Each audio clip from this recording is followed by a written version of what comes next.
Welcome to Blast Premier Rivals in Hong Kong, China. Yesterday, we had our first clashes upon this stage, and they delivered highlights and thrills. But to have the drama of a victory, there must also be the agony of defeat. And so we say goodbye to two teams who dreamt of seizing glory upon this stage. Our story continues today as fans crowd this arena once more to fill its rafters with their cheers and help write the next chapter in this epic of rivals. Today, we begin with 4 of the finest teams Counter-Strike has to offer, but only 2 will remain at day's end. Only 2 can secure their place in the final. So without further ado, let's get it started. Welcome to Blast Premier Rivals Hong Kong!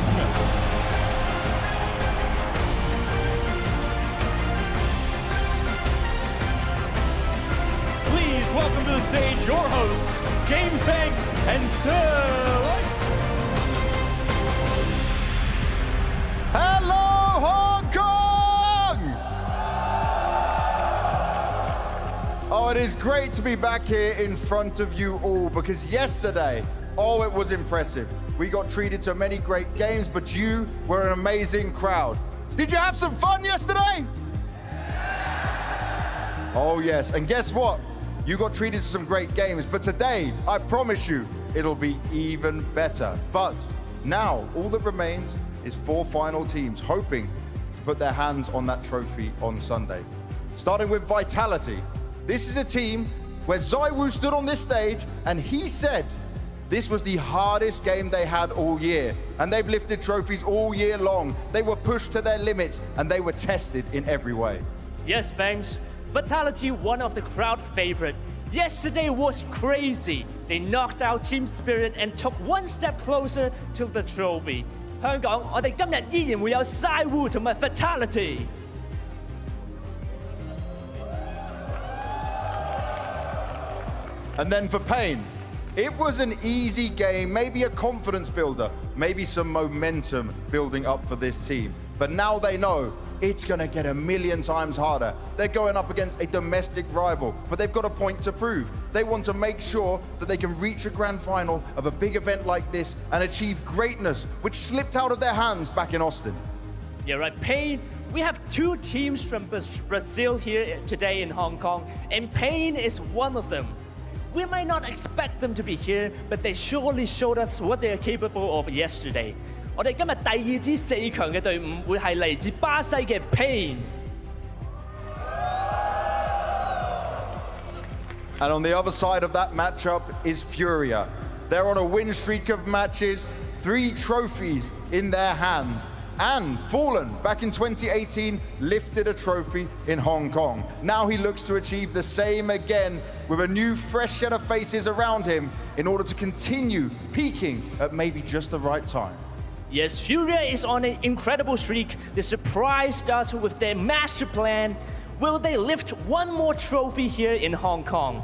我哋今日有另一支嚟自巴西嘅手感火熱嘅隊伍 FURIA。Oh, I'm hearing some Let's Go FURIA in the crowd already. We've not even got started.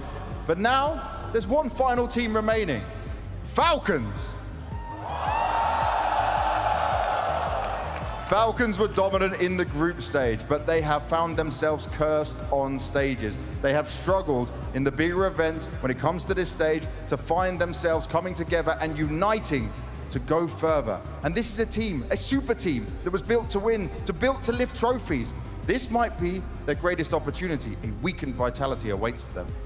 香港，我哋最尾一隊隊伍係 Falcons。You guys love Falcons, right? Yes, we have only 4 teams left in this arena, and I have few words to say, because we couldn't have done it without our incredible partners, Culture, Sports and Tourism Bureau, 文化體育及旅遊局。Leisure and Cultural Services Department, 康樂及文化事務處, and the MMAR Committee. We are also grateful to the Hong Kong Tourism Board, 香港旅遊發展局, and the Esports Association of Hong Kong, China, 中國香港電競總會, for their vital role in making this event a reality. 香港 ，Oh Are you ready? No. I think you guys can do better than that. I know it's early, so let me hear you guys. Are you ready?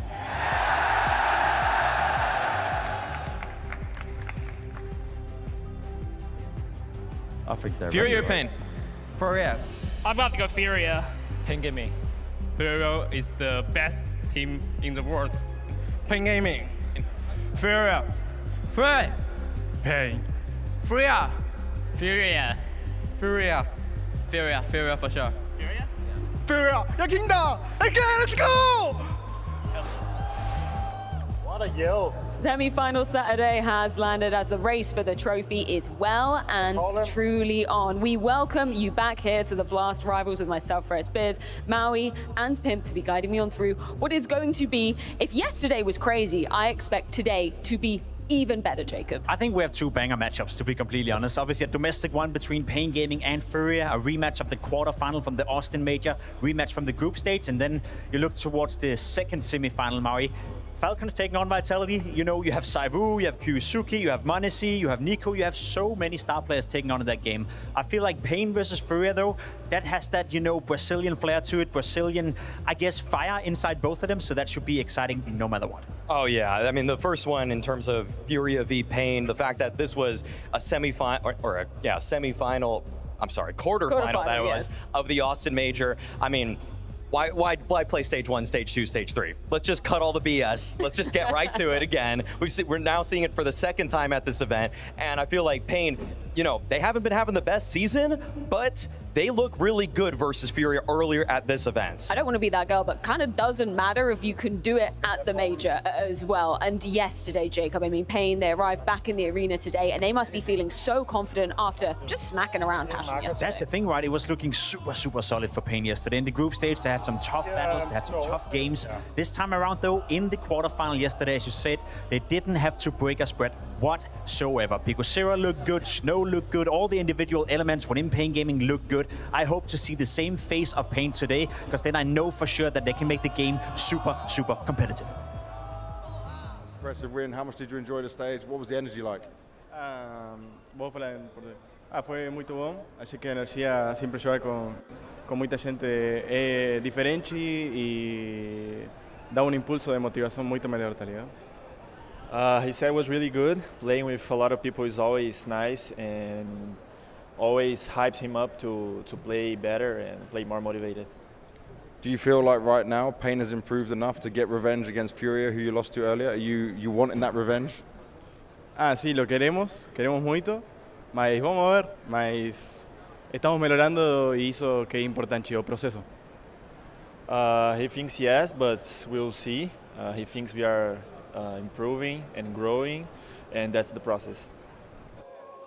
That interview just truly epitomizes what it was for paiN yesterday. It was a true team effort. There wasn't one clear star. Everybody was chipping in when they needed it. That's the cool thing about paiN Gaming, I feel. When you look at the lineup, Mario, when you look at what is supposedly their star player in NQC, no one really stands out. You know, it's a team that has a low ceiling. You know, when they play their absolute best brand of Counter-Strike, it's hard to imagine them being on the level of FURIA, on the level of Falcons. But the floor seems to be pretty stable, especially when you look at the individuals and how they perform on the server. Everyone is chiming in, everyone is doing their job. Question is, can they do the job at a high enough degree, to contest a team like FURIA? That's an incredibly fair assessment of paiN. They really haven't shown us the most so far this season, but it feels like they might be peaking at the right time. That's why this matchup has piqued my interest, the fact that they've already pushed FURIA, and I like that they bring up the fact that it's more about the team element, because if no one is going to stand up as an individual, well, you got to get it done with the tactics, and I feel like they've proven that versus Passion UA, versus what we've already seen at this event, so they can at least rely on the structure when the lights are the brightest, and maybe some of the individuals aren't even at 100%. Well, and for FURIA, they do get the full taste of the crowd today. They had a little bit of it yesterday in the opening ceremony, but we talk about peaking at the right time, Maui. I feel like FURIA, they have it right there.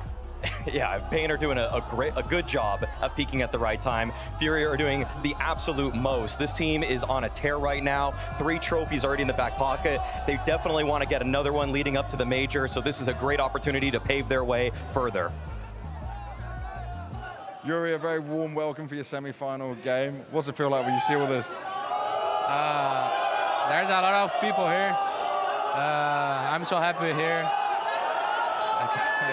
A lot of people. But it will be a good game today. We are so confident right now. We have been playing very well. So yeah, everyone is happy. So yeah, that's it. Tell me about your mentality, because you've beaten paiN once before. Do you feel like this is like, okay, we've got another guaranteed grand final? Actually, I don't know what's happening, but the last tournaments, I'm not feeling pressure. I don't know why. So maybe because I was sick and I was only playing well. But I think the confidence right now it's so high. So I think we're having been like playing a good game as well. Always change the style, and a little bit of luck as well. So yeah, let's see. I don't think I agree with a little bit of luck there from FURIA, because it's been so much hard graft, and I do like to hear at the beginning of that from Yuri. Doesn't feel like they've had to feel any pressure. Keep on doing that, because it's been working wonders.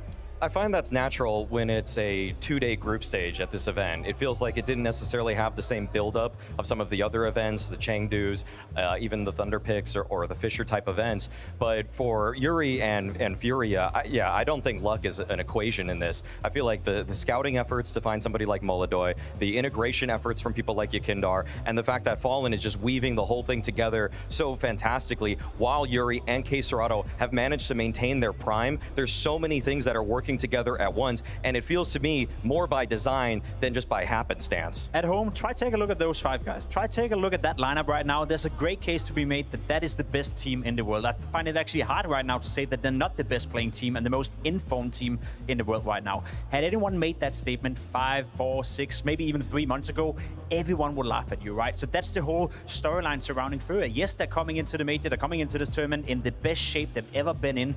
The only question I have remaining is not whether or not they're going to be able to win the major, whether or not they're going to be able to win here in Hong Kong. It's if they've peaked too soon. Everyone's eyes is on FURIA right now. Everyone is looking to beat them in the semifinals, in the grand finals. Everyone is trying to anti-strat their map pool, and that could be an issue for them heading into this semifinal, but also into the major. This is going to be such an exciting one indeed, so I do want to hear what the players are thinking before we deep any further. It's kind of weird that they did so well in the major and then afterwards start falling down a little bit, but I think they're getting back on their track. And they're a team that know how to play CS. It's not going to be easy. And I think the mental game is very important for us today, because as we're progressing and winning more tournaments and becoming better and better, there are expectations from outside and also internally that we have to handle. This game can be harder than a Vitality game. Yeah, of course, it's hard to play against Fallen. Have the emotional part for me, because I don't know that people know that, but he gave me my first 400 monitor. Oh wow!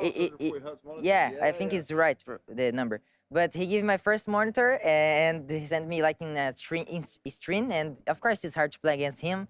He's my teacher and he is my idol. That is so wonderful. Like, it must be so strange when you hail from this region where the man over on the left side of the screen has just been, you know, so instrumental, as Snow said, you know, a teacher for him, but then you have to play against him and you have to try and take him down. That must be a little bit of a weird dichotomy. They say to never meet your idols, but I feel like Snow already relishes the opportunity. I don't think he minds this kind of situation. They've already proven that they can actually win in this kind of environment, in an arena, against the guy that really taught Brazil how to play Counter-Strike at a world-class level. It does lead to a very interesting situation where that's probably in the back of their minds, but I feel like those demons have already been dispelled, where paiN have already, because they've already tasted blood against Fury in the past, they're not really worried about the prospect that, oh no, csgo is going to clutch against us. They've already tamed the beast at this point. And they did it at a major as well, and a goddamn major. Like, that's no small feat. Listen, make no mistake, when you listen to Snow, when you look at Snow, he seems like the nicest guy in the world, and I'm sure he is, but I'm also sure there's a dog inside him, you know, whenever he's on the server. Yes, you're playing against Fallen, yes, you're playing against some of your idols, but he's well aware, as you said, Freya, I beat these guys in a quarterfinal at a major. I beat them twice throughout this year as well, and as I said, yes, FURIA have been on the rise the last four months or so, whereas paiN have been stagnating a little bit, maybe declining in level, but 6 months ago, we were labeling paiN as the next big thing coming out of Brazil. They were the top dogs within that region, so Snow had a taste of it, and I bet you he is willing, and so is the entirety of paiN Gaming, to claim back that throne they had just 6 months ago. Just very quickly, can we just, you know, go over what has happened? Okay, since paiN did take them down at the lost a major. What has been the story since then? Nothing. I mean, they've lost more than they've won. I think they've only won 11 series since then. They've lost about 14. It's not a pretty sight for paiN. I mean, look at the exits here. Rarely even making it to the playoffs of any of these events, or if they do, they lose in the immediate first round. But even I would say the more prestigious events, the Colognes, the Chengdu type events, those ones, they're not even making it to the playoffs at all. And also the way that they're losing too, the fashion in which it happens, it has been a disastrous T side. They have been completely incapable of recapturing the magic that they had back at Austin. And so there's been a little bit of a shuffle. They've been changing up some of the positions with players. People like Snow have been getting more aggressive. So I'm sure he's liking that kind of stuff. But it's actually been at the expense of people like Davideus, who has now kind of become more of an extremity guy. So I feel like paiN, they're just trying to throw anything at the wall right now, and they're going to check what sticks. That's what I find interesting about this whole paiN journey, because you're right, ever since the Austin Major, it's been abysmal. It hasn't even been close to making the playoff, as you said. One thing is going to Cologne, but not even, being within 1 or 2 games of making the playoff. That is unacceptable for a team that was in the semi-final at the Major. Instead of changing players, though, as you said, they've been changing positions. They've been trying to work internally. How do we get more out of Snow? How do we get a more aggressive player in towards those positions? How do we get the best out of DGT? How do we get NQC back on his level? And when you look at these stats right here, what I find so super, super interesting is that your highest rated player is your AWP NQC with a 105 rating over the last 3 months, and your lowest rated player, like the worst performer within your team, well, that's shared by 2 players in Davideus and DGT. There is no bad player within this lineup. There's no weak link. The problem is they don't have a clear-cut star, and that's what you say when you look at Falcons, you look at Vitality, you look at FURIA for that matter as well with Molodoi. Everyone seems to have that 1 or 2 guy punch that can really take over a game from time to time, and that's what I think paiN right now is lacking. And that's why you bring up earlier in the segment just the fact that their ceiling is relatively low, because the structure is clearly behooving a couple of the guys. Like, no one's falling off a cliff. They are putting some decent pieces forward. Everybody's playing off of each other to an extent. But without that single superstar that can just elevate you when the going gets tough, the structure can only be so good. And against world-class elite teams that are scouting your plays, looking at your tactics, then they're going to always say, well, we know what they're going to do. And if you don't have that individual that can break out of the system, that can actually really unleash himself, then you're just shackled by the structure that got you to that semi-decent floor, which they've shown. Now, I remember one individual you were pretty excited about back at the beginning of the year. We were entering Blast Band 2 and you were saying Davideus. That is the Chilean Elige. Has he lived up to that name? I don't know if that's aged all that well. I'm going to be real. But I feel like Davideus has been just going through it with this team. Like I said, I mean, Snow and him swap positions on a couple of maps. We'll see if we actually get them in the pool today. But all in all, I'd say that the tempered aggression that I really loved about him earlier in the season, where he would be able to take space in one side of the map, peel off if it's needed, or maybe even go for it. Like, it felt like he was very much responsible for the flowchart in a round for himself, and he had great reads, but I feel like he's lost a little bit of that edge, especially because now maps like Dust 2, he's kind of a long lurker now. That's not really the same kind of position where you just get to brawl and then you just decide, do you want to group up with the team or go back? It's really more about, can he actually just flank? Can he flank? And that's just a completely different mindset that you have to enter versus just becoming a brawler, which he was in the past. Yeah, and it's not like his stats has dropped off dramatically, as you saw right here. It's almost the same. It's just the lack of impact. I feel like it's the eye test when he came into the team in the beginning, back in January, back in February, when we first time saw paiN play at a high level. It felt like whenever they needed a moment, whenever they needed someone to step up, get a multi-kill, turn around, you look towards Davideus. I can only point towards NQC right now, who I have that trust in at some point in the game will win you a round or two, and that kind of is what I'm missing from Davideus, playing these more, let's call them defensive supported positions. On the other side of things, for FURIA, I think we've got to touch upon Yuri. Have we been sleeping on him just a little bit? Definitely. Yuri has really gone under the radar because obviously the biggest signing was Molodoi, Yekindar, the revitalization of Yekindar, the fact that Molodoi has really captured our attention. But Yuri, the second Fang of FURIA, has been really the biggest star in this event, highest rated player at a 1.20 for the team, and just coming in second behind Yekindar. When he gets to trade him out, there's not many people better, because Yuri, I mean, I feel like he's right at home. Even though they've swapped languages, I feel like the same style style that he played next to Art, where Art would just run in like a madman, make all of this space, whether he lives, dies, gets a kill, doesn't matter. Yuri always knew how to follow up, and that's really the position that he finds himself now, where on a couple of the maps in terms of space taking, he gets to just run in after Yukindar. I feel like it's exactly what he was doing 3 years ago. It's a scary prospect because Yuri is supposed to be the third, maybe fourth best player within that lineup. So if your fourth best element or your third best element can be the top fragger, can be the guy who's opening up the majority of the rounds, backing up Molodoi, backing up Yukindar, backing up csgo, who's also regained his form, I think it's super, super interesting to see Yuri come back to life. Well, last time around, it was Nuke, Overpass, and Mirage. I'm very curious to see if there's any changes to the map veto today. I don't think there will be much surprises on the veto. I don't think any of the teams needs to go somewhere else in the veto. I think we're probably looking to the same maps, unless they want to risk something and go for something different. But we'll have to wait for the veto to see. Coming into this match, I was really thinking that they maybe could go for the Nuke veto, because since we are playing really good Nuke right now and they play the 7 maps, it should be, or it may be a strategy for them.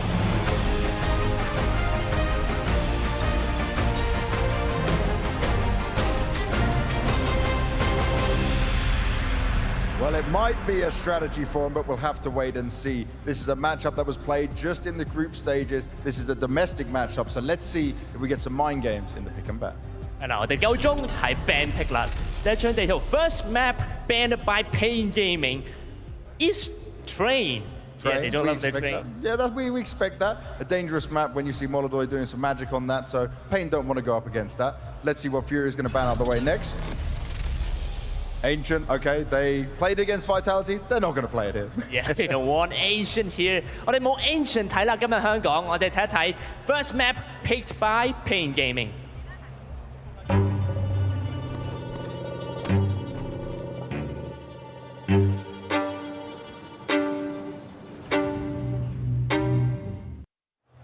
We get some Nuke. Hong Kong, we like some Nuke? All right, we got some Nuke enjoyers in the house. We like that. But, okay, paiN, they went for their tried and tested pick. I wasn't expecting the surprise there. Should we find out what FURIA's doing? Yeah, let's see what's FURIA's picking.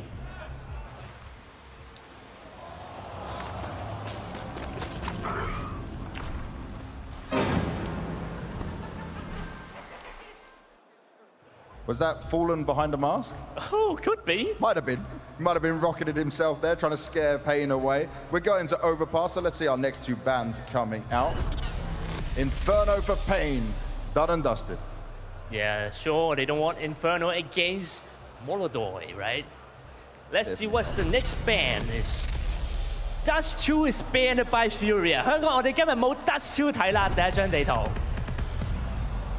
And a Mirage decider. I like how the crowd reacted to the fact that the Dust 2 is banned. Crowd wanted Dust 2. Yeah.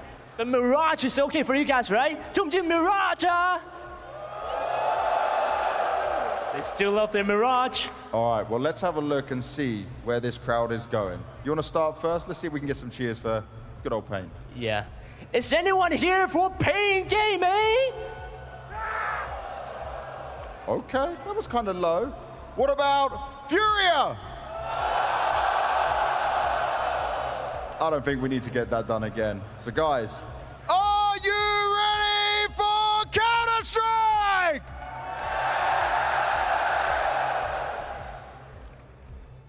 In the beginning, I had no intention whatsoever that what I was practicing and what I'm still practicing now would lead to this. Here it is, the natural instinct, and here is control. You are to combine the 2 in harmony.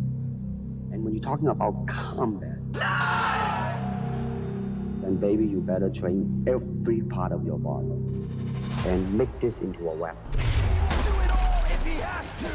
That, my friend, is very hard to do. And you have to train. You have to keep your reflexes so that when you want it, it's there. paiN with a lot of success. Oh, an easy 3-piece. Dawn clashes and kills them all on his own. Molodoi, he's alone. So be it. And Tanir down to the wire. Empty your mind.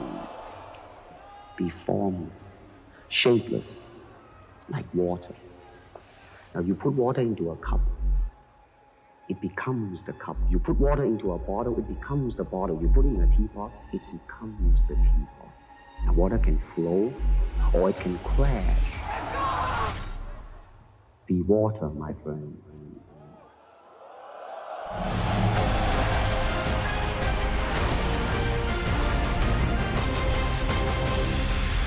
FURIA, with the taste of gold now firmly in their minds, nothing less than the trophy will satisfy the hunger of these Panthers.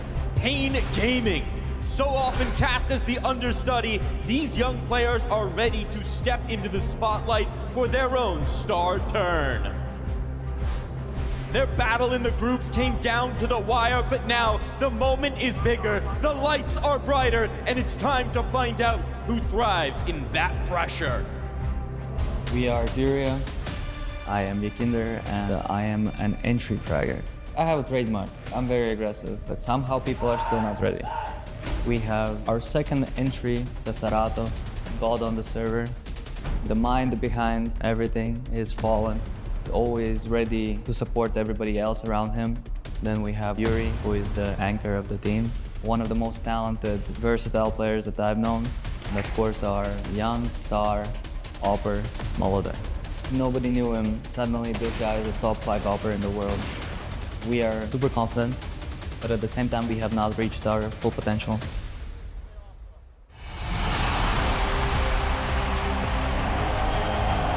FURIA, built on belief, rebuilt through struggle, and reborn into a team carrying 3 trophies this year alone.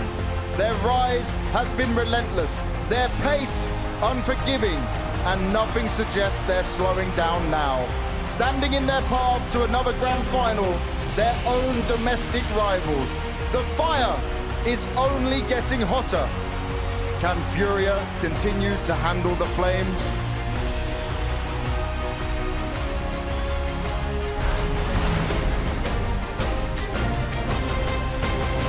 The Zero and the agile, the playmaker, and I can do both well. We have DDT, is a lurker, has an insane aim. We have Snow, he's a rifle, he's smiling all the time, it's good for the mood of the team. We have Davideus, he's entering, he has one of the most insane aims that I ever seen. And NKZ is the Alper, he's insane for the Alp. My team brings to Hong Kong a lot of passion about Counter-Strike.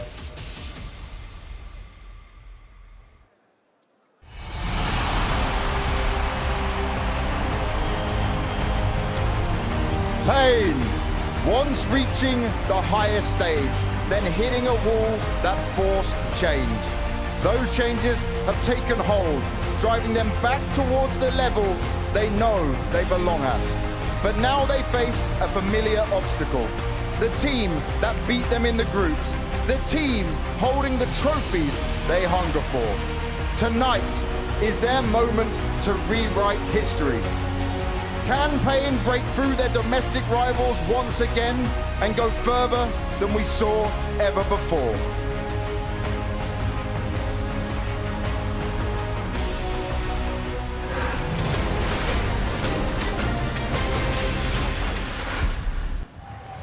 paiN swept up every award on stage yesterday, but their opponent today is arguably in a league of their own because FURIA Dupree, they've already taken them down once in the group stage, and we get to see the exact same array of maps going down on stage today. First of all, did you expect that?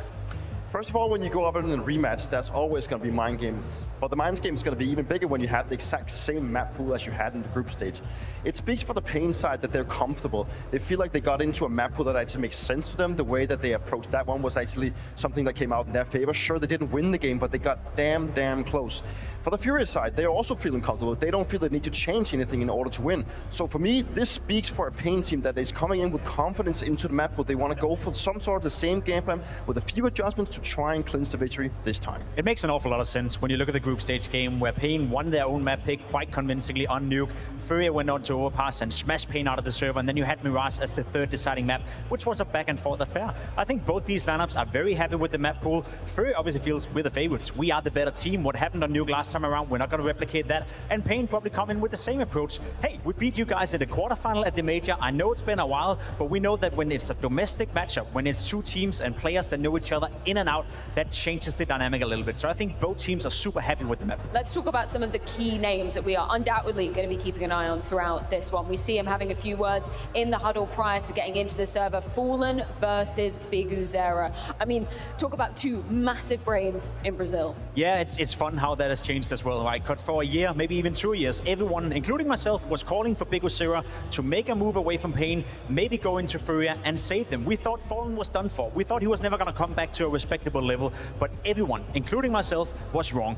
Fallen, as of late, has relived his career. He's coming back into a decent shape with the rifle, but even more so, in-game leading what could be claimed to be the best team in the world right now, Peter. There's no doubt that Fallen has, I guess, reignited as a great in-game leader, but also as a leader within FURIA that you do not want to replace at any cost. We're also looking at two different generations of in-game leader. Fallen going so back in history, as far as I can remember, biguzera being a new shot coming into this in-game leading role, been doing it for a while, but obviously still trying to find that team that he can actually maybe make that massive breakthrough that we think that he can actually pull off. We still think as biguzera as being this in-game leader that wants to go out and take fights, where Fallen is more of a laid-back now, also when he's laid off the opening duties over to Molodoi. But it's definitely still two players that will go head-to-head that has to lead the team into favorable situations. I do want to just touch upon what you alluded to there, Dupree, the sacrifice that both of these players have had to make.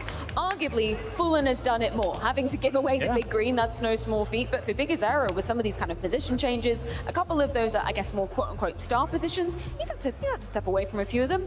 I think Fallen is kind of used to that sacrifice a bit more. Yeah, it's been a bit of a balance with biguzera. Then he was in the star positions, then he removed back, then he got back into the star positions. Can't really figure out where he gets the most out of himself and by then get the most out of him within the team of paiN, where it's always been obvious. Fallen, when he moved into the rifling role, it was as the full supporter, right? We labeled him as maybe the best flasher in the world, one of the best leaders in the world. His supportive element to the game, I have no doubt that he's a big part of the reason why all the players around him are thriving so well. Molodoi playing well, Fallen has a part in that. Yakinda feeling comfortable, Fallen has a stake in that. Yuri and csgo, two of the old school guys within the Brazilian Counter-Strike scene, seemingly back to their best. I have no doubt that I want to give a bit of that credit to Fallen as well, making all of these elements within the team feel comfortable. It's two in-game leaders that had to give up some of their favorable positions, give up some of their roles to actually make the young players and the stars, the upcoming stars inside their teams to actually perform better. Something that they had to do to elevate themselves, to get better. And I think Fallen, as of right now, obviously also having maybe a bit of a caliber strike of players, has maybe elevated himself the most, whereas biguzera is still trying to find that group. But I think the decision-making of actually stepping back there, taking a step back, and actually giving some of the roles over to some of the better players is maybe a way forward. That's why I disagree a little bit when it comes to biguzera, because paiN doesn't have that start. No one has really stepped up to the occasion. When biguzera took a step back and played some of the more supportive roles, I was expecting someone to come in and be the star maker. The only player I can point towards in paiN is NQC, and without NQC playing well today, there's no paiN winning the game. The rivalry truly runs deep in this one. It's time to kick off our first semi-final, paiN versus FURIA.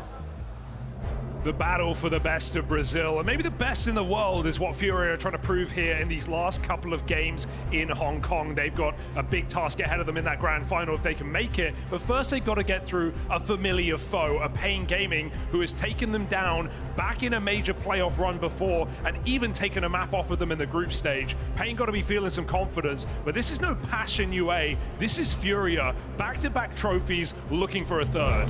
Yeah, FURIA that have shown to be really comfortable on these stages and moving in to a class of their own.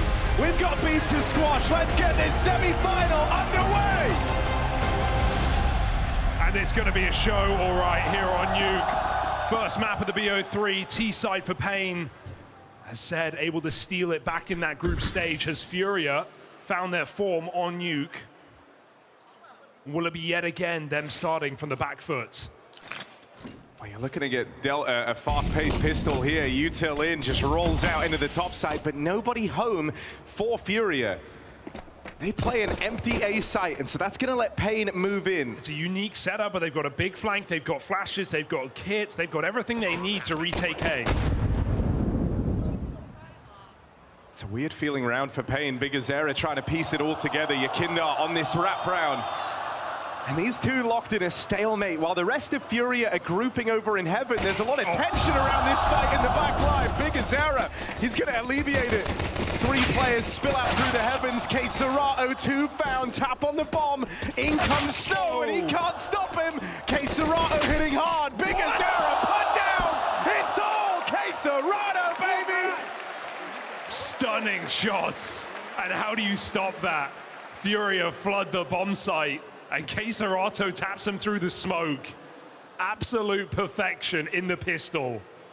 I mean, he's got a point to prove here. He wants to show that he is the Brazilian, unquestionably.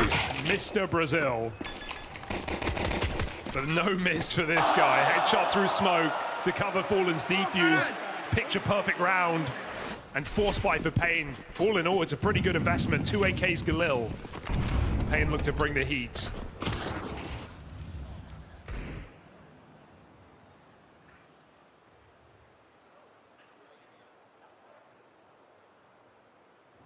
The whole arena goes quiet. Not for long though. That's a good catch for Serato in tandem with Yakindar. Now you've given him an AK. Uh-oh. That's a whole separate problem. Yakindar bites down for a second. Actually a third. He's on for the hat trick. It's been a one-man army in this round. Serato just playing foil, a bit of a decoy for him. Letting Yakindar run riot out in the yard.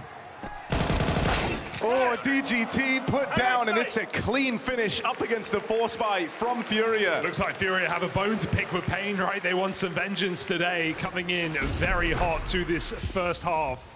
2 4Ks already coming in from Furia players.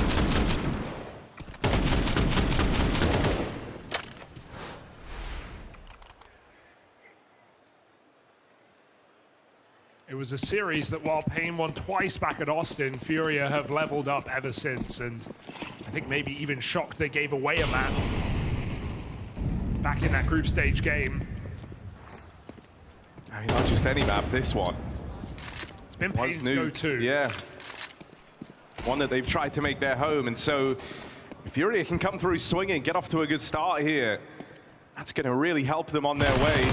Because you talk about as well, you know, the game back from Austin, and like you say, Furia, the mission here is just to kind of show we've leveled up. That's not us anymore, right? We're a whole different team.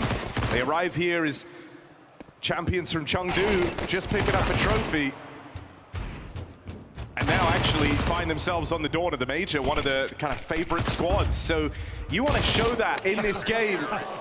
I mean, Yuri's on silo in this anti-eco shows the control that Furia are getting, playing very aggressive in this map already. But here's where the gun rounds come up for paiN. Here's where you expect their best work. Some of these topside executes, the layers of smoke walls outside, things we saw against Passion yesterday. It was a really good day in the office for paiN. Like I say, coming in, this is a very different head-to-head. This is a very different top-heavy matchup. QZ throws himself up and over, waiting for Molodoy. He gets what he wants. That's Molodoy trying to get snowbally from the get-go, right? Aggressive with the AWP outside. NQZ tag down range for a bit more damage. Nade's going to find him. A good one from Yakindar. Lands right at his feet. Oh, but ramp room taken for DGT in the downtime. That's a huge gap in the defense of Furia, and it's netted them a 4-on-3. Now there's a lot of pressure on the rest of the Furia squad as well. They don't know what's happening at ramp. They don't have an idea on numbers. So Yuri tries to alleviate that with this lobby push. It's a risky move, but it could pay off here. This is so audacious. Would they expect it? Go for the clear. Yuri drops the bomb. It's still good info. The paiN are regrouping for this top hit. Can Furia players get in place? Oh, Serato brushed aside. They make it look easy. And only Yakindar left standing. He was last spotted out in the yard. NQZ tagged him right at the start of the round. And Yakindar likes his AKs. I don't think he gives this a look at too low. paiN get on the board here and now. Yeah, but you know who Yakindar likes more? It's Molodoy. True. Gives him an AWP into that next rifle round.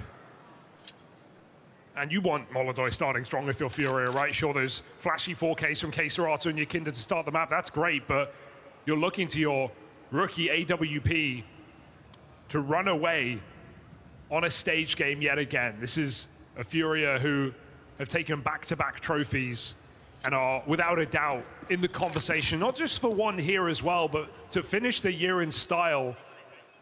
I mean, I actually think it's one of the coolest things about Molodoi is how well he's adapted to being on stages, and he adapted instantly. He was one of those players who actually kind of levels up, and you look at like the first tournament he played in where he was in front of a crowd, it was a home crowd, right? It was out in Astana. That was the debut tournament run for him in the FURIA jersey. And ever since then, you just see him have such a huge degree of comfortability in stage games. He interacts with the crowd, he tries to get pumped up from it. He really does do his best work on stages, and that's kind of the mantra you want from your star. Like you said, in taking that first fight outside, you said he's trying to get snowbally, right? He knows that once he gets that first shot and he's got hot hands and he's feeling it, he can really just run wild in these kind of matches. The thing that I think that's very like romantic about the fact that he really likes these stage games, and his first event was in his home nation, is when you think about FURIA, for guys like Serato, Yuri, you remember the scenes at the Rio Major, you remember at Rio the following year, these guys have not been able to find success on home soil. It's a very unique pressure playing in front of your fan base. And so for Molodoi to come out of the woodwork essentially and look really, really good from the offset, and sure, he's had some dips along the way. I think Austin was actually a good example of that, you know, in that game versus paiN, he was pretty rough and had a lot of improving to do. But then you see him in China just before this, out in Chengdu. There was crowd every day for that event, and he loved it. Yeah, well, both teams looking for revenge in one way or another here. All right. T fast outdoor. You like that from DGT. Cheeky.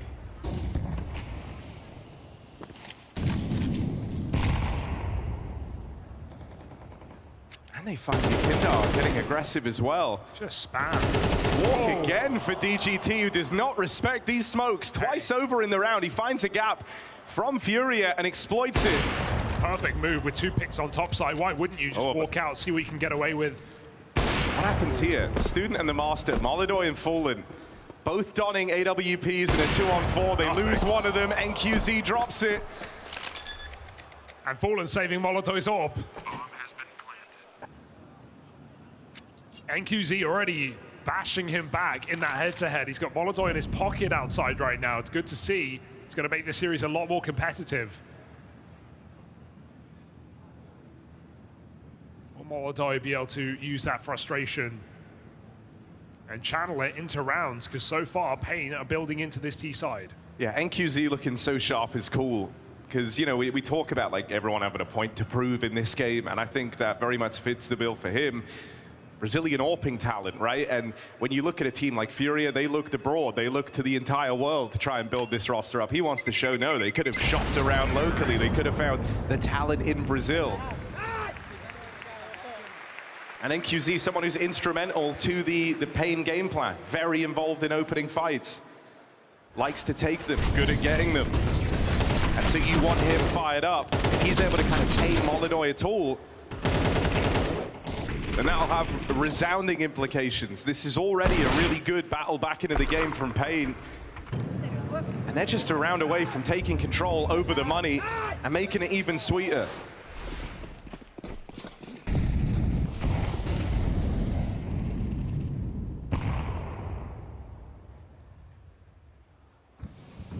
I like the boost, something different. It's going to catch a player who tries to shift to the back of Silo. FURIA have been using this a little bit recently. No one's up there, though. You could hold this all round. You're not going to get given a kill from it. Oh, just making it down. paiN creeping 4 players. And they don't even take a bullet. Getting down almost unscathed into that lower area, leaving DGT back in lobby. It's a classic paiN round. It's one that FURIA have no info. paiN are very fortunate to have gotten down here completely unscathed. FURIA have got to check it out, sure.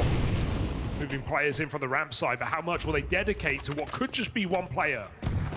That's the question here for FURIA. Can Fallen solve the puzzle? He's moving down towards B as well. And so him and Yakindar solely responsible for this lower site. Yakindar's got the brunt of the action about to come his way. 3 players out from the single door. Window's broken.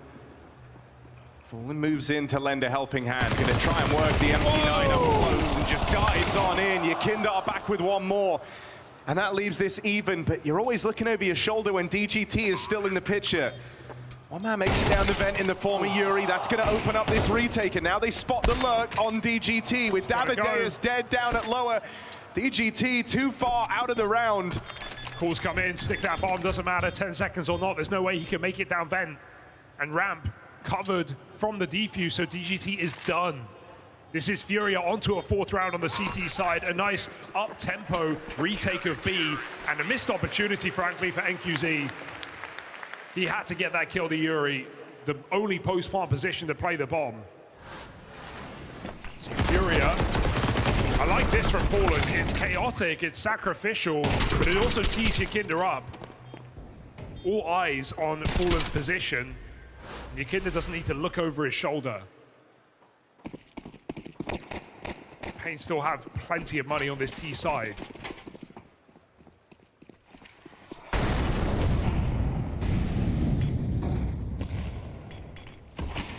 Showcases the strong T sides we've seen from paiN, and remember, this is the map that FURIA banned in that BO5 against Vitality to allow Ancient to come through. They moved over their permaban, you know, maybe scared of Vitality and maybe not too confident in their own nuke as well.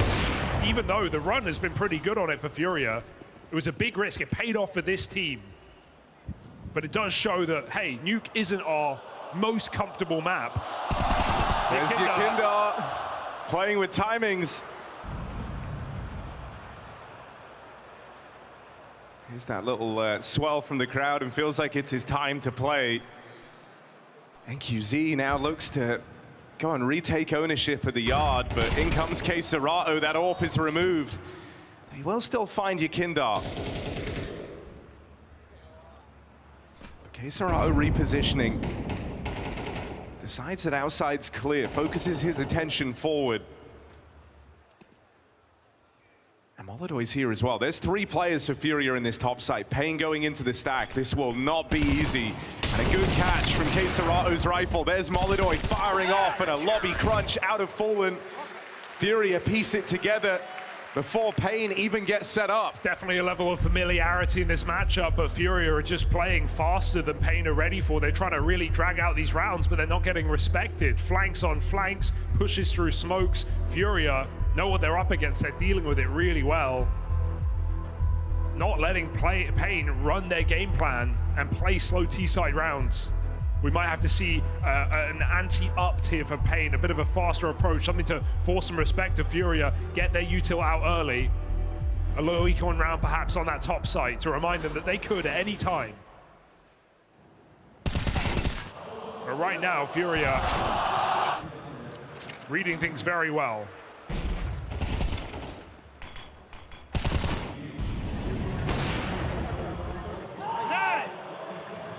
Clean beginning.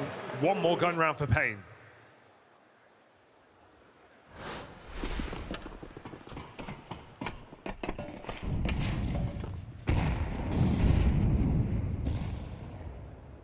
And again, it's going to come down to some yard fights early on.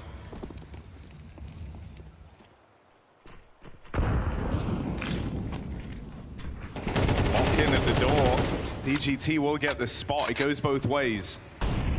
In comes that yard cross for paiN. They're sending a lot of bodies out towards the yard. They've got the diagonal smokes in. But a boost up maybe for the NQZ AWP. There's enough room back here. Three's a crowd.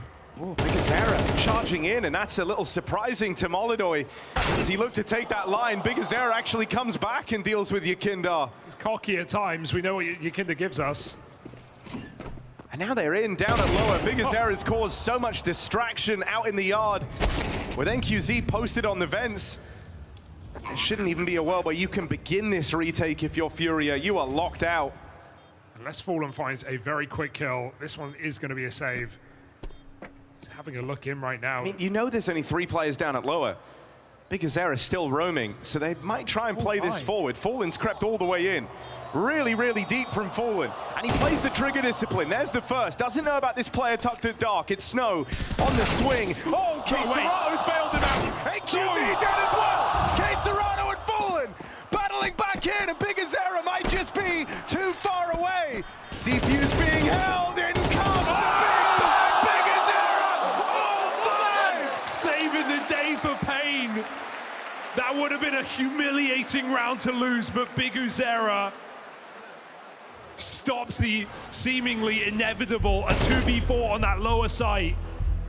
But FURIA don't stick it. They look for that final engagement, that last player, that lurker. And that buys time for bigazera. It's always been one of the cool things about paiN. They have a captain that can hit hard, a captain that can get this done on his own. And he was called upon there to try and do everything in that round, from the initial fake that kept FURIA out of position. He ends up having to save the day. That is a punch in the gut for FURIA. They thought they were clawing back. 2v4 retaken at lower. It feels like that round coming in for FURIA would just break paiN. A 2v4 where players are out of position because they're perhaps too late to the party. And really everyone letting down in the bomb site, missing out some simple shots, but instead it will do the opposite. Reignite paiN in this T side. Look for that 6-round half at bare minimum they've had so many times. And now with Furious money, subject to eco, paiN might just pick up the pace. Yeah, fast charge into the top site. Yuri, chance to do something here. There's 2 kills from him, and Yakindar now on the line. Takes position. Trades aplenty from FURIA. And again, it falls to bigazera. Makes it out to the back of the site, but they see him now. They've spotted him. Starting to close in, but you've just had this guy answer. There's Molodoy with a quick trade. Ballsy swing out from heaven. Would have been easy to get in your head a little as bigazera picks up the first, but not Molodoy. Yeah, you feel the absence of a flash there, don't you? Yuri just in the open, not blind at all. He turns away, he's able to look back, still get a multi-kill with the SMG. Or K-Serata rather, teeing up Yuri to do so. The fact that K-Serata can get away with that, caught off guard completely, doesn't make the hit look much better. Now it's paiN who paid the price, economical coming in.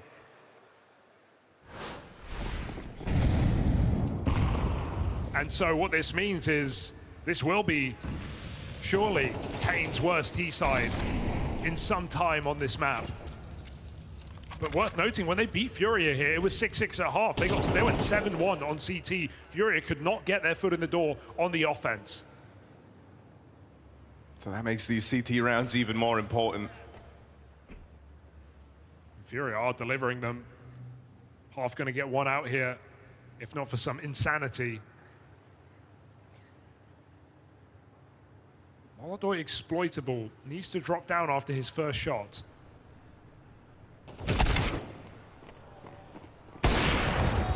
There's Molodoy with the flick, and now just goes through the motions. We'll hang around here on an aggressive line.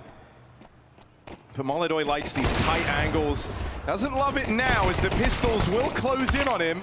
Yakindar meant to clean this all up, and he will. They pincer the ramp play. So all maintained in a relatively inexpensive round for FURIA. And at bare minimum now, they've won out this half. Yeah, they're feeling very good right now, off FURIA. There were definitely chances in this half for the game to go wrong, but they've stabilized, have the opportunity of really making this a one-sided CT side. And everyone performing right. Fallen not really called upon, but he's had his moments. K-Serata and Yakinda with massive 4Ks. Yuri solid on the top side, and now Molodoy starting to get warm on this orb. Fallen again going back to the AWP, giving it another try. Then dive. Molodoy hits his shot to Snow as they try to cross behind the smokes. Oh, now you're left wondering, do you really want to play in a Molodoy? Do you really want to play into the hands of this orb? Strikes fear into the hearts of many teams. paiN try and challenge him, but he still gets out with 2. And there's the backstab for Yakindar. As they work in tandem, they pick apart this outside play from paiN. Only DGT remains. Bomb dropped out towards Secret.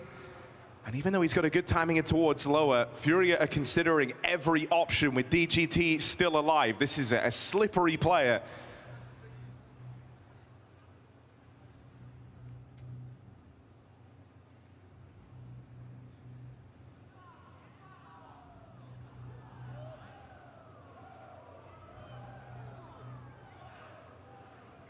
Every avenue held, so he's going nowhere.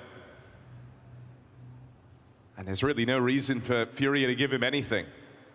It might just be the 1 minute save. I think it is. There's definitely times where you see Yakinda do this and get punished, right? Especially against some of the world's best teams. And he's had some frustrating games where he's playing very aggressive and you feel like he's, it's Yakinda. He's forcing man advantages or first fights every single round. But right now, paiN have just yet to punish him on anything he's done. He is constantly harassing, pushing these smokes outside, coming down secret, coming up secret. He's everywhere right now in the yard and paiN just can't stop him. 15-6, another multi-kill, finishes what Molodoi starts, and only this save allowed. Even that is under question. Yakinda's coming in. But either way, however you slice it, this is a dominant CT side right now for FURIA in a grudge match between Brazil's best.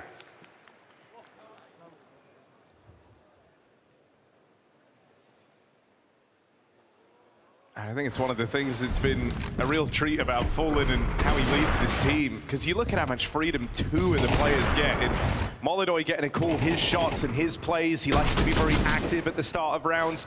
But same for Yakinda. They both have like a huge tolerance for chaos given to them by Fallen. And then the rest of the team just kind of seamlessly slots in a place around it. And a squad that can enable Yakinda's aggressive and out there play style. That's what he was missing in his previous team.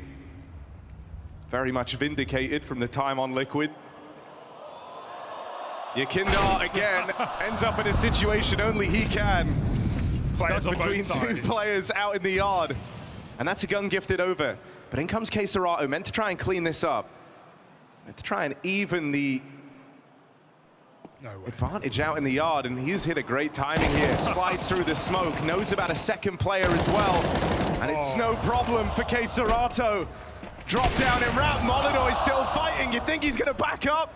You think he's scared of the MAC-10s? Molodoi plays it forward, looking for everyone. DGT will stop the first AWP, but not the second. FURIA up 9-3, loads of success on this CT half. paiN's worst T-side in quite some time on Nuke.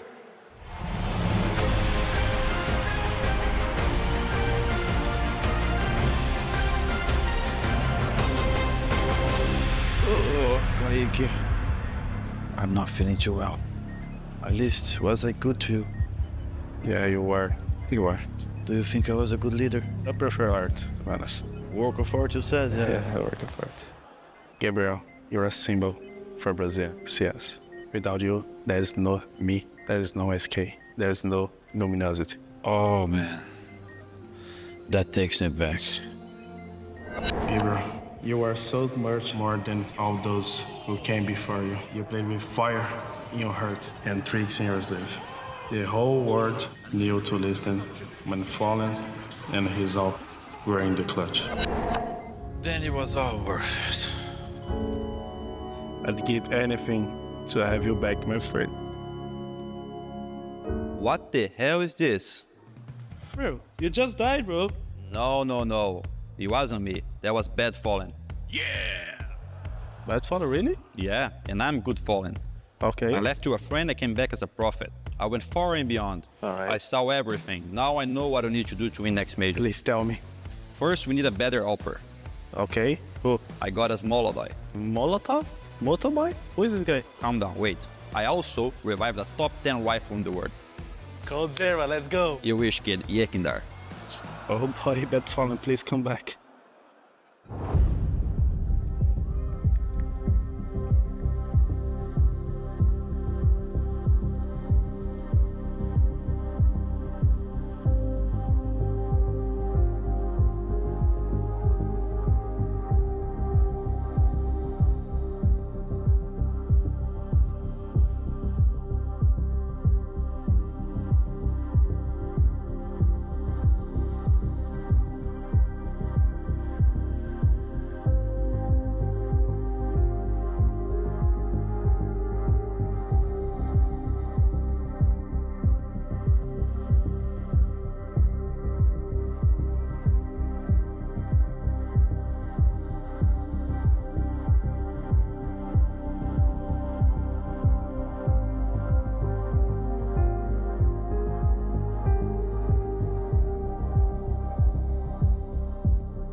feel exactly that after the first half of Furia's CT side. Rock solid defense puts us 9-3 down, and paiN need to wake up or they will be gone here from the playoffs. Furia look for yet another final. 2 trophies in a row coming into Hong Kong, and they've got their eyes on a third. Yeah, they're in full control of Nuke, or at least they were in that first half. Now it's the T side where they ran into problems last time back in the groups. But this requires a pistol round for paiN. It puts tremendous weight on this round right here. If you do want to stay alive, if you want to have a chance on your CT half to try and claw this back, you can't do it without the pistol. And so Furia, they're going to give this everything they've got. They go slow off the rip. Love the knife in the smoke. Big Azera comes back up the vent. Furia are getting crazy with this. Nothing is guaranteed here. There's going to be fakes on fakes. Yeah, you're hoping paiN are a little bit nervous here. What with how important this round is, you've let this huge bit of silence be the first thing in the round, and that's awkward. Big Azera, team damage downrange makes it way too easy for Yakindar as they block each other. Backside player spotted. They know about Heaven as well, but in comes Snow with 2. It's csgo once again answering back. He lit them up in that first pistol round on this map, and again, now working in tandem with Yakindar. That double threat is a big problem. It's left to DGT, and they've spotted him. How on earth are you meant to do this? Trapped up in the heavens. And they don't give him a reason to stick around. Don't you feel for NQZ right now? He has 3 kills and 12 deaths. His first 2 kills were AWP head-to-heads on Molodoi in those first 2 AWP rounds. And we thought, hey, maybe we have a matchup. Maybe we have a head-to-head that paiN can win out. This could make this game interesting. Since that point, he has done nothing. And even tries to come through the smoke there. They can see him. His vision is nowhere to be found. It's another strong multi-kill round for Yakindar in this map. Up to 18 with a 3K in the pistol. Yakindar looking unstoppable right now with 5 multi-kills. 7 opening attempts. And winning more than he loses here as Furia put a pistol on top of a 9-round half. Just really hard to not feel like Furia are a team made for stages, right? You have an extremely experienced captain, Fallen as well, someone who's always down for a little bit of showboating. But then alongside him, we talk about Molodoi and how quick he was able to adapt to it, the culture of this team. Yakindar, someone who loves playing up to the cameras. Yeah, very confident team, I think you could say, right? Very big personalities.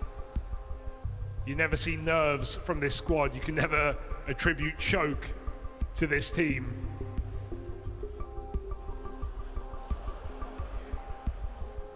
And so if we have Nuke going this one-sided, paiN's pick, their home map, and then we consider the win streak on Overpass up next.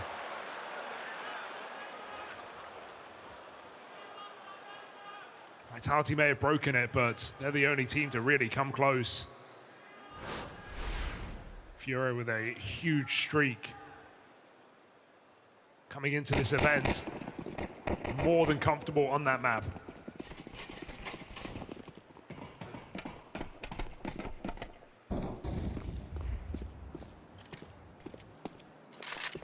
I think that's the other thing that's feeling really rough for paiN is, other than Big Azera, they don't really have many reliable pieces. I think DGT's done about as well as you can expect in terms of finding gaps, looking to exploit them, but when the rest of your team get melted, you know, there's very little your lurk can expect to do. That was his story all throughout the first half. Here on CT, just saw the stat there, gonna need a lot more mileage from Snow, 5 and 12. Yeah, they just got disrupted so much, right? So much aggression, Furia not letting them run their XX, pushing smokes, being annoying. And Furia just a free round to be in this one. paiN do have a man in place in the bomb site, but the MP9 is not what it used to. Can NQZ find some value in this round? If not, it might be post.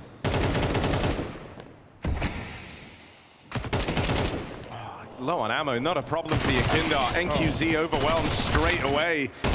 Just comes toppling down here for paiN. Now they could still find a route back in. They've got Yakindar trapped out of the round over here at ramp. Damn it, Deus.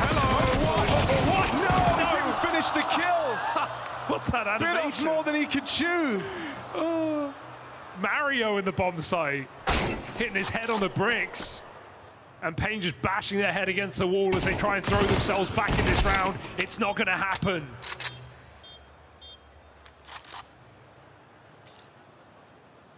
What on earth?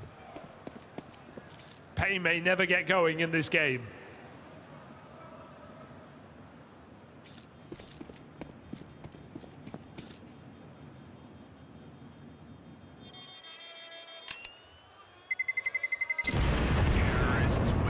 It is just great to see this form out of the two firepower players, the two hard-hitting riflers of FURIA, csgo and Yakinda, so reliable. I also just, I think it's like a really rough time for an old habit, an old problem to rear its head for paiN. One of the things that made their Austin run so compelling when they went on it was that it was no longer these big Azera carry games, right? It was the team showing up around him, but kind of at the worst possible time on a string of rough events. You've ended up in this same spot where it all, all roads lead back to big Azera in this team, having to be the difference maker. You're not getting those NQZ openers, even though there was some real signs of promise to open up this map. No one else has arrived in this semi-final yet.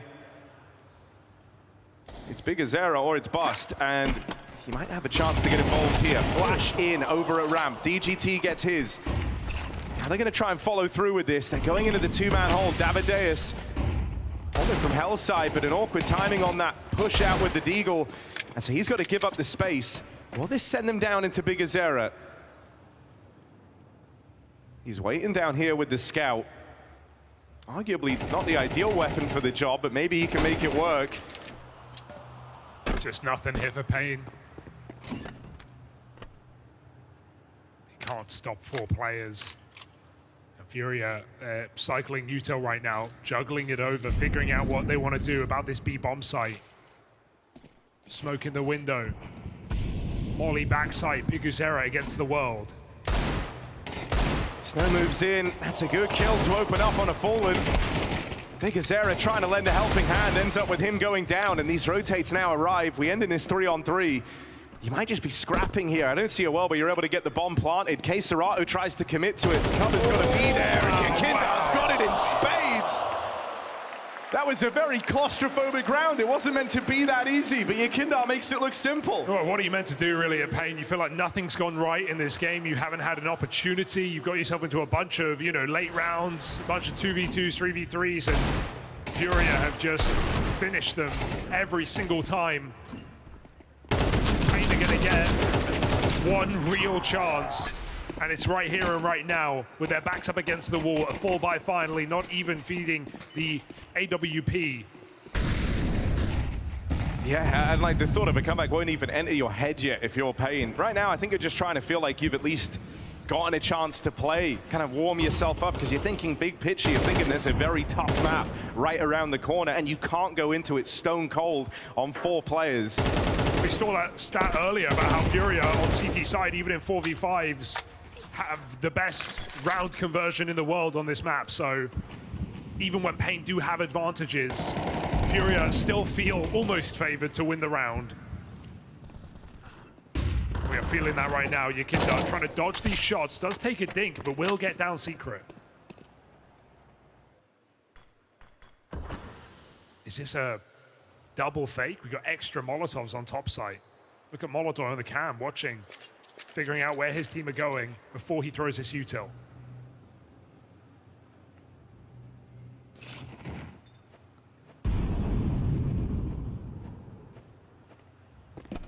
They're hoping that this pressure just draws, so much attention in towards lower, that paiN are jittery and nervous. They're right. And so 2 players down here in at lower. Chance to dive up through the vent if you get that top site control, and there's a reaction that FURIA were waiting for. DGT pushes into the lobby, and now they prepare themselves for this A onslaught. It's so calculated, and it might just be so clean. Davideus does what he can, but he's up against the world, and it washes over him. FURIA looking for a decisive victory here on paiN's pick of Nuke. And with only 2 players left standing in a 2v4 retake in at upper, you're so out of position here. Fallen has toyed with them. He has pulled them around the map, out of position. Won it not with brawn and strength in this final round, but with tactics. You've outbrained them, and now you out-aim them for the close. FURIA, decisive win on Nuke to start their semi-final run. This was meant to be home ground for paiN, their chance to upset, their chance to open this series strong, and it couldn't be further from that fact. Yeah, paiN kicking and screaming after that one. That was meant to be a pocket pick. That was meant to be the upset potential in this series that they want so badly, but FURIA wants it more. Domination, and going into a second map where FURIA just only now lost their 12-win streak on it. They are so comfortable on Overpass, even playing up to the crowd now. They make it look easy, just a bit of business for FURIA in this match. Yeah, meant to show their cut above just how far they've come since that initial game all the way back in Austin. I would say that this does a fantastic job of demonstrating that fact. Make no mistake about it, FURIA are a big stage team.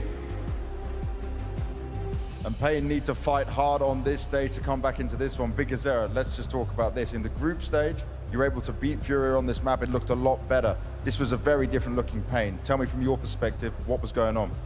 I don't know. I feel the beginning of the match we were kind of nervous, maybe. Sometimes losing some situation that we can, and I don't know, just dying for no reason. So I think some problems that we have to fix for the next map. And you're going into Overpass next. This map they won last time around. So tell me, what do you talk to the team? What do you say to the team to inspire them to make sure you get to a third map and still have a chance? I try always to say, like, be calm all the time, because it's just one more match, one more game, and this is what we do every day, so we have to be calm here. If we are not calm here, we don't know when we're gonna be calm. So yeah, we just have to play our own game. I'm pretty sure that we have a very good Counter-Strike that we can beat FURIA also. Even the Overpass is a very good map from them, but yeah, let's see. You've got to keep believing, man. Thank you very much. Good luck. Thank you.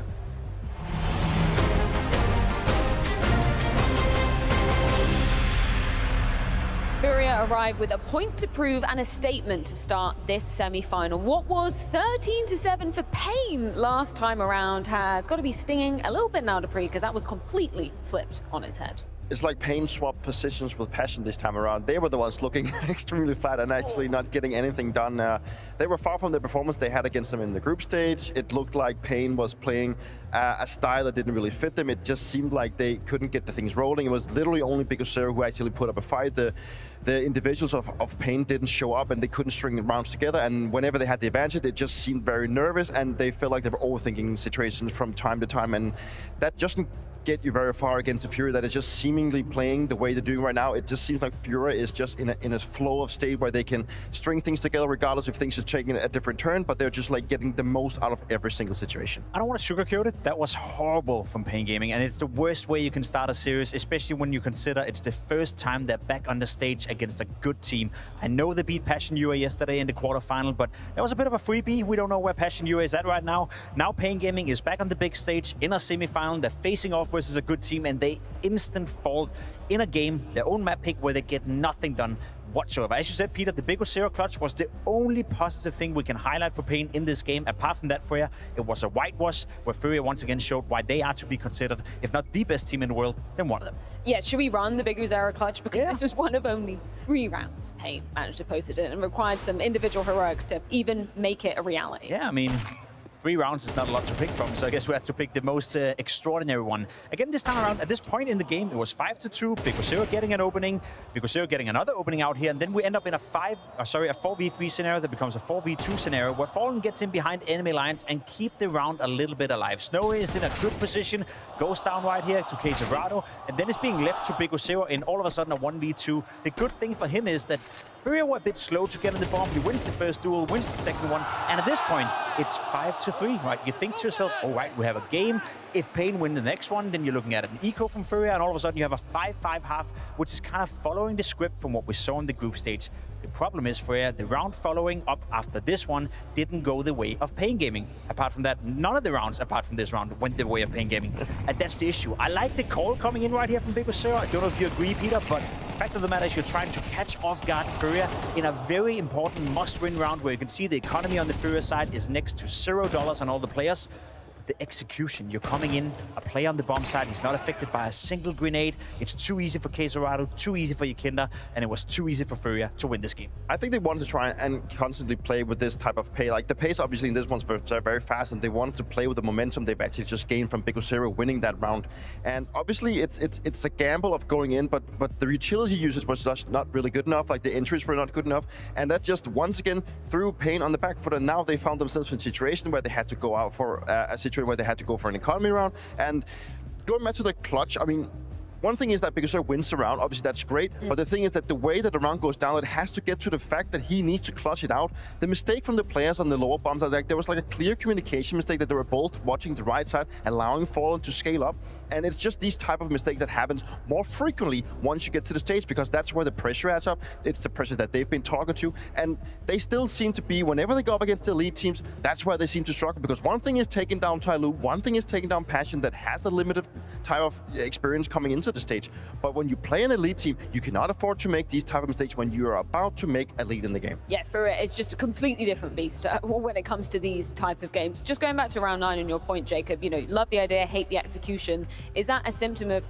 poor execution from paiN, or is that more FURIA being really prepared and well read on what they expect for it? I think it's a bit of both, but it's more so paiN Gaming, you know, doing an inside push like that with not enough utility to back it up, or with not enough, I guess, of a clear pathway for the players to get into it. You saw from the point of view of the FURIA players, the kills are not necessarily that hard to get. You see a player on the bomb side who is not contested by a single flash, by anything. You could have put a flash in behind the second vent that is covering for everyone, and that would at least force him to dodge or take his crosshair away, but I think it was too easy. And another thing is, as you said, Peter, right, you win that clutch with Big Zero, you then go in and you play a fast round of Counter-Strike. Sure, you lose that can happen, but you falter, right? You show that you have a spine like a worm at that point, where you have nothing else to offer in the game just by losing that one key moment in the game, and that's simply too fragile for my liking. So as much as I want to praise FURIA, which we're going to do because they played world-class Counter-Strike once again, I think it was too easy on the side of paiN to falter. And coming into that specific round, you know, up until that part, they have actually gotten off with rounds where they actually seem to be doing well. Like it seemed like it was just more of a hesitant situation where they wanted to go out and constantly play with this composure they'd already built up. But it felt more like whenever they got in there and they were surprised about how the defense of FURIA was. And sure, it is a gamble, but you don't really know how FURIA's going to start. They could have done a ton of different things, but it's always the easy way of just for us to sit here and say they should have done something different, right? Yeah. But obviously, I mean, that was quite of a gamble. It didn't really pay off for them, and obviously now they find themselves down once. Hindsight is always 2020, and it's always going to be difficult to go up against FURIA when you have Yakinda starting so hot as well. Props to Yakinda for coming in all guns ablaze. Had a fantastic game once again, and I feel like Yakinda has a bit of a habit of, you know, at least as of recently, playing okay in the group stage, not necessarily bad by any means, but then he steps it up in the playoff. He has a couple of maps, a couple of games where he's taking over the server, like he used to do back in the good old Yakinda days. And I know it's years and years and years ago, but I will say, Peter, it does feel like he's ramping up, does feel like he's getting more comfortable, more confident on the server as well. We saw him in Yard on the CT side a couple of times, sneak in behind the smokes, finding Big Zero, trying to sneak down in secret, and he just constantly put a stop to whatever pressure was coming at him. Yakinda playing at this level, surrounded by Fallen, surrounded by Molotov for that matter as well, and csgo, that's such a scary prospect. It's just the amount of space that he managed to take is just incredible, and it creates so many opportunities for the entire team, whether that being csgo or being the lurkers or Yuri lurking out somewhere else. But it just feels that Yakinda has stepped up his game so much that it just helps FURIA in more than just the space taking. It's also his communication, the way of actually approaching different. It's not always because Yakinda is being put in first. He's also working on the sides. He's always getting so much space. He can lurk around. He can actually create rotations, and he's also creating a game that the FURIA will actually always play off. And it's just great to see him. And I've been on the receiving end of what Yakinda is doing right now, and it is difficult to do something about. He is a guy that sometimes just swings where you don't expect it, but he's also the guy that now has learned to take the step back, to actually understand when he actually needs to take that step back, to not give up the advantage that he constantly creates. Now, Dupree, I don't want to expose you to the public, but you told me in the green room, you know, you woke up at 3 a.m. You had this epiphany. You actually predicted the wrong thing for Nova shots yesterday, okay? It was a late night, so production have done you a solid. They've sold whatever credits we had, so we now have 360 to play with. Think wisely, Peter. Yeah, think wisely. The thing is, we did go with Vitality. Vitality has not been looking that great, and they do go against Falcons later. But maybe we should go and try and buy some stocks for the game that we already have. Couldn't that be a case? So let's do that. Do we believe that paiN might bring it back, Jacob? Do you think there's a case? Absolutely not, but it would be fun to go for them. Let's do it. Just to see that sometimes in life also got to take some risks. Yeah. So where we got paiN somewhere. Where are they hiding? There they are. It's also a cheap stock. Going all in again. Like there's no diversifying. There's Go Max. Yeah. Let's go Max. Let's go. Yes. There we go. That's nice. What Kinda do you? sets them up for the next map, doesn't it? Yeah. I don't. That's the issue, right? This was supposed to be paiN's home ground. This was supposed to be the map where, if not winning it, at least making it competitive. Make FURIA known that we're here to play. But I think right now in the FURIA camp, the only danger there is to this game heading into the second map, which is Overpass, is the fact that they lost it the last time they played it versus Vitality, ending a 11-game, 12-game win streak. But then again, that was against Vitality. That was a close game. That was definitely a game that could have gone both ways. If I'm FURIA right now, I'm sitting in the green room, I'm outside taking a bit of a chill pill, I wouldn't be afraid at all. So what are you saying, Jacob? It is over. No, it's Overpass, and we've got to wait for the break to see the second map go down. A chance for paiN to be biting back, but it's going to be a tough one. Map 2 coming your way very soon.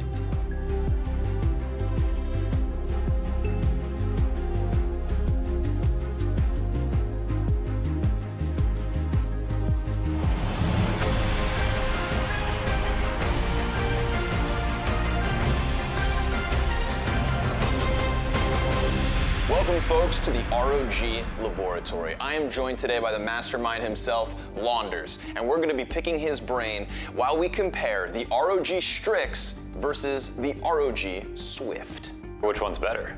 That's what we're going to find out. Science.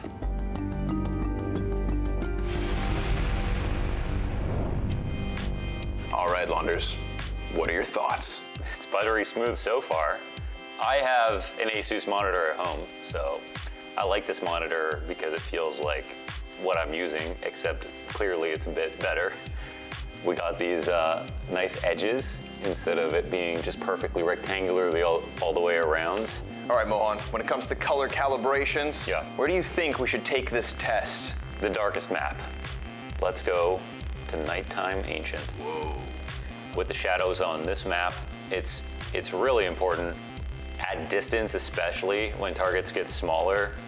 These things really factor into your reaction time, actually. People don't think about that, but if the colors aren't good, if it's super washed out, then essentially you're not gonna be able to react in time. This panel does a good job of separating that. So yeah, contrast is always important in a game like Counter-Strike. Talk to me about this 600 hertz that you're currently experiencing. They say that your eyes can't move that fast. Well, I'll tell you right now, mine are. I can really appreciate this 600 hertz monitor, especially for Counter-Strike on the Source engine, where frame rate is king. You can see how much better it is. Now you're sitting here, and in front of you is the beast itself. Yeah. The ROG Swift. Tell me your first impressions looking at this bad boy. OLED is the big difference. It looks like the glossiness looks so much nicer. I mean, the water effects. It's just nicer on the eyes, man. I mean, personally, as somebody who just fell in love with 1440p gaming, I think that's what goes beyond even Counter-Strike, right? We're Counter-Strike lovers at heart, but if you are a gamer at heart, if you're playing anything single player, I think like even just browsing the internet, watching videos and stuff, that's where 2K resolution makes its money. Back in the day, you couldn't have OLED with this high of a refresh rate. No. Now that we've unlocked this, like, I'm not really sure how much better it can get. From top to bottom, I think that it's easy to say that the Swift is just kind of in a league of its own. All right, Launders, you've had your chance on the Strix and the Swift. I have to ask, which of the two? I am gonna go all chips in on OLED. I think it's the single best upgrade that you can put on a monitor. As soon as I made that upgrade, I knew that was the one. I think I'm gonna stick with my choice of the Swift, and I'm not looking back. It's a respectable choice. I mean, like you said, first impressions, it knocks your socks off, but I'm sticking with the Strix. It's that 600 hertz. Every competitive edge I can get, I'm gonna take. I'm willing to accept your choice. Well, we'll see you next time here at the ROG Labs.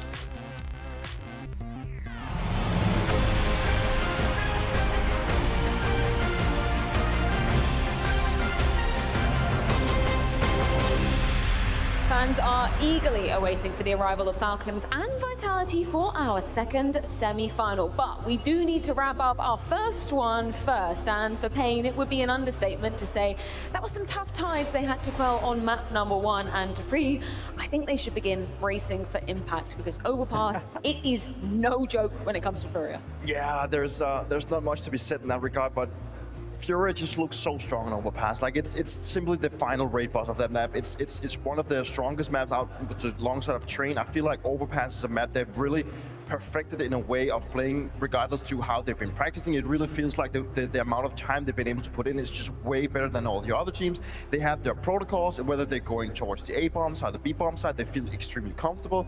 It's a team that has just elevated Overpass to a level that we haven't seen. Obviously, it's been out of the map for a while, but it's a map that they've actually prioritized getting good at, and I think it's paying off. It's simply just looking strong for them, and they are in for a hell of a match. Now, the silver lining is that what we saw FURIA do to paiN, learning from the loss in the group stage, coming in, course correcting and dominating a nuke, you could hope and maybe fear a little bit that paiN hasn't been able to do the same thing, but that's the only silver lining I can find for paiN right now. You're right in saying, Peter, that Overpass has been a very dominant map for FURIA. They played at an incredible high level. We saw in the group stage a good T side with 7 rounds, and then it just shut it down on the CT side. But I hope paiN learned something from that. I hope Bigozero is coming in with a maybe a bit of a surprising game plan, and then I need to see some of the individuals step up. I know it's sometimes silly to say, yeah, we need NQC to play well, we need Snow to play well, but let's be honest, when your Kinder is firing on all cylinders, when you have Router not even activated because he wasn't needed, then you need certain individuals within the camp of paiN to make the first statement, and then we get to see for you whether we have a game or not. And that's the issue, right? Even though paiN, they do get to start on the CT side, that isn't really a silver lining in itself, because FURIA are just so damn good on the T side as well. paiN only struggled, and they struggled last time. They only got 5 rounds in the last time, and that's just simply not enough. Also, when they've had their struggles on the T side. Obviously, coming now in for paiN, it's about finding their own kind of play style. They need to go in with the confidence that Bigozero also felt that they lacked in the first one. Coming into the game, feeling that they can play the counter, they are good at. They don't have to come up with like some kind of deep idea, but they need to stick to the rituals and just stay alongside and stay true to what they're good at. Maybe they need to have a few of slicks up their arm, but they gotta be figuring out how to approach FURIA, because FURIA is gonna come in with this flow that is so hard to break. I think there's a game within the game, and I like to be the realist. For me, it has to be a game where paiN make it competitive, otherwise they'll leave this tournament, leave the semi-final, getting smacked by FURIA, and that's not a good way leading up to the major. FURIA versus paiN, map number 2. Could it all be over on Overpass? FURIA eyeing up another grand final appearance, looking for 3 in a row. They're currently trophies at 2 of them. So they're looking to leave an impression, and to get there without even breaking a sweat over paiN. They dominate them on map 1, and now we go to home ground for FURIA. They were on a 17-map win streak heading into this one, or 12 rather, and now might have been broken by Vitality. They've got a chance to restart the streak here and now. Oh yeah, let's get back to it. FURIA looking for a quick day in the office, a 2-0 over paiN. Can they resist Brazil's best and maybe world's best here on Overpass? T-side start for FURIA. And Fallen's been cooking in these pistol rounds. They ran away with both of them. On Nuke. Gonna come in with a slow pace. If you're paiN, you've at least had, you know, squad be able to topple FURIA, something to go and look at. They also got to play them on this map back in the groups.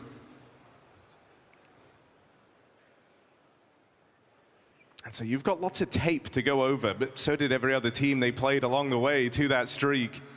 And it didn't help them. This is paiN coming in a little rattled as well after a cold start on Nuke, only Bigozero firing.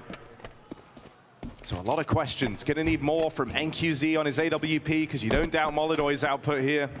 Yeah, at least you get the value of starting CT side Overpass, of course, but FURIA last time took 70 rounds, so I'm excited just for the prospect of seeing a really nice T side here from FURIA in what feels like now a lopsided game, proven by that first map. A lot of noise getting made outside this B site. Options are open, really. They poke, they prod, they don't commit. 30 seconds with bomb outside Monster. It's a double fake here for FURIA. They're going to show on A as well. csgo can't be taking his bomb to A, so 25 recommitting. Stack faked out here, 4 players on A. Oh my God, he just hit that. Yakinda, that's a lizard flick. And back to B. And now they move in towards this lower site. Davideus concealed, Molidoy and Yakinda still putting pressure on up at the top. Davideus chance to stop the plant, and he's just stolen this pistol round away. They can't find him. Davideus, daylight robbery. And they still don't know. Death after time for Fallen. That's a disaster for FURIA. Oh my goodness, I can't believe they don't clear him out as well. Everything went so well for FURIA. The double fake, the full stack rotated one player in that B-bomb site, and apparently it's enough. Sickening shots for Yakinda and Molidoy. And still paiN, one man hidden in the midst of the madness with the bomb drop. Absolute nightmare round to lose for FURIA. It's meant to be your easiest pistol yet.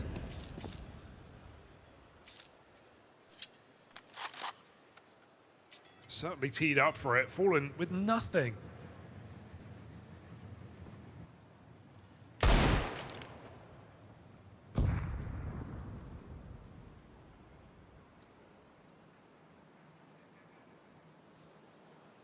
Does he know? Definitely feel like he got the spot. Bigazera is still down here in con as well. So NQZ, decision will have to be made. Are you just going to leave Bigazera defend for himself? He's got support from Water down here at short. So not entirely alone. Unsure about the fallback. Yakinda goes and discovers him down here in con and get Bigazera out of there.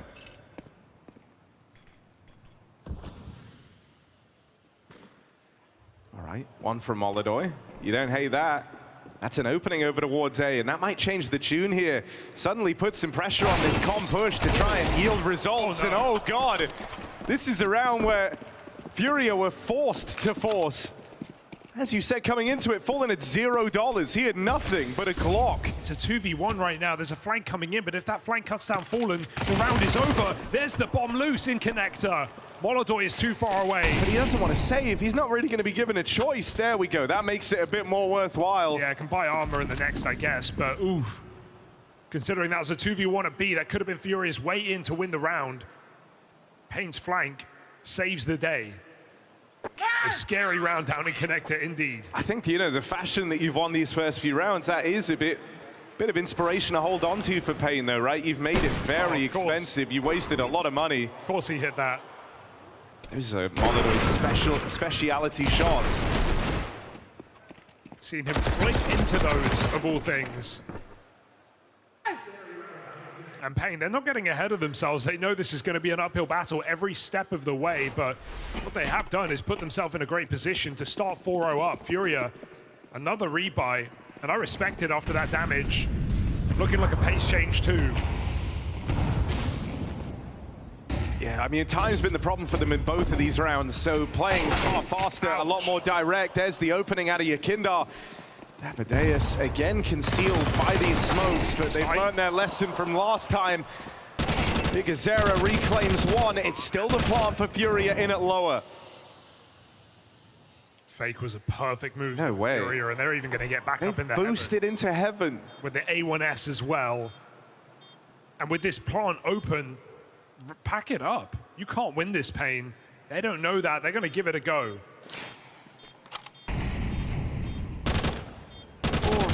Hit the tag on Keserato. They know they have him trapped up close, even as NQZ deals with one. There's the Molidoy boost. And so Bigazera's got to run away. That is a wild way for this map to start. FURIA forced to buy up twice over after running out of time. That's supposed to be a really, really rough situation to be in. That's what makes them so scary on overpass. Good realization as well that time had cost them 2 rounds, twice over. And does it surprise you that Fallen's flashes feel like the MVP of that round, right? Getting that first opening kill. This player, Snow, overwhelmed, Yakinda 2-tap. The fake out is perfect for FURIA, but even without it, there was not enough down on that B-bomb site to stop the rush.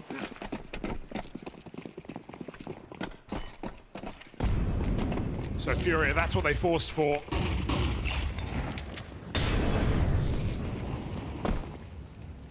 paiN have 2 rifles.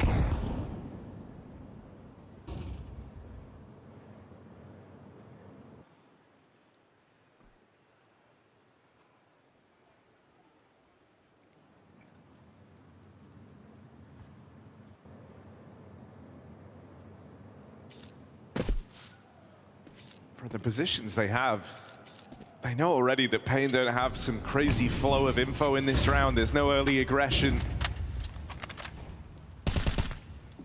They've stopped any type of push, and so really it comes down to bigazera's read.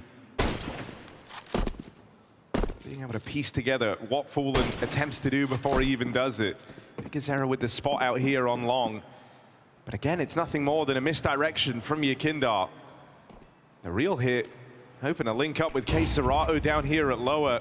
And I mean, this guy on his entries out through Monster is a whole different beast, a big reason for FURIA's success on this map. They've only seen one, but in for a penny, in for a pound, paiN move many over into B. Just not uncommon to see csgo do this even in rounds where they're going A, so it doesn't tell you a hell of a lot when you get him in the feed, but now you see other players firing off. And the object becomes clear here for paiN. Quick clear down in the pit, and even though bigazera arrives, gonna have to stop this plant to rob another round away. Can't quite find, falling around the edge of the smoke. And so they get that bomb planted. Nade knocks out Molidoy. One back from NQZ, and there's the follow-up. paiN piece it together in time. They get down into lower, and they successfully stop FURIA's B hit. Retake found, and lead maintained for paiN as their force buy yields some success. That's what you like to see. We've got a bit of back and forth to begin this game. NQZ starting far stronger than he did back on Nuke with a big multi-kill early in this map. Those 2 forced rifles worth their weight in gold. Is that missed heaven smoke for FURIA? Or is it paiN using it to their advantage? Either way, it worked perfectly.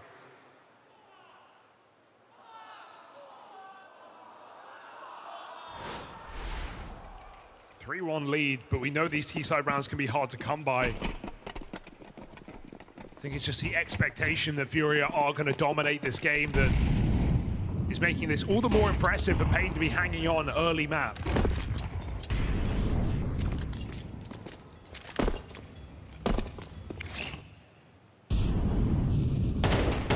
Going tip for tap with the best team in the world on Overpass. That is not even a conversation, even though Vitality broke that streak. 12 straight for FURIA. To flip the script, this map has been in the pool 4 months. paiN only picked it up 3 months in. They've got 4 officials, all in the last 30 days. So paiN do not have that experience, they do not have that depth. This is their least played map. Right now they're bringing it to FURIA. bigazera's aggressive, here's the footsteps. Tries to get his AWP on the line, and then bigazera plays to contain. Harassing short, stopping the spillover, bested by csgo on the jiggle. Only 40 seconds left in this round. So FURIA, they might just have to keep battling through into the stack. They've got util down for now, cutting off the paiN rotate. Resmoke would go so hard if csgo can get it in. Break for Fallen, sees him flood out. Yeah, that's 2 players spotted on the spillover from Bank. It's SMG's trying to close the distance, but csgo is doing much the same. Fallen acting as a decoy, allows csgo to slide in. And again, it's down to these clutches. DGT, really step up. csgo's low on time, commits to the stick, and DGT calls his bluff. Only walking through now, caught by csgo. Clutch goes the other way as csgo keeps his cool. DGT had his opportunity, he had to go straight away. csgo off the bomb, in with the 3rd kill of the round. And a clutch up for csgo should not surprise you. He's making, I mean, all of FURIA are making these Tech 9s look like rifles. They've been sniping players out of this game. Yakinder and csgo both finding incredible shots. As csgo begun that onto bigazera's rifle.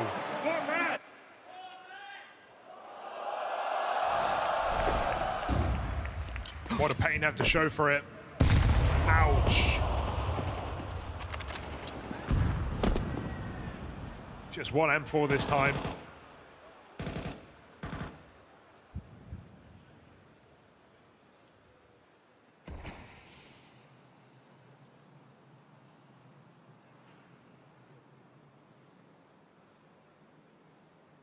You feel like the winner of this half is going to be who finds 2 rounds in a row from this point.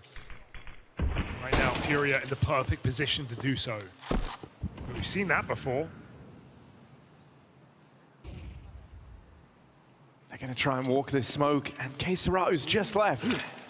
Just went back to lobbing Util now. Right as they've come through, he should have no idea.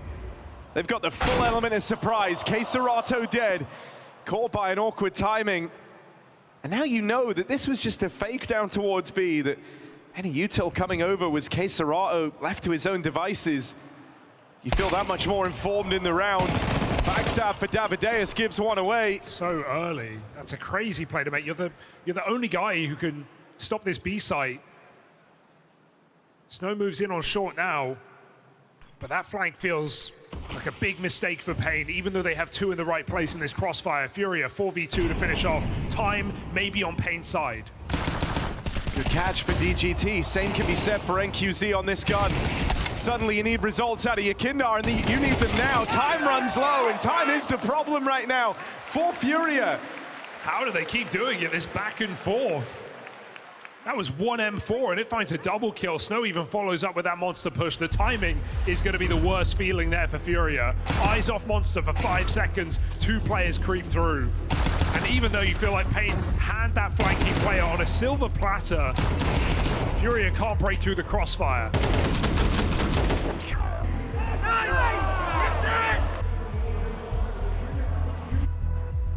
Some annoying rounds right now in the game. FURIA have to keep their head in it. Losing to some low econ.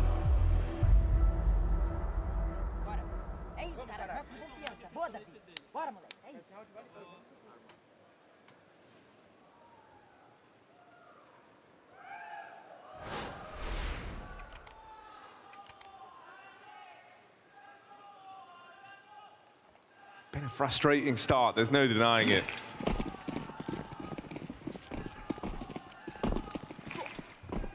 Again, it's the force buy. As this back and forth affair looks to keep going. Again, they go back to this B here.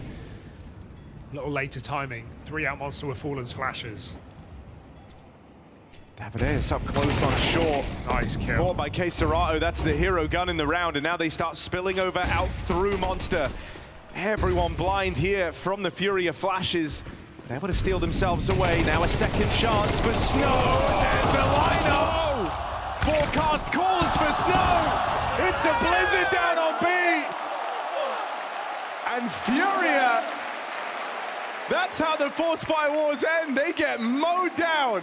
After the entry as well, Snow panic smoke, and he finds the perfect one-way through it. 3 kills on spray down, recovers for the highlight. And paiN back-to-back rounds of all times, of all teams, it's them. Dare I say it, paiN are in a position to exploit FURIA on overpass.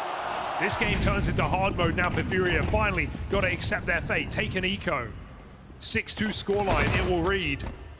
Before FURIA get another rifle round, and at that point, everything building up. Orb, M4s for everyone. Everybody look. 5 alive for paiN. Playing with confidence, and you're hearing it, you're seeing it as well, right? Getting hyped up here because they know this is a huge opportunity. I mean, FURIA are a team that do get a lot of success usually, a lot of mileage out of their T-sides on what is a CT-sided map. And so to be in this position, already at 6 rounds after this awkward back and forth to start things off, you know, there's a lot of CS still to be played in this first half. And you could really sweeten the deal. This also answers the question, right? Were more players going to come online? It was only Bigazera in map 1, but everyone's had a moment here for paiN. And that's good. You start to put Nuke to the back of your mind. You don't even think about it now because you're in with an even bigger opportunity here on overpass. Yeah, it does feel like the pressure's off, right? No one expected paiN to win this map, especially not after the way Nuke transpires. You surely had no hope, no faith, and so no pressure. As paiN try to push forward, Yakinda does the same, ever aggressive through the monster smoke, but it's Davideus denying a double. 3v3 here, FURIA may be in, but paiN are out and about. DGT lives to fight. This shot from the NQZ AWP, and maybe that costs them. Backstab here for bigazera comes as a surprise. Fallen caught out in no man's land. So it's all eyes on Molodoi. He's got 2 1v1s. Which will he take? Doesn't have his trusty AWP, gonna have to do it on the rifle. He'll go looking for bigazera over here on short. AK on the line, and bigazera, quick work made over that Molodoi clutch attempt. We're seeing Furia paiN look like how Furia did in that first map, right? Just constant oppression, flanking really, really fast, at times letting them down, but ultimately they're not letting Furia get comfortable in any of these bomb sites. Furia keep finding the entries. K-Serato in the previous round, Yakinder in this round. They keep finding 5v4s. They can't close it out. One-man armies in this B-bomb site for paiN, Snow, and Davideus.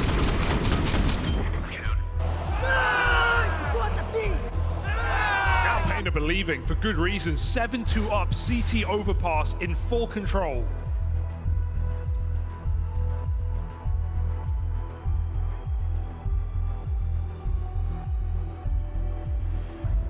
Furia gonna with a timeout.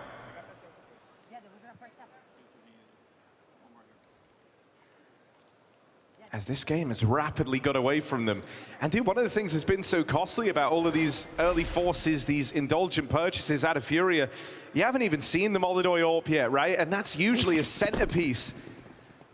Thinking back very recently, even out to Chengdu, where he got that ace in the round where Fallen drops it over. Usually it's a huge part of the game plan, but they've been on the back foot this entire time, trying to play catch up. And so here's finally the round to hopefully sort out the money. But really, it's going to leave you with like 1-2 gun rounds max this late in the game. And so, you know, you arrive here on Overpass feeling like you've never even played a proper round if you're Furia. And I can't even really argue that their early force buys weren't justified. There was one that maybe you could make a case for, but this is Furia we're talking about. They absolutely deserve to have confidence in their force buys in their early game, knowing the importance of winning a round earlier than your first 4-buy. And so I couldn't criticize anything Furia have done in terms of these buys, and also the plays have netted them so many advantages. paiN have just managed to close rounds. So it does feel really frustrating to be losing in this way if you're Furia, and it might get worse. Yeah, there's an opening. Both players reloading though, that could be awkward. Davideus, fresh mag put in, but not in time. Tech9's break through, and QZ arrives first. His teammates on the way. Nades go in, gonna find a bit of damage on a Fallen, but nothing to write home about. Won't get displaced into the eyes of the AWP either. And so, okay, paiN have won some pretty wild rounds thus far, but this is maybe the hardest yet. 3v4 on this retake, and Furia entrenched. Oh.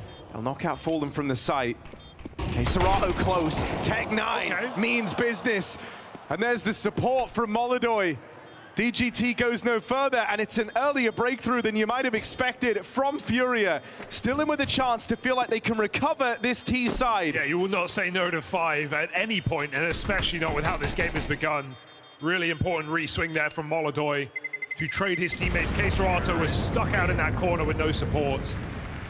So right now, Furia have been given the opportunity to come back in this game. K-Serato has just been unstoppable with these pistols, constantly making these rounds even possible for Furia. The only reason they have rounds to their name right now. And let's remember, this guy on this map is a marvel. CT side, best rated player in the world right now is K-Serato. I think a big thing as well, Molodoi finally gets his hands on an AWP. It would not have felt right for a team that so often try and prop him up to have not got one in this first half on Overpass. bigazera, an ode to Grim here, buying the AUG in this round. Yeah, he got to use that yesterday. And I think bigazera liked the way it felt. There he is with one. Goes no further as Fallen runs it for the trade down here in Con. Yuri catches them on that smoke break. Oof. And NQZ's got to get out of there. No risk, no reward actually. He's doubling down. Goes again for a second fight out through middle, but both of them come up as misses. He's trapped. Flash gets Molidoy off the line. You hear that orb fire, you know you've got the freedom to escape, but it's a Flash battle for control over this long sightline. You can't hold this forever, Furia. Time was the big issue for them in a number of these rounds. It's why they got off to such a weird, slow start on this T-half. Ouch. But as they try to collect themselves, they've given away a kill down, and Con out here on long. DGT good for another. And so NQZ starts to gun it up towards this top site. Oh, no, not again. Furia not in yet. They've split up. Fallen's faking. Where is he? Molidoy can't make up his mind. He's running back and forth between both sides. Fallen buying time. Molidoy goes for B. Fallen, the more time he buys, the better odds his young Orb star has in this site. Snow will finally find Fallen, but Molidoy puts that bomb down. Look, you never doubt that Fallen has a lot of faith in Molidoy. He went and sacrificed himself here to tee him up in this moment, in this clutch. And the rest of Furia look on. Can Molidoy find success in this 1v2? Holding for the heaven push, there's the swing, quick as ever, and the spot on NQZ. Molly forces him wide, but not quite off the line. He'll try and fight this. Molidoy now very, very low. Gets NQZ off the ball. Molidoy relentless. That's why they have so much faith in Molidoy. To a T. Doesn't miss a beat. One more tick in that Molly. He is toast. Molidoy times it to perfection. The fear of this player, you can feel it. NQZ's never gonna stick that bomb.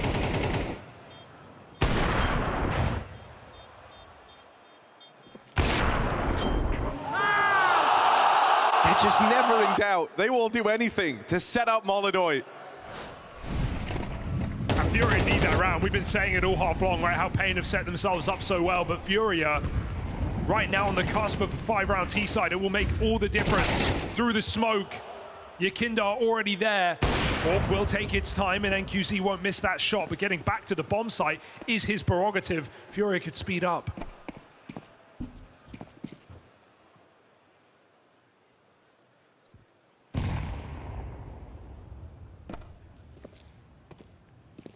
Right now, B is so weak.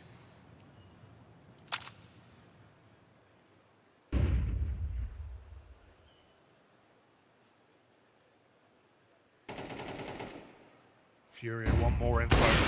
They find out this Orb never left. Molidoy has it trapped with Kesara with Yuri having eyes on right now. That smoke allows an escape. Very important. Oh, I mean, He could have. two players right there, but Yuri doesn't leave it to chance. Gonna try and walk this smoke. Not gonna happen. That'll leave him close to Davideus. This SMG, the flash through, bailed out by the NQZ Orb. Running out of time 30 here. seconds here. Kesarato, Molidoy. I mean, these are the two closers. Kesarato does it with rifles. Molidoy won't get to take part on the Orb. And NQZ, after some missed opportunities, sends him out of the half with the ace. Finally starts hitting. And that's how they put on a commanding CT side on Furia's home map.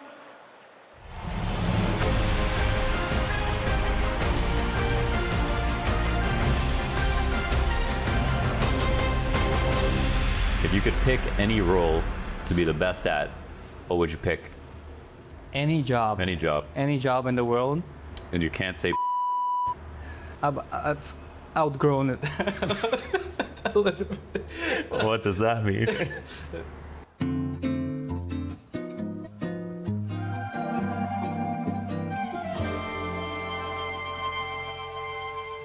Can you do an impression of Snow? What's that? Like the winter snow. No, not the winter snow. Oh. The Brazilian snow. Vamos porra, vamos caralho. Have you seen Hot Ones? Yeah. Well, this isn't Hot Ones, but No, it would be cool to try like the hot ones or whatever with different sauces and everything. now you want to try. Yeah, but the problem is I know I'm not on clock ones. You don't know anything. Oh, honestly, yeah, you could be right. You don't know. You ever still do Taekwondo? No, I would love to. I would love to Oh, your spar. hands. Yeah, like I had a broken finger, broken nose. Well, I just don't want to risk it, you know? if you could do Taekwondo today versus somebody, another player, who would you choose? like spar. I don't know. It has to be your teammate. None of those guys can fight. I'm not gonna lie. Can you do cross-eyed right now? I don't know. I don't know. Does it look like? That's gonna be. What is it, too hot? I think you go like. Oh my god, yeah, I see it. I see it. Okay, now go. If I go and it works, I'm never gonna come back, you know? That's my fear. But I just took that risk. That's why I'm a baiter. You're not a baiter. I'm a master at baiter.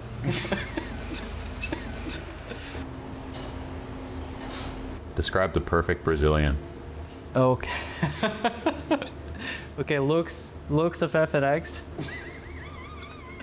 Brain and leadership and... Are you gonna say Fallen in FNX's body? Yeah.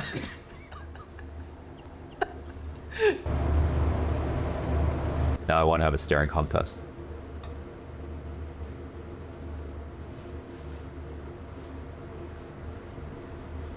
Hotness of the wings is coming out.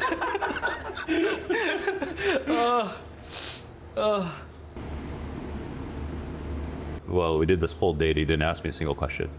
I was never asking questions. I just wanted you to try. I asked you 2 questions now. What? You asked me 2 questions now? Sorry, what? 3 questions now?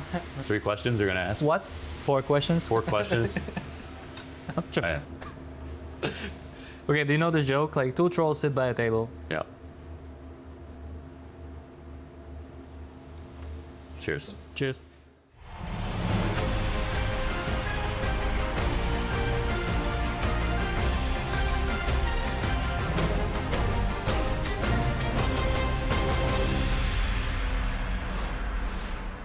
NQEZ all 5 to finish off that first half. paiN come into this semi-final ready to surrender and somehow manage to find a solid CT side against FURIA, the best overpass team in the world right now. It is domination. FURIA stuck in the money hole in their T side.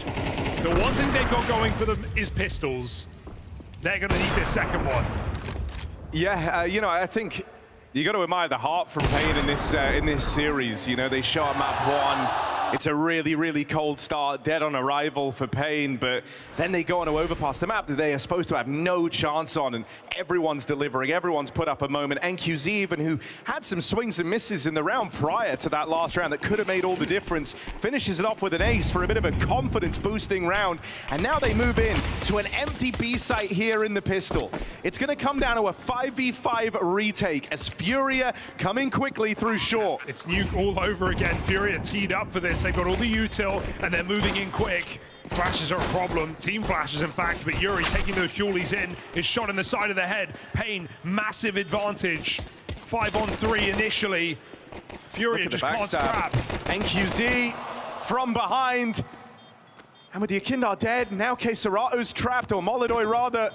Keserato makes it into the site and goes looking, goes fishing for one more. Smoke on the bomb. Where's that kit? They're looking for it.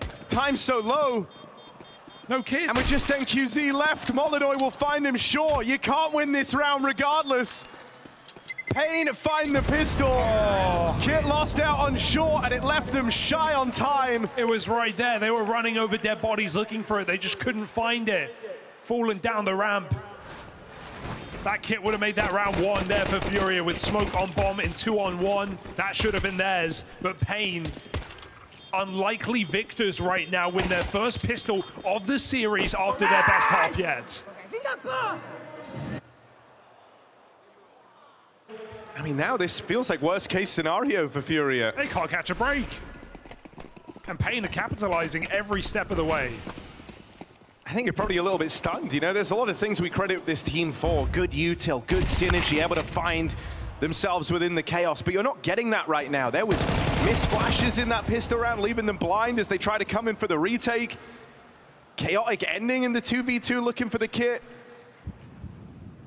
And so paiN, they'll take FURIA mistakes in their stride. They've capitalized on it throughout.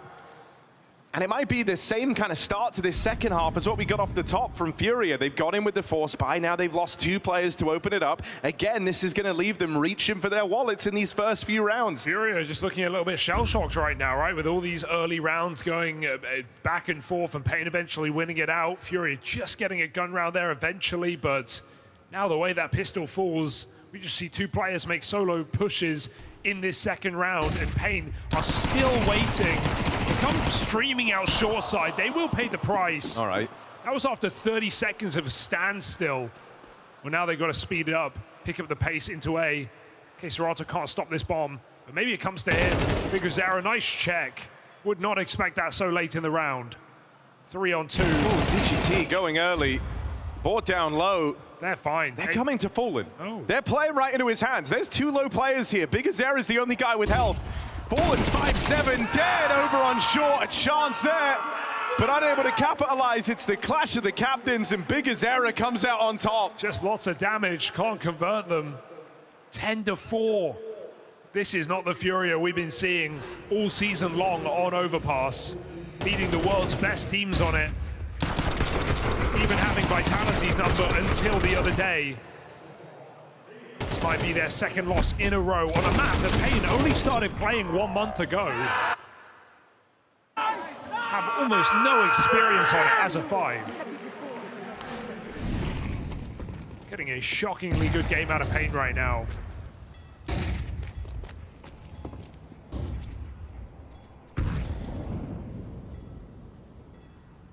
How could you have called this?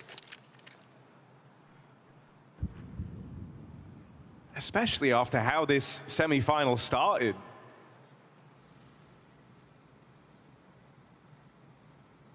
They're going to go into the B stack here, but it shouldn't be a huge problem. Yuri's got 1 flash to try and help out. And paiN is just being patient. We saw this from FURIA on that opening map, right? Kind of letting the silence speak for itself, hoping that you get FURIA wanting to make a move and do something here just to make this round real easy.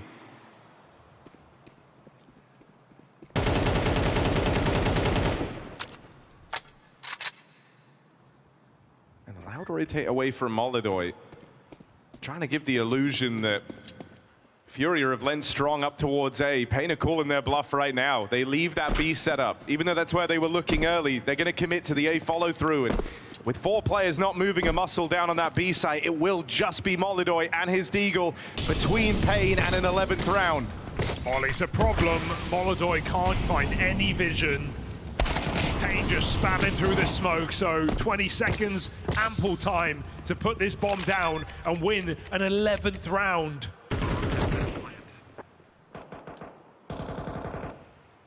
And at this point, you know, you're 1 rifle round away from winning this game. That's why you got to be thinking about it if you're paiN. If you win this next one, FURIA are broke. In that first half, it felt like Money did a lot of the heavy lifting, right? FURIA could never get away from all that early damage with players dying off the time in the first 2 rounds. That's before the force buys even came into play. Finding a lot of damage here, Fallen and Yuri, way more than you could have anticipated. Might even get out of the round with some guns. Here's the backstab for Bigazera, and he'll deny it all. And just the insurance policy, the safety net of this paiN squad. And he's just had a masterclass here, hasn't Bigazera, right? 17 and 9, NQZ right behind him, 17 and 8. Power from paiN. And FURIA just can't catch a break. This is their 1 chance, their 1 gun round. This is the same position paiN were in back on Nuke, where you feel like you get 1 opportunity to actually make this CT side interesting. And will it be, is a huge question. FURIA are going to be nearly flawless from this point onwards. paiN have no intention of giving away such a lead. Yeah, I think for paiN as well, the best time just to close this game out is now. You win this round, you feel safe, you feel like you've done it, and it's a huge upset win over FURIA on their home map of Overpass. But if you come up short, it won't take much for FURIA to start believing again, right? Absolutely. With their success on this map, with where they're at in the landscape, with the fact that they're supposed to be one of, if not the best team in the world right now. And so don't get caught sleeping. Play your best round right here, right now, because this is the only rifle round you're going to have to worry about if you win it. It's a slow walk out towards toilets. That leaves them playing in to the Molodoi AWP.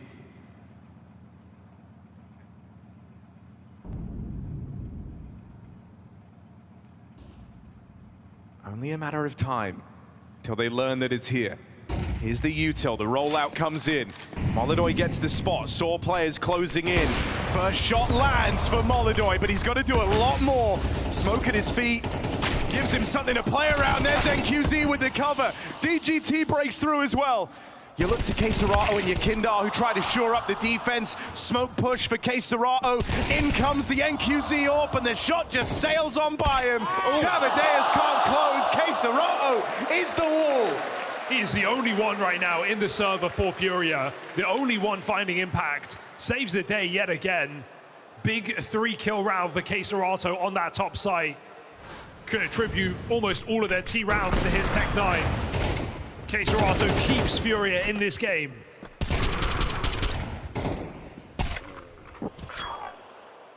So let's see how deep FURIA can make this run.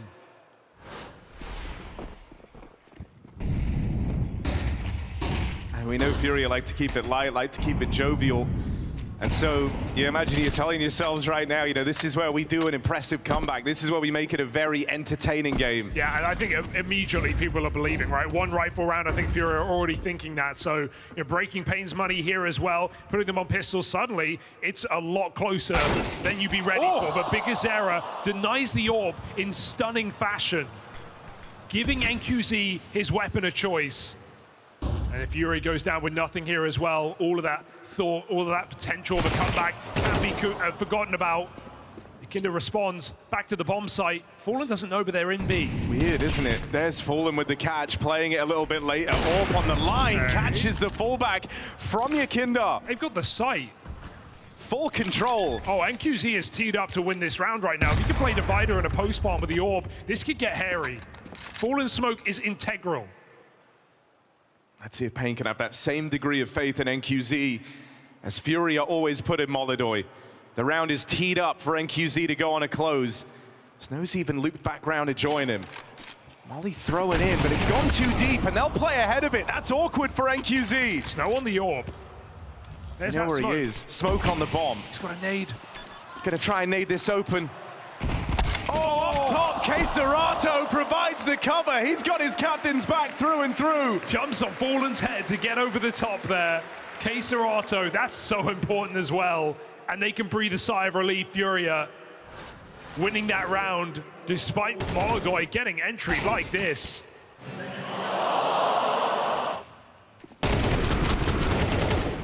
Real shame for NQZ that he doesn't get to play that AWP in the post plant.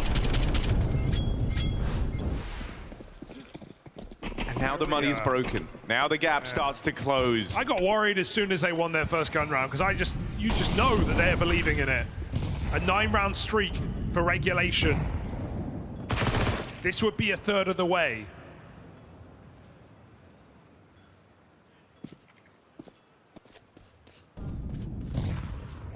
Taking a bit of a slower round of paiN, likely talking about the task that lays ahead. You're not loving some of these Molodoi misses, but he'll land that one, no problem.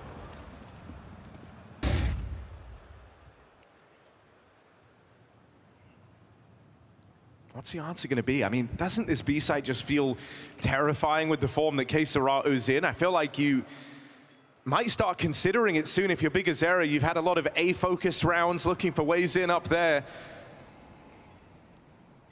But I don't know if K-Serato's the man you want to mess with right now. Molodoi's at least had some misses on his AWP. And so you understand why they find the A side of the map so interesting. Oof, that's not bad. K-Serato, Molodoi here, 2 MVPs of this map for FURIA. Molodoi flashes K-Serato back in, and ahead of the flash is that rifle, but not for much longer. Another 3-piece from K-Serato. Man made of multis. I think there's just a really awkward choice laid out in front of you. Do you go into the provably switched on player down towards this B site? try and run something a little bit faster, maybe change the pace? Or do you hope that Molidoy is still feeling a little rattled? Because going into him can have its own problems. If you hand him a big, multi-kill round on the AWP, suddenly he's right back on. paiN, no, this is not done, right? 2 timeouts burned, jumping on it very early, coming into a gun round. This is the hardest part, not just finishing, but finishing on the T side against overpass #1, FURIA. And this is where maybe that inexperience can come into play, right? We talk about paiN. They waited 3 months to play this map when it got added to the pool. They've only played 4 officials on it. And there we go. Struggle on those T sides. 27% round win rate this year.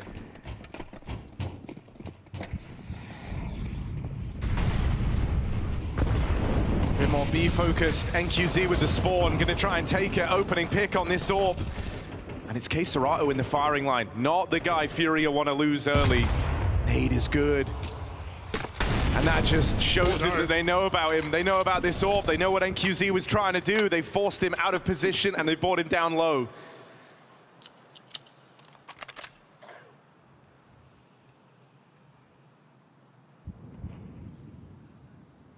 Gonna leave DGT on his lonesome. Oh no. Oh, feet seen for NQZ. It's a tag on a Fallen. That is cheeky.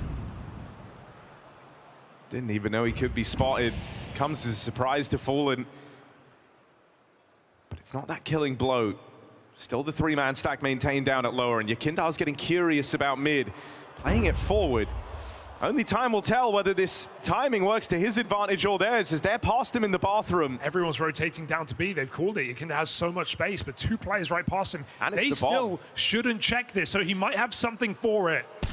Cursory glance out towards Connector. Yakindar in a box. Quick trade for NQZ. And all of FURIA out of position. Because they're running the rotate, paiN realized the gap that they found. Charging on in. First man to fall is Yuri. Big Azera takes the space away. Push out towards Bank. It's Molidoy with the trade. And so now's the time for Molidoy and csgo to hit hard. They're going to have to. Or else paiN move on to map point right here, right now. There's Fallen. An unlikely candidate at low HP to claw it back into a 3-on-2. DGT's not accounted for. The AWP's not been spotted yet over towards short either. And there's a lineup for DGT. csgo on this bomb. Calls the bomb, and again, he is the difference maker for FURIA. Ice in his veins every single time. Another clutch for csgo. 2 seconds he gets off that bomb. He sees the jiggle. And you got to take him out on first try.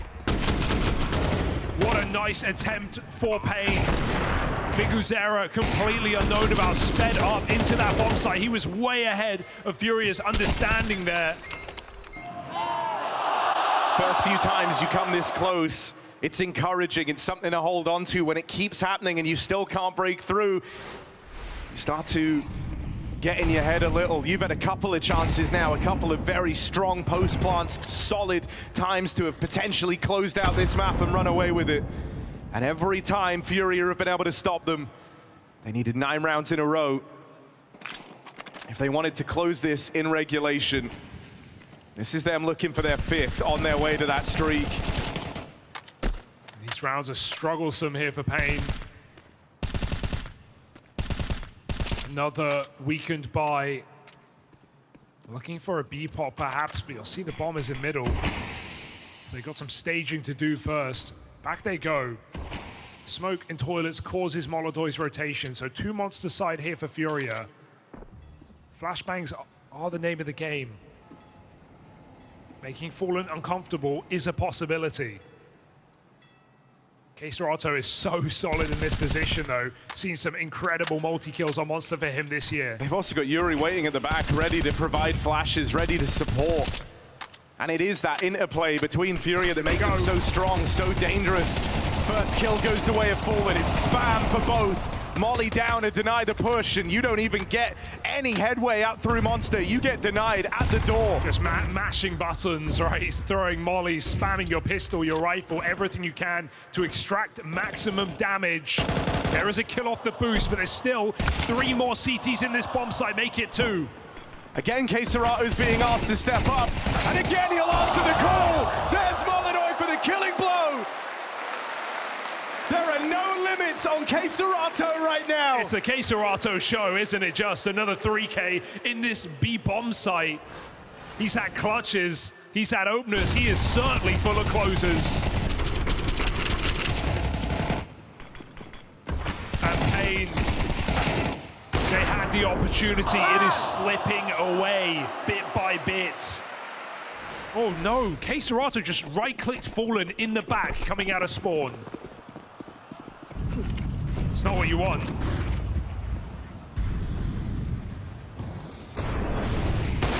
Oh, Molyneux full blind! Forget about it.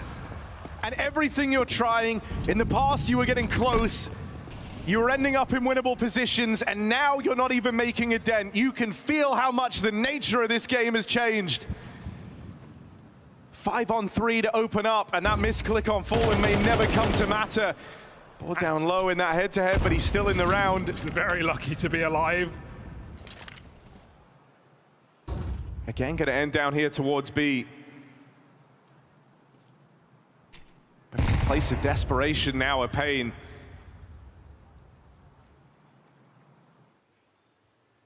Minute left to work with.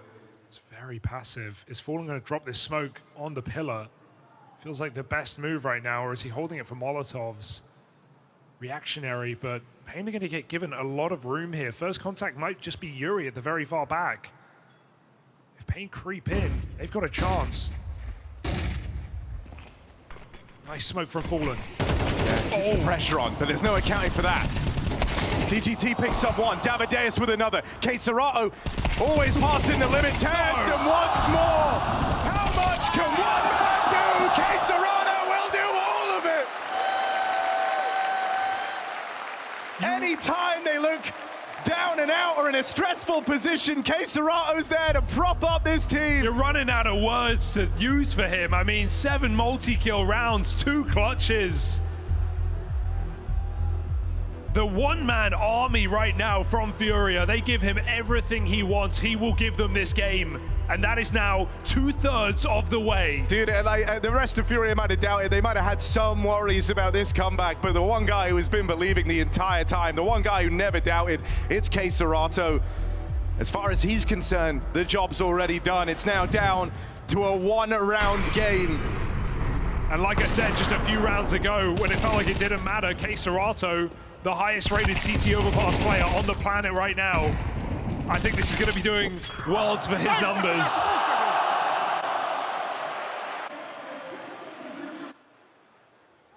Unstoppable. And the eco for paiN. A game they will not forget soon if it keeps going this way. And as more players get activated, the task grows even taller for paiN. Oh, early aggression doesn't matter, man. He's tired of sitting back and being the guy closing rounds. He wants to end them with aggressive plays. Fallen's even hit you with a movement piece, man.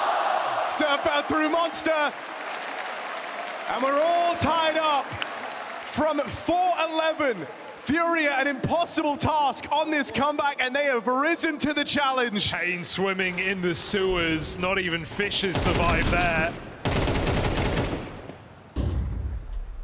A dream CT side in a map that FURIA just could not connect the dots, could not field gun rounds.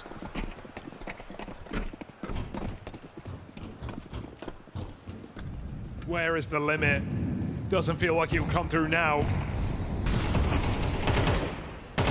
And Big Azera, NQZ, monstrous first halves.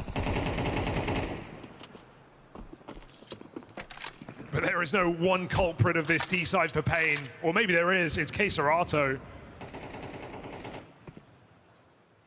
Across the board, so many close rounds.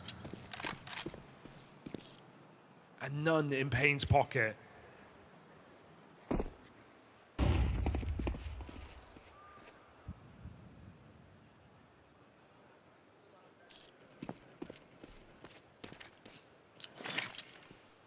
everyone on paiN is aware of it.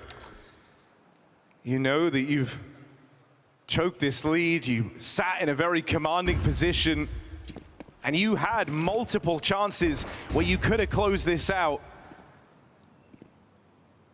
But now that it's even, and FURIA find comfortability on this CT half, you know, you don't drag it all the way back to 11-all, only to slow down now.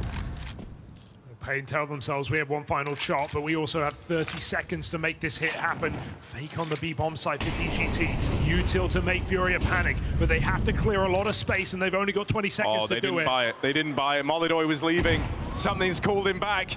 Yakindar with the spot on long. Molidoy missed shot. They close in. Oh, and they find him on the opening. Yakindar, backstab, not going to find anything. Okay, it takes them a long time, but another strong spot for paiN, and this is where they've got to do it. Was it all for nothing? This is where they've got to find that elusive 12th round. Yuri bringing himself into the limelight, but have to step up in a big way as he's 1v3, team cut down around him. No Cerrado to bail them out. End of the line, paiN get map point. Finally, they break through. Unbelievable, and that felt like that was not going to be the round, right? All the info for FURIA, a fake, a limp fake. But Molidoy missed shot. He has not looked himself in this game. Had moments, flashes, that 1v2 on the B bomb site, but a couple of misses, and you feel the consequence in this round. Yakindar gets time wasted. Molidoy leaves with nothing.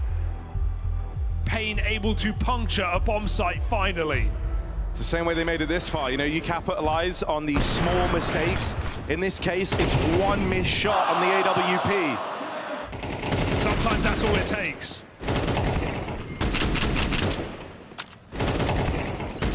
And a 3v5 on this top side is almost insurmountable.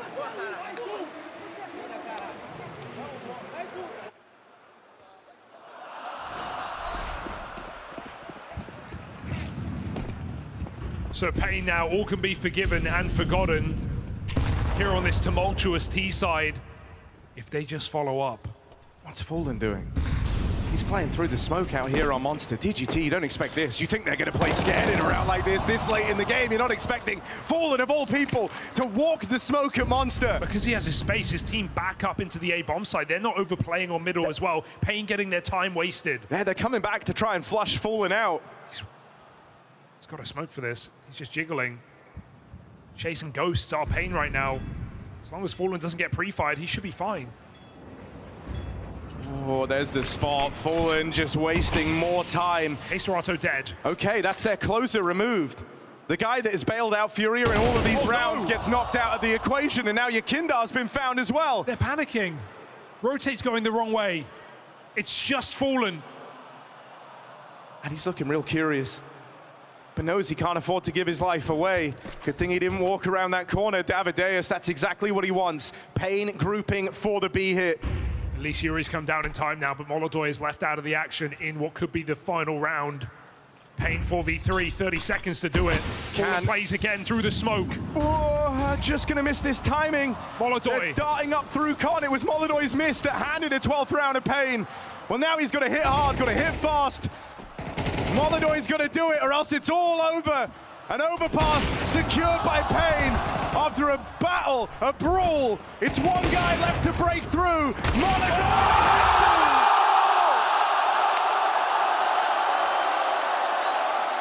We asked, he delivered. This game's not cinema, it's theater. And there's a third act here in this overtime.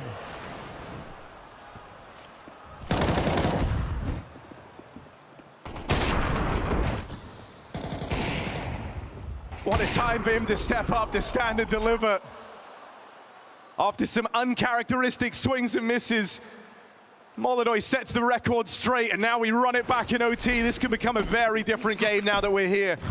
When you saw FURIA first half, the thing that got them off to a bad start was never having the money. That is not an issue in overtime, so paiN will have to earn this win now. Through the double AWP as well, and through the smoke, everyone feeling angsty.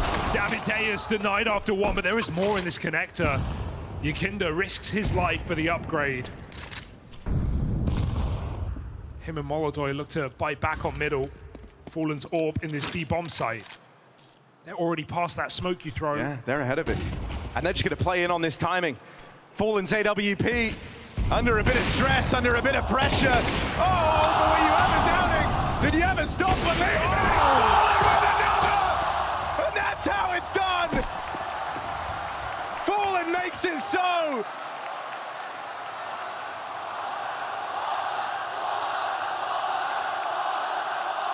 '25, and the arena erupts with his name. That storied AWP, the showpiece from Fallen. Only NQZ left. And how's he meant to succeed where everyone else tried and failed? It's a shutdown.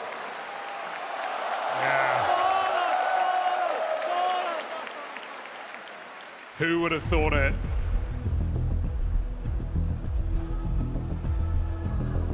And paiN, you feel like they had their chance. They have had numerous chances to do it in overtime. Would be a shock to maybe even themselves. It's the pressure of the stage as well, you know, like there's no getting away from it. If you're at home, if you're in a studio, you can shrink into your chair, you can forget all about this one. There's 10,000 people watching you give away this lead. There is no escaping FURIA now. First in OT goes their way. And it's a beautiful sequence from Fallen's AWP to get them there.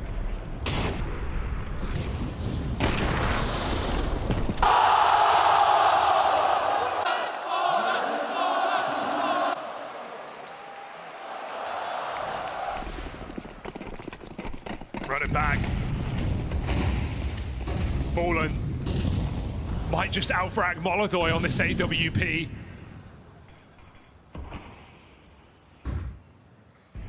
Even though he's good and you trust him, can't let him get too comfortable. Sometimes you got to show Molodoi how it's done. That's a bit much for Molodoi.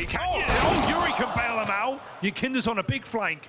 And they think they have all this space in mid. But you know when you're playing in a way, you've got to look over your shoulder. You've got to be mindful. Where is Yakinder? Do they stay lower? Yakinder, he knows they could be walking toilets, but all three players, unlikely. csgo has to check it out. That does just leave Fallen at B. This all got to connect again. Fallen rolling back the years. One more, and there it is. Molodoi getting shown how it's done, and Fallen look to finish. There's a plant available, NQZ.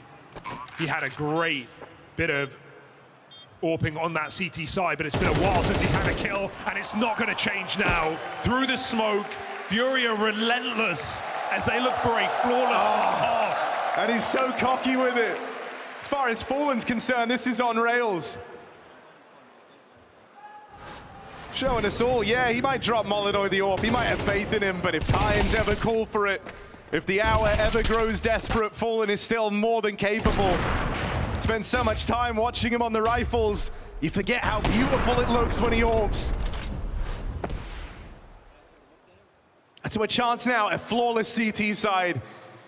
And while csgo is very much the driving force to get them here, once we've hit OT, it's been the Fallen show. Who would have thought? Second on the server, or on his team rather. He's given the AWP away in this final round. Had the chance to keep one in play. More than enough money for FURIA. This is a conscious decision out of Fallen, anticipating maybe that biggezera looks to exploit this second AWP. Yeah, just knowing where two AWPs are is helpful here for paiN, but they're not going to look to exploit a thing. paiN continue to feed themselves into more and more FURIA players. Another 5v3 early. Trade comes delayed. csgo keeps his space. Careful. Good kill there out of Davideus, even making it across to the other side of Con. csgo still has him in a box. Still has him trapped. That util is forced out the hands of Davideus if he wants to escape. He's the guy who's got to go back and get the bomb. And so while he does that, they leave it to their captain. They leave it to biggezera to find the gap. This could be a round-winning position. The bomb is the biggest question here, but biggezera is not only ahead of the game, he is behind Molodoi. Don't mess them up. Bigazera keeps the door open. But look who it is, the big bad. All game long, the one guy you couldn't beat, the one guy that delivered every impossible round against you was csgo. He's just gonna hide out. And so it's only fitting that it's left to him in this clutch. csgo, what will be, will be. Time running low, and csgo, undeniable, looks for the clutch. Flawless on the half.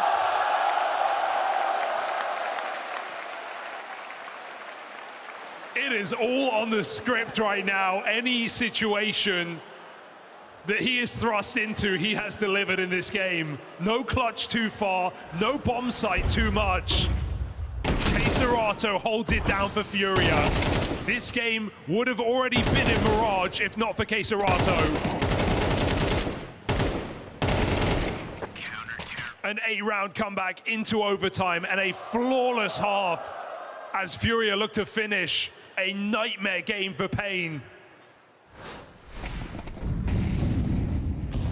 Yeah, this is one of the losses that really does haunt you if you're paiN. Absolutely no getting away from it. They were in an impossibly good spot, up 11-4, but the moment FURIA took that first round, you could feel the way it changed the game. And this T-side is going to hit very, very different. You might only get to experience it for one round. Yeah, remember how much money was a problem in regulation, right? Still not a factor. Wind in their sails. A ferocious team frothing at the lips to finish this game. csgo caught at least. Is there hope in this round in the contact play? Well, the stack's in the right place at least. 2 players up here on the A site ready to receive. It's a heavy long take for FURIA.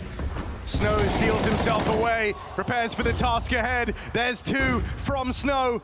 But more's been demanded, more's been required, and he can't get it done. Molodoy cuts him down. DGT, the nerves are at their highest. You're sweating, you're trembling, you can't believe that you've given it all away. And as he makes this push out into the open, DGT, their only hope. Molodoy doesn't move a muscle. There's the swing, bit of damage, but if you take a swing, you can't afford to miss. FURIA pull it all the way back. Another grand final appearance for FURIA. They just can't be stopped. Final after final, trophy after trophy. FURIA just keep on running. And a great show of their grit, their determination. From the moment they won that first round at 11-4, there was no doubt this could happen. csgo, the absolute unit, never backed down, never gave up, and eventually the rest of FURIA were there with him, along for the ride, and what a ride it was. For paiN, this one hurts, man. 11-4 up. Golden opportunity for one hell of an upset, but a game they just couldn't close. One thing is for sure, csgo is in their nightmares. And I've got their nightmare right here and right with me now, because this man was dominant across both maps, on fire from start to finish, even when they had you guys on the ropes. Just explain to me, what happened? You woke up and chose violence today? Bro, to be honest, we have this dog that I'm the best one in overpass the whole year, so I'm glad that I put out some rounds that it was important for us. 啱啱 Banks 咧就問咗點解csgo 今日咁厲害，係咪一起身咧就決定要殺晒所有人咧？csgo 就話咧，其實好開心啦，喺 overpass 嘅時候咧，可以反勝到，最尾咧打咗好精彩嘅 round 俾大家睇到。A very crazy game, and I just want to ask, you were down 11-4. It looked like you were going to lose another overpass here, but you managed to come back, you managed to pull your way into it, you clutching out rounds, good team performance as well. How did you manage to pull this off? Because it looked dire. Yeah, it looked ugly actually, but we know that overpass is good, it is strong, so we had to think that we had to do some rounds, even 4 or 5, doesn't matter. We had to put out the CT because CT is the strongest side of this map. So I'm pretty happy that we won some rounds that was important. Everyone played really good. I won some clubs, but it is what it is. 啱啱 Banks 就問咗，啱啱咧佢哋 FURIA 咧係落後咁11-4嘅，究竟點樣反勝咗呢一場比賽咧 ？Kisarato 咧就話啦，佢哋其實知道佢哋 overpass 係相當之強嘅，咁去到 CT 之後咧 ，CT 係相當有優勢咁樣咧，佢就打咗好多唔同嘅 round， 無論係4-5或者5-4咧，都相當之好，打得非常之好嘅之後咧，佢哋就贏咗呢場比賽啦。And now, csgo, it is your third grand final in a row. If I told you about all of this at the beginning of the year, what would you have said to me? It's a dream, bro, to be honest. I was confident when we started with this team because Molodoi, we knew that he's a young talent and he's a baby goat. And I think that, bro, it's unreal. Those look real, bro. Banks 咧就講：你哋已經連續第3次打入總決賽啦，你有咩想同我講咧 ？Kisarato 咧就話啦，其實佢都唔知道，但係咧佢係對而家有 Molodoi 相當之厲害，而家成隊嘅 FURIA 咧都係火紅嘅手感。And lastly, they were cheering for you, they were supporting you guys. What do you want to say to the whole crowd here? 謝謝，謝謝。Well, that doesn't need any translation. So guys, they've made it to another grand final. They fought hard from start to finish. It's FURIA and csgo!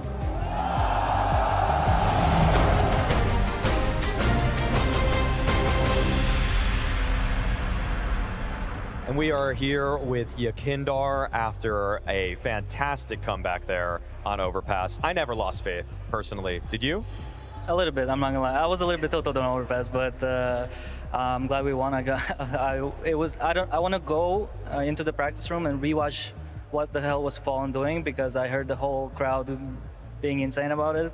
So that's for me something that I want to watch. He had a great multi-kill on that B site with the AWP. Also, demo worth watching, probably csgo's after this one. I mean, that was just an unbelievable performance on the defense there. I mean, he's the best rated player on Overpass out of all the top team players. So that's just how it is. Because overall, like every map, he's super consistent and very good.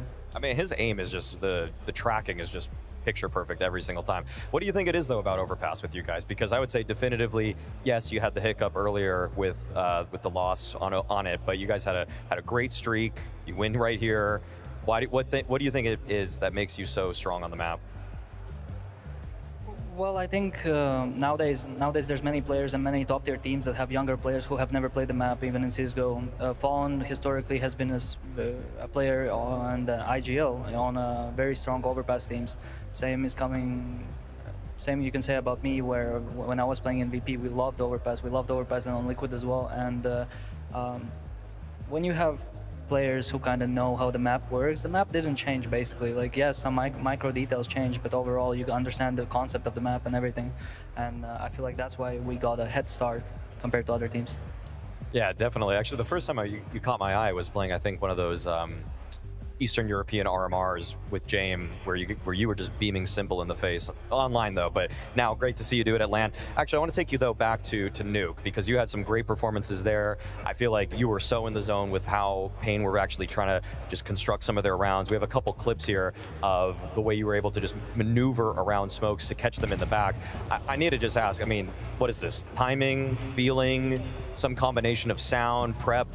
What's going on here? Because you do this not even just the once, but you do it a second time later.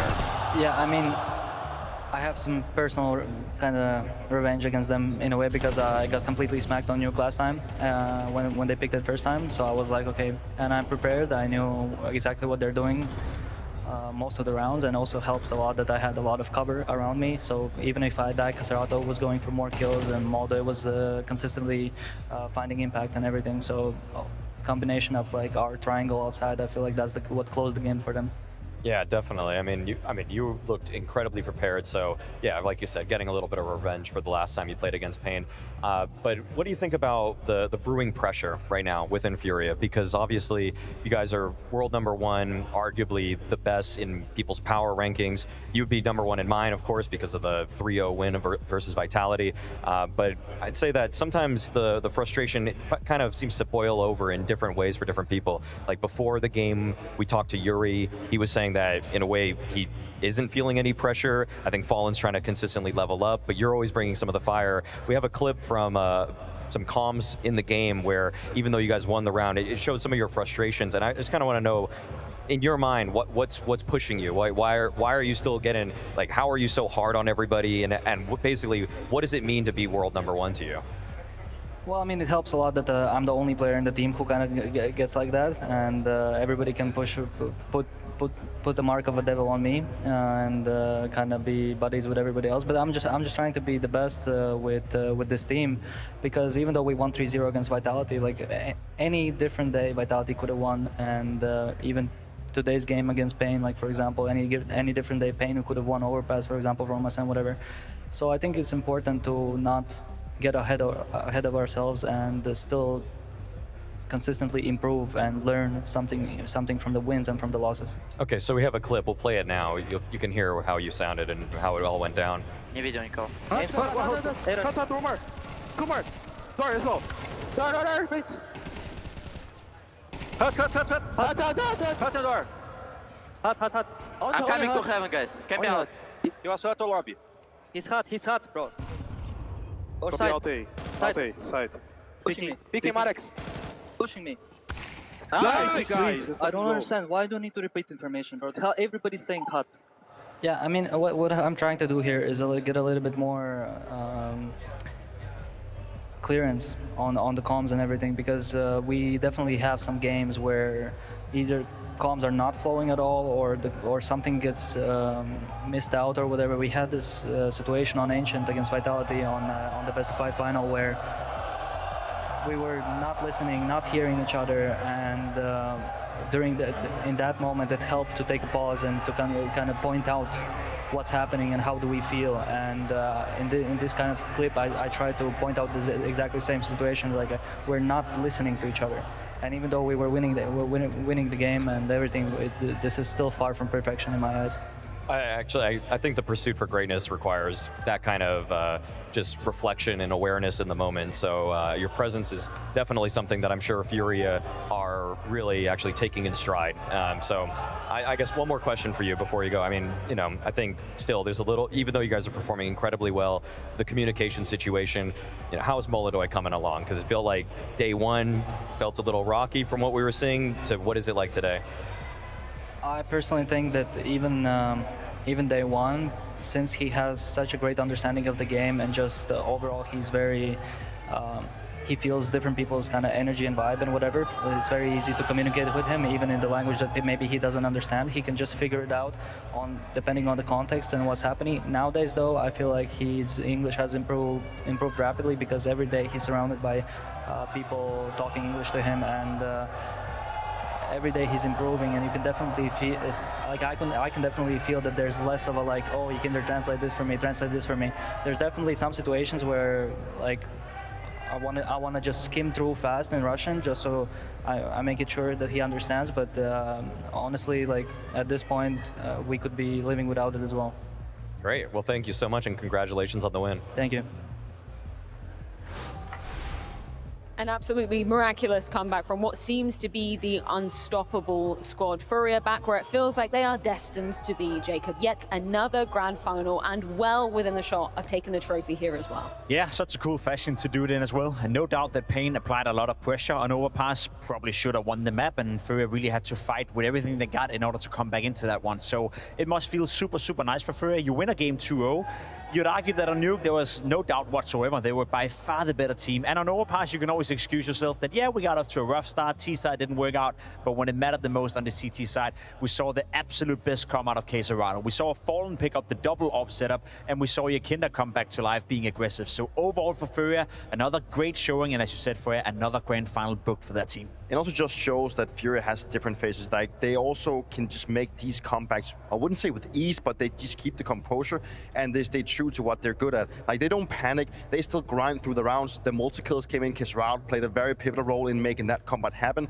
And it's good to see that FURIA doesn't just win games where they just have a massive lead, they close out the games, but they can also make the comeback. And that is sometimes, if not the hardest as a Counter-Strike, to find yourself on the back foot, have to claw yourself the way back, and actually find that groove to go back and win the game. Should we take a look at one of the many moments that we could have put under the microscope for this one? But I feel like the moment that FURIA push this to overtime is so important, because there was so much pressure in this moment. You know, paiN, they just won the round before.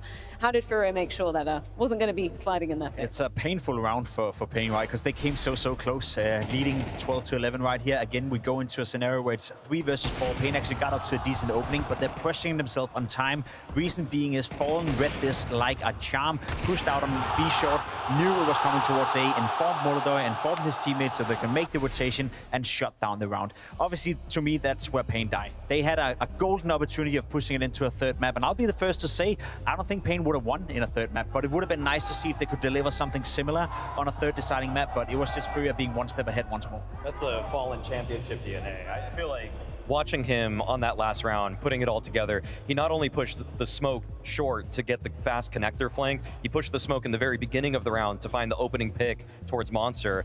I don't think you get that from bigozera. And I know there was a lot of discussion back when FURIA and Fallen were kind of having some difficulties, but come on stage, Fallen, this is where he does his absolute best work. And it's not the first time he does it. He also did that in the group stage game, I believe, but when it's also in regulation where they had to find that last round to actually, you know, even out the scoreline. It's like, this is what experience actually peaks of. You know, he's the one that actually dares to go for these type of plays when it actually matters the most. He's the one that has the balls to go for these ones.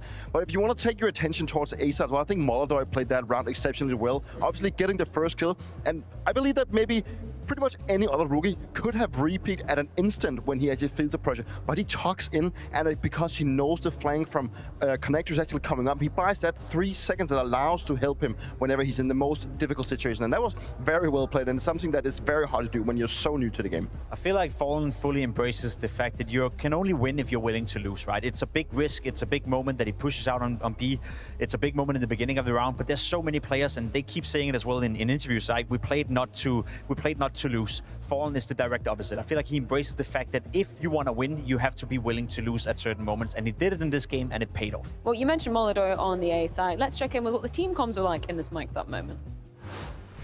I'm coming. Be clear, 100%. Be clear, yeah. Be there, don't die. Truck, be clear. I'm holding in for you, clear.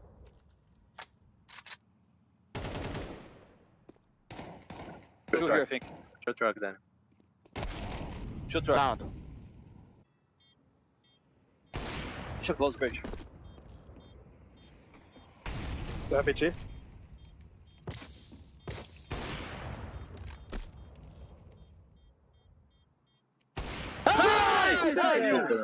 Let's go, bro. Marosh, Daniel. Nice. I love how he just stands up and lets the crowd applaud him after that one. That was beautiful from Molodoi. I love how Fallen just has to hold this hand up for a little while. He's been next to some teammates before that have probably had to do the same for him, especially on that map.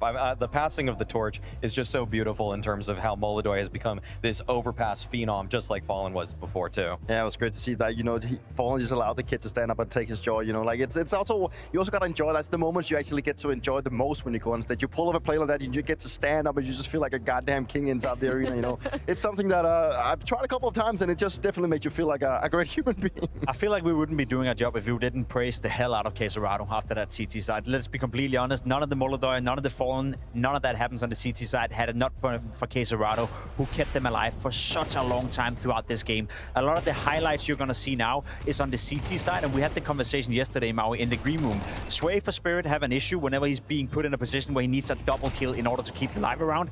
It's the exact opposite for csgo. Every single time he was being presented with an opportunity to get a multi-kill, to swing around the round, he delivered. And you're going to see that in this highlight package. Without csgo playing world-class defensive closing rifling, there would have been none overtime, there would have been none speaking about FURIA already winning. We would be heading to a third map. He is the one that kept them alive for the vast majority of this game. For me, csgo is just the ways he's doing it. It's not like just one way he actually gets all the kills. It's like he's really smart. He plays his angle. He knows how to navigate around smokes whenever that smokes up. He understands how to play the specific situation most of the time. And obviously, when he's in the most difficult situation, he always, at least almost, pulls off a double kill when it's needed the most. And that's what makes him so exceptional. And it's so good to see. And it just showcases FURIA's strength together as a team, that they can have players take turns having these incredible performances on Nuke. We we saw Yekina playing well. Then he had a little bit of a slip off onto Opus, but then we had csgo stepping up. It's like always one player that takes turn together with someone else inside the team. It's not always going to be Moldoy, it's not always Yekina, but they take turns doing these heavy liftings. And it's not always Moldoy wielding the AWP either. I love that Fallen had the balls to bring that out in OT. And I love that Yakinder that was literally the first thing he mentioned. It was like, I had the crowd applauding whatever happened on the B site with Fallen. And yeah, he should go back and watch this one.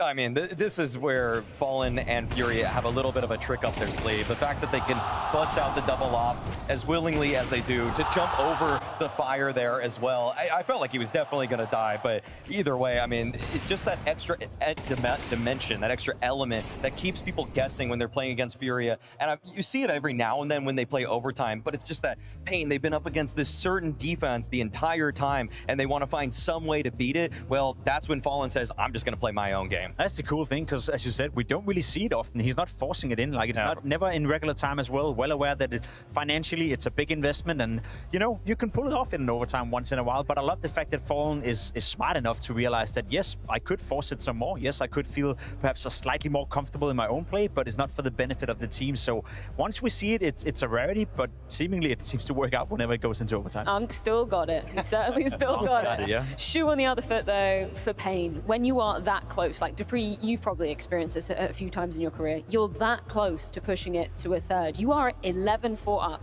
and you let it slip away. Like, I can only imagine how they're feeling right now. It's always tough when you go into these games and you feel like you're almost there, specifically with the type of lead they managed to throw away.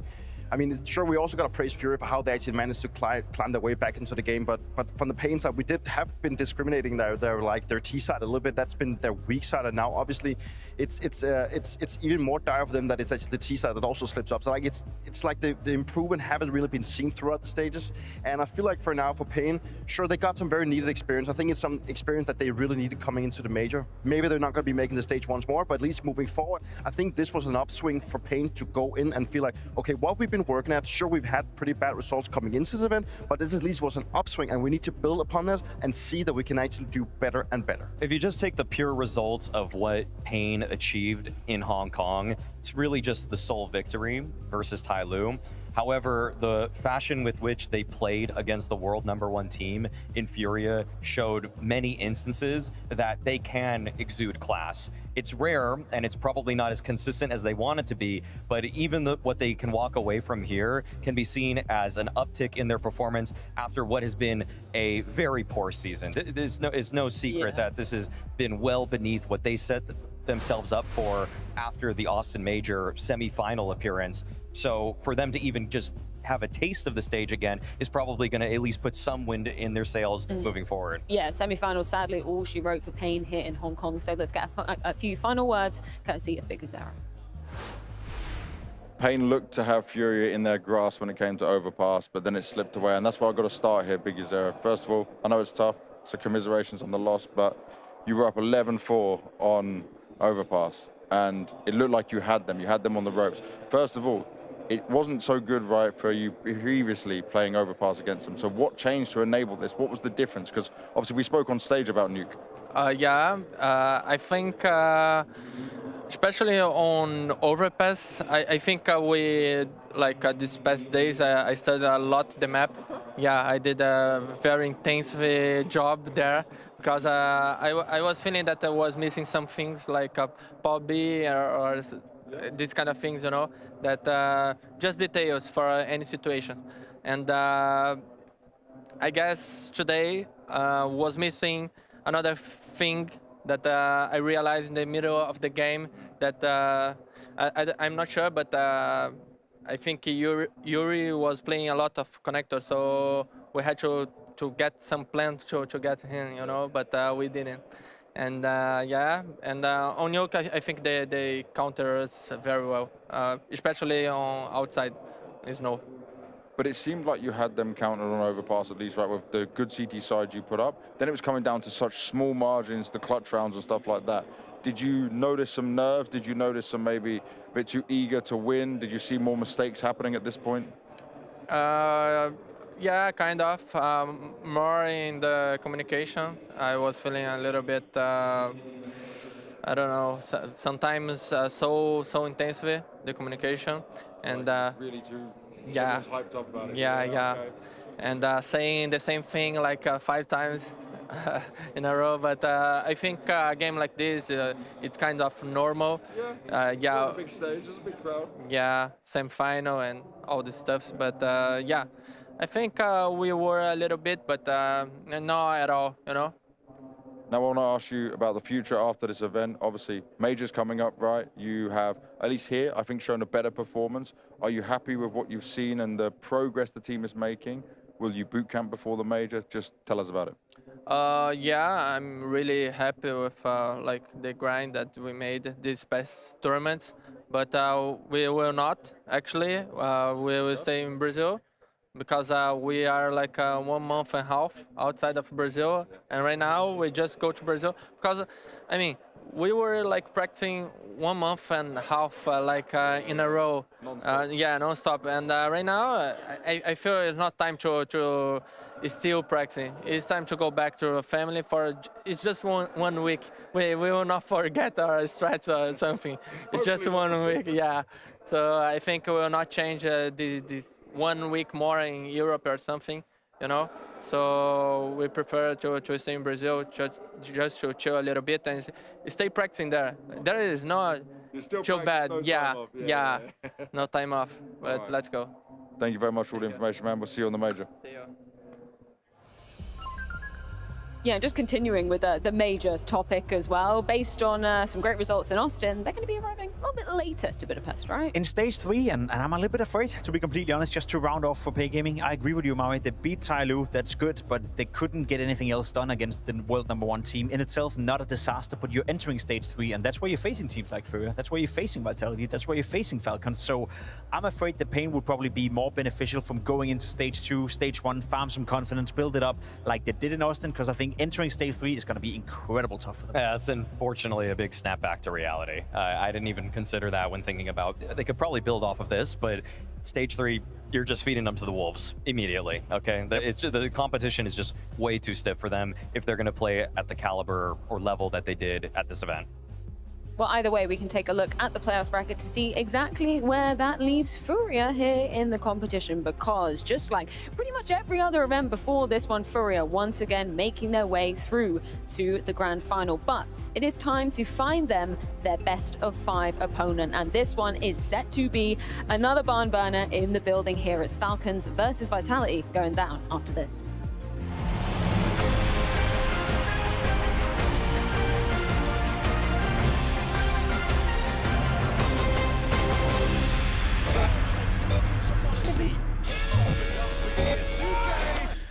So tell me about the buff rules again. What do you wanna know?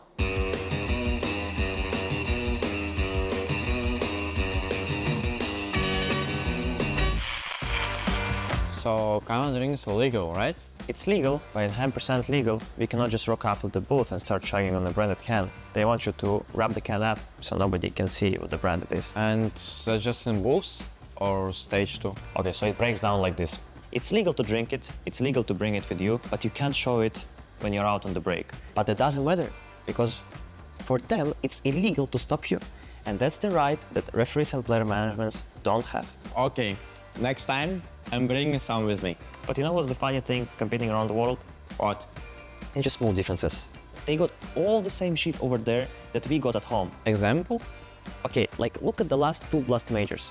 In NA you can join any fucking server and it will be filled with crazy people. And also the craziest comps I've ever seen. And in Paris, do you know how they call it fucking Deagle? They don't call it Deagle? They got different callouts, man. They don't know what the fuck a Deagle is. Then what do they call it? They call it Leon Coup. Leon Coup? What does they call a force buy? A force buy is still a force buy, but they call it Le Force. Le Force. What do they call full save? I don't know, man. I didn't do any crowns.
Vitality or Falcons? Vitality. Falcons. Falcons, let's go. Falcon. Who's your favorite player? Morse. Ilya, I love you, Ilya. With the fucking Denver. Ilya. Let's go, Falcons. Let's go, Vitality. Let's go, Vitality. Falcons certainly going to be arriving to the arena to a hell of a lot of fans today, but trophies, that is what they have been missing, Dupree. The superstars of Falcon has arrived at the red carpet and they are looking better than ever. Finally, Sonic seems to have gotten the roster that he's been looking for. I would know, because I've been on the chopping block. Moving on, the Falcons has been looking great. They are still now looking to find themselves for booking another grand final spot. It's been tough for them in the semifinals, and the match tonight is not going to be anything different. Madazi, what were you guys doing yesterday and the day off to prepare for this moment? Preparing for this moment. When you say preparing for this moment, it's Vitality, right? You lost them in a final not too long ago. What's going to be the difference here? The difference gonna be... One second. I think Falcons will be different today. I think we're gonna be different playing, preparing for the game, the mindset before the game. We'll just try our best as before, but better. Good luck, man. Yeah, if you think the crowd were loud earlier, this is going to be a whole nother level because everybody's loving Falcons, and particularly Manasi out there. He's a superstar in here. I mean, everywhere he goes in the world, he's a superstar. And obviously the way he plays Counter-Strike, the way he conducts himself on the server, one of the most fun players to watch as well. And I bet you Hong Kong right here, as you said, they've shown him a lot of love, but that also comes with a bit of pressure. And that's going to be one of the big talking points, obviously, for Falcons moving into the semifinal. Can they withstand the pressure? The past says no. I think the future says yes. When I was walking to the arena, a couple fans started taking photos with me. It was nice and everything. But as soon as they found out that Falcons were over there, that line dispersed. They just ran away because Monesi was walking into the building, and for good reason. He's been on fire lately. The Falcons right now are peaking at the perfect moment, right into the major. So if they're able to get a win here at Hong Kong, well, they're going to really put themselves on the map and not just be that contender, but really someone that's vying for it. I'm really sorry, Mario, but I'm not going to be throwing you under the bus. But then again, I'm actually going to do it. If you were standing there waiting for picks and I saw Monesi, I would probably also go for Monesi. I'm just going to be honest with you. Let's be honest about Vitality then for a moment, because that was an exhausting quarterfinal yesterday versus Spirit just to earn a spot in the semis here today.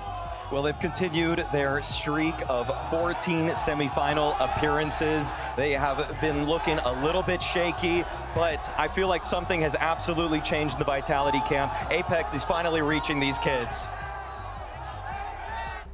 Flamesy, how intense was yesterday and how's the energy today? I think it's pretty good. I'm not sure if the microphone can hear how many fans there are to watch, and I think it gives us a lot of energy, a big stage game against a good team. I think we don't have any excuse to come unprepared today. Is the Falcons matchup a more comfortable one for you today comparing it to Spirit? Not a big change, like nothing different. I think for Falcons, maybe the map pool, we ban one of their best maps. So maybe that's something that helps us, but on the other end, they're in big form. I think, well, at least they're running through the group stages, like they're really dominant in most of them. So I would say that they're in good form right now. But we don't really care about it. Like in Spirit, Falcons, they can all beat any team in the world and win any tournament if they play. So yeah. Good attitude, man. Good luck. Thank you very much. Dupree, I'm sure you've been in the situation Vitality now find themselves in. You've played an absolute marathon of a series just yesterday. Do you arrive here exhausted or with a rejuvenated energy? Definitely with a rejuvenated energy. I think that's like the main take from the game yesterday against Spirit, that Vitality looked to have a game that could bring back that type of energy, bring the communication to the next level, and also get them to have this feeling of that we're not unbeatable anymore. And I think that's what actually is Vitality has been looking for. Now coming into the game against the likes of Falcons, they know it's tough, and Falcon has been looking probably the strongest they've ever had, so they know they have to fight for the glory at this one. Vitality is still a team that can play super good Counter-Strike regardless of how they've been looking. If they can get the things rolling from yesterday, be even better than yesterday, I think there's a fair chance that they will go probably 2-0 here against Falcons. The thing is, there's always aftermath after a game like that yesterday, and I think if you're asking Vitality, yes, they're happy they win, stay alive in the tournament, potentially can still go into the grand final, can potentially still win a trophy, but if you asked them, were you more worried before or after the game, I'm pretty sure they'd say we're more worried after. The way they were playing, the communication issues, Apex, coming in and also airing out some of the frustrations. I think Vitality right now is struggling a lot to find their footing, to find their groove, and the win against Spirit, yes, on paper, it was a win, but I don't think it gave them any more clarity or any more, reasoning to believe that they're coming back. What is the history between Vitality and Falcons this year? What can we kind of pull from some of the previous head-to-heads we've encountered? Well, every game that mattered, Vitality won. The one time that Falcons were able to win was the third place decider at EWC, and unfortunately for Vitality, that means that Falcons have tasted blood. They actually have felt the victory versus them before. What was an indomitable force before has now become beatable. However, the last real matchup at ESL Pro League, Vitality wiped the floor with them. 3-0, every single consecutive map looked better and better for Vitality as it progressed through the series. I want to fight you a little bit. I want to fight everyone out there, to be completely honest, because I feel like the community notion when it comes to Falcons is that they're not good enough in the semifinals, they don't show up for the playoff, etc., etc. I would agree, obviously the result speaks for themselves. They didn't show up in the Pro League final versus Vitality, but I also would remind people at home that Falcons from tournament to tournament to tournament is getting better, and you can find positives from tournament to tournament. This, for an instance, Kyusuke is having one of the best tournaments he's had within Falcons. m0NESY is still playing at a high level. Nico is still moving into his new roles where he's finding more and more impact. So you can pinpoint every single tournament Falcons have played, and you could say, yes, this element was better. Here we improved. Here we're getting stronger, etc., etc. Whereas for Vitality, it's getting worse and worse and worse. It's giving me more wrinkles in my head. Yet people in the community, and I get it, they hate Falcons for a lot of different reasons, and I don't really care what those reasons are. But if you take the team in isolation and you look at them, they're one of the few teams in World Counter-Strike right now who can actually tell us and tell themselves that we are improving from tournament to tournament. Look at Navi, where the hell are they? Look at FaZe, where the hell are they? Look at Vitality, are they improving? Not really. FURIA and Falcons are the only two teams who's actually making steady improvements. See, the thing about Vitality is that it's just that they've set an expectation that's way too high. So everybody thinks they're on the downfall, on the downturn. They've still accomplished 14 semifinals in a row, okay? That's not something Falcons does on a regular basis. And yes, Falcons might be getting a little bit better, but all Vitality have to do is turn it up a notch, listen to Apex, get that extra 5% of magic that they had back, stop missing their nades like they did in the London Grand Final, and then they would have beaten G2. They would be looking good. It's these small, minute details that's all that they're missing. I don't know about you, Mari. The floor is still so high for this team in every matchup. They still beat Spirit, even though they lost a 1v5. Falcons, when they lose a 3v5, they're out, the 5v3, they're out of the tournament. There's no denying that Vitality is one of the best teams in the world, and I'm not saying they can't beat Falcons. I'm not saying they can't win this tournament, but by the sounds of you, sounds like they have to fix a lot of different things. Listen to Apex, fix their nades, listen to him, maybe win some of the clutches, get some of the individuals back on track as well.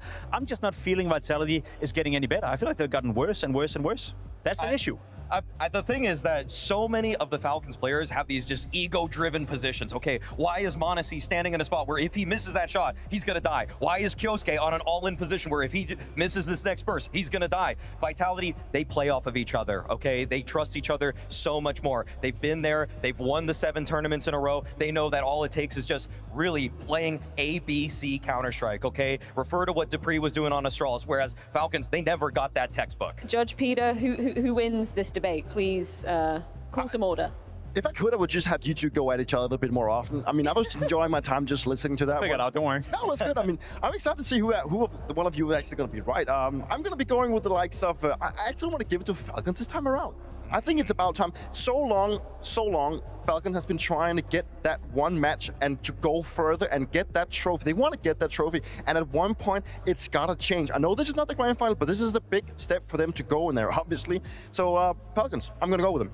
What's going to be key then for them to show up today? Because there is some truth to what Maoi's saying. It's been, make it to playoffs and then you struggle to really bolster any results. What do they need to show? I'm into a lot of the stuff that Maois is presenting, because I agree it has been lackluster in certain playoff scenarios, but people also forget that they were in the grand final of Pro League, and by my calculations, in order to get in the grand final, you must have won a quarterfinal and also a semi-final. So it's not like they can't do it. The issue is that they seem a bit fragile, because I agree with you, certain clutches doesn't go their way, certain plays in the game, and all of a sudden they lose confidence. And that's the issue with Falcons. They rely a lot on their confidence. They rely a lot on their individuals. It's not a team that is being played out to have the best synergy in the world, to have the most team play in the world.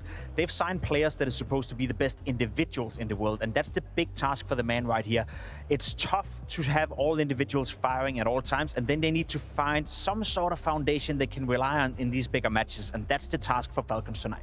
This quote, though, exemplifies exactly what I'm talking about, that it is too much focused around the individuals, that I would say that Zonic probably needs to even be harder on them in terms of just making sure that they play off of each other, because sometimes Kixan has the position that's right next to Nico, and it seems like Nico wants to play off of Kixan, or it's Kyosuke with somebody else, but really, they need to recognize who's in the power position, who needs to take first contact, where sometimes those sort of fundamentals seem to break down for them in the high-pressure moments. Can Zonic be harsh on the individuals? You've been there, Dupree.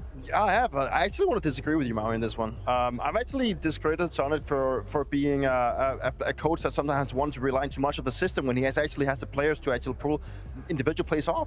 And I think right now he's maybe gone into a position where he actually allows individuals too much space. And that's also what he's saying, that he needs to step back and actually allow the team to also play the system game, but mix it up with individuals. Well, clearly there's a lot to settle in this matchup. But first, it's time to find out what maps we're going to be playing.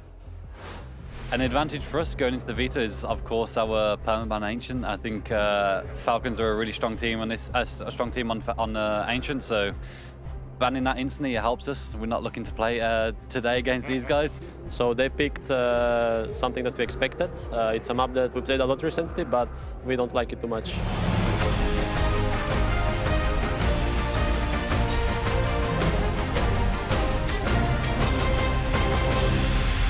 Well, here we have it, the final semi-final of the day. We get to see Falcons go up against Vitality. And now we're going to get our pick and ban. Should we get into it, Steve?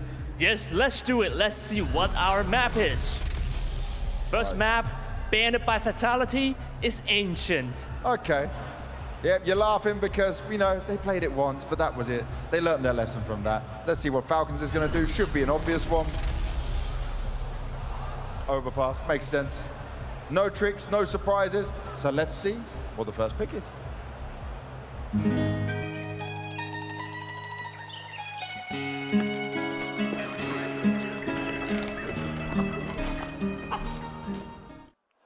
It's Inferno, and that is the pick of Vitality, a map the Falcons have struggled on for quite some time. Yeah, it's Inferno. 香港，使唔使睇 Inferno? All right, what's Falcons going for then?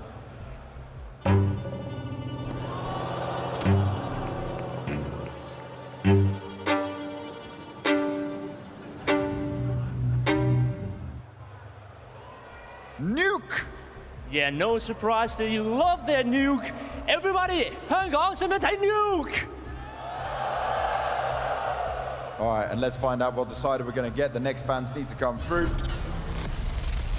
Train going out from Vitality.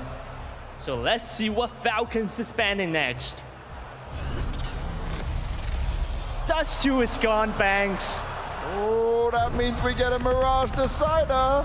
Yes, a Mirage Decider again. 香港，我哋第三張 Decider 又係 Mirage. Not as much love for that. Well, you know what we're going to do here, right? This is much bigger than yesterday. This is much more packed out. Hong Kong, are you ready?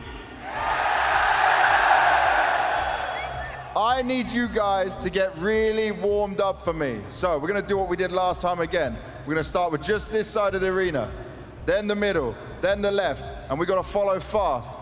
Break it down for me. 香港，我哋準備咧喺我哋嘅帶領之下咧，右手邊先起哄啦，然後中間俾啲聲嚟聽下，再去到左邊分三邊啊！我哋暖身一下，暖場一下，好唔好？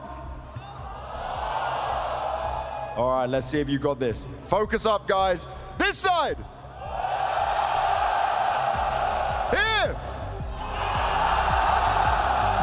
Left side.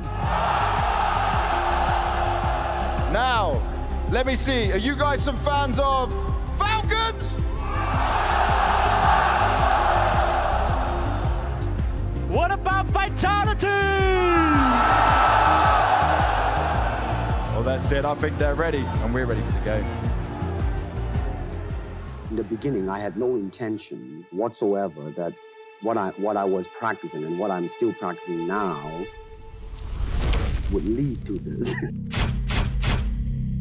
Here it is, the natural instinct, and here is control. You are to combine the two in harmony. And when you're talking about combat, then baby, you better train every part of your body and make this into a weapon.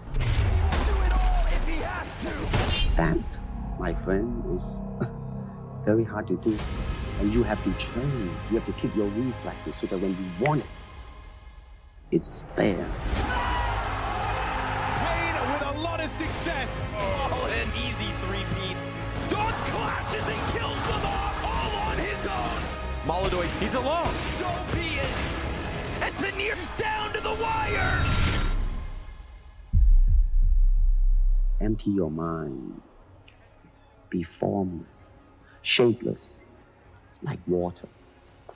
Now you put water into a cup, it becomes the cup. You put water into a bottle, it becomes the bottle. You put it in a teapot, it becomes the teapot. Now water can flow or it can crash. Be water, my friend.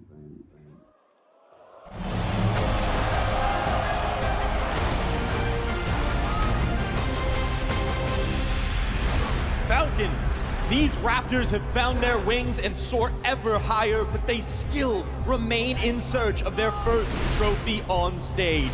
Vitality. It took every ounce of their strength to put Spirit away, but now having been tested, their blades are that much sharper for this next foe.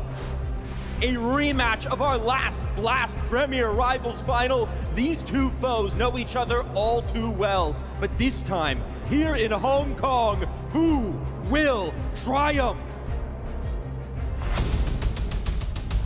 Modesty is one of the best toppers in the world. He's bringing a lot of firepower to the team. That is simply sensational. Nico is right at it. He knows how to read the game well. Often he's one step ahead of the opponents. Yosuke is entry fragger. He's the young guy, unpredictable. He's just really aggressive and he's going for every duel. 3-on-1, he needed one bullet for each player.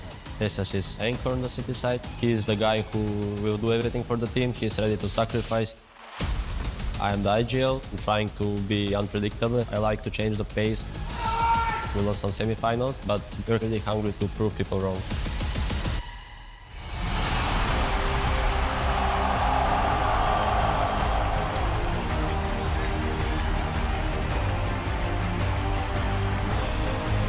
Falcons! A super team with every ingredient for greatness. Yet a mental barrier has shadowed their rise. Recognizing it is one thing. Breaking through takes unity, trust, and total composure beneath the brightest lights. If they want the trophies, they must prove they can overcome that block here. Now under the roar of the arena, this is where your fan favorites need to show up on the stage.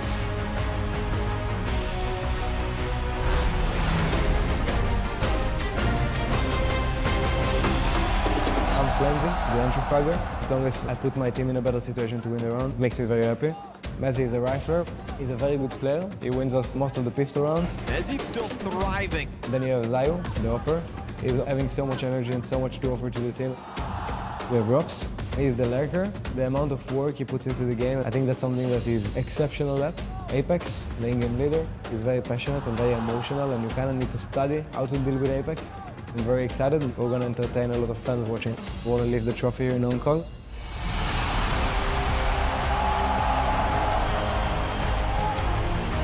Vitality. Greatness defined. Greatness challenged. Every victory places a larger target on their back, and every crack draws the eyes of the world.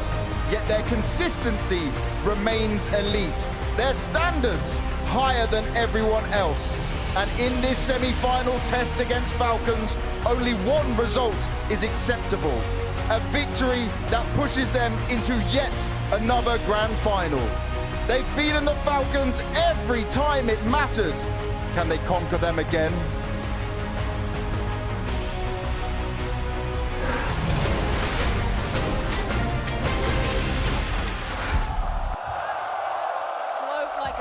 Falcons sting like a bee. 2 A-listers ready to be gracing the stage tonight, but only one can survive this semi-final. It is not often that we get to see so many superstars going head-to-head. This is going to be a spectacle, Maui. Hong Kong is definitely in for a treat here. You got the team of the year versus the team that wants everything, that's building towards everything, that's hungrier than ever. A Falcons project under more scrutiny than any other team that we've likely seen in Counter-Strike history. And what a time to meet. As we spoke about, Falcons showing improvement. Vitality can't really figure out whether they're heading back to their world-class shape or if they've been stagnating a little bit as of late. I think this is one of the best opportunities Falcons have to make a statement heading into the major as well. Obviously winning this semi-final, getting into the grand final, potentially hoisting a trophy in Hong Kong is super, super important for both teams. But for Falcons, as you said, Maui, a lot of the confidence that they will head into the major with will be decided by this game. Are they ready to contest for trophies, or is it still too soon? Zonix talked about it before, the fact that the team is driven by individual confidence, that he can't even always corral them to run the Astralis system of the past, the pure, the perfect style, the teamwork-oriented style. So for these players, this is everything. If there's a team where this is more of a must-win for, in my eyes, it is the Falcons. You mentioned individuals, so many delectable head-to-heads going down in this one. We would be amiss to not talk about m0NESY versus ZywOo to kick off the conversation. I mean, we've seen what ZywOo can do, and we've seen it for years and years and years. And the same could be said for m0NESY. 2 stylistically different oppas, 2 players that doesn't necessarily go too much head-to-head in the game, because m0NESY, he's out there looking for duels. He wants to battle the rifles. He wants even to pick up the rifle from time to time, whereas ZywOo, a little bit more calculated, a little smarter about it, better in the clutch scenarios, I'd argue as well. m0NESY, he's forcing the issue, and when he's on fire, he can dictate the game single-handedly. The problem is, it's very hard to do against a player like ZywOo. Of course, and that's why I'm siding with Vitality in this one, because I know all reliable ZywOo, he's going to get it done. He's going to make sure he breaks apart an offense that may not be the most well put together. As the Falcons players are sneaking around, trying to find what openings they can, you know who's there to punish them? It's the game. It's ZywOo. He's there at every single corner before they're even ready for it. When they're trying to hit 10 out of 10 difficulty shots, ZywOo's killing them with 2 out of 10 difficulty shots. Okay, to play devil's advocate for just a moment, maybe in the first half of the year, yeah, I'd be buying into what you were saying, Maui, but the fire has totally reignited for m0NESY. You can see, obviously, a smaller sample size of the amount of games they played here in Hong Kong, but m0NESY's certainly back. He is back, he's farming confidence, he's getting into the groove. I feel like he has the freedom to do whatever he wants within Falcons, but it's also an important notion to say that they kind of ride or die with that. We've seen m0NESY go missing in some of the games that we're referring to, semifinals, grand finals in Pro League. We need to see the best of m0NESY if they want to take down Vitality.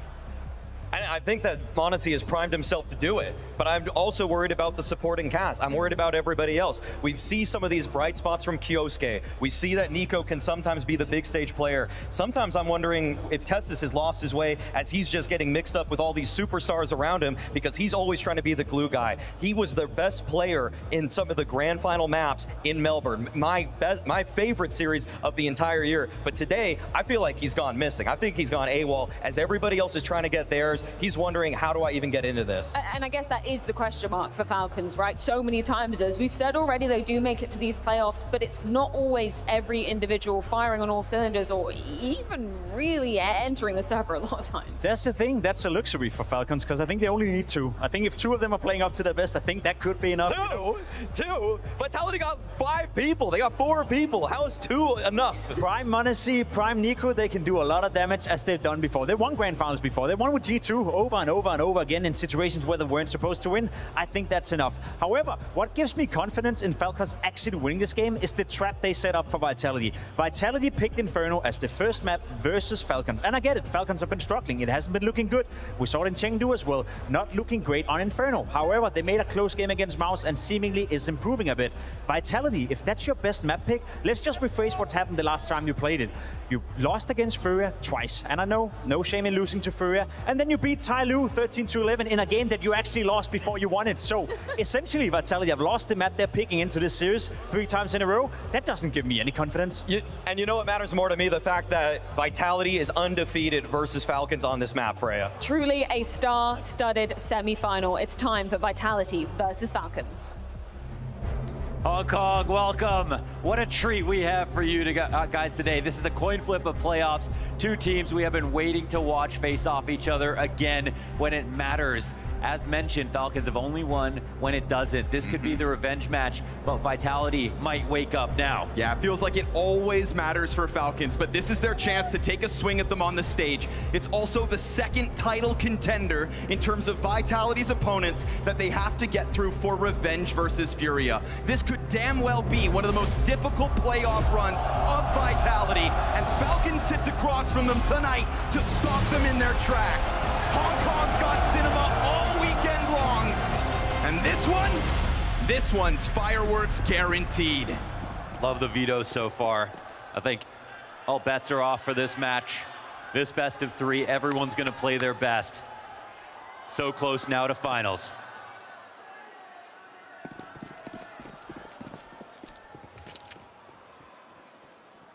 Already grouping up inside of Banana, getting close to that B site, thinking of the thought that they could just run this down. Somebody wants to set a precedent, right? Tone and tempo. Beretta's to the side of the smoke, good for the kickoff. Monacy right there too.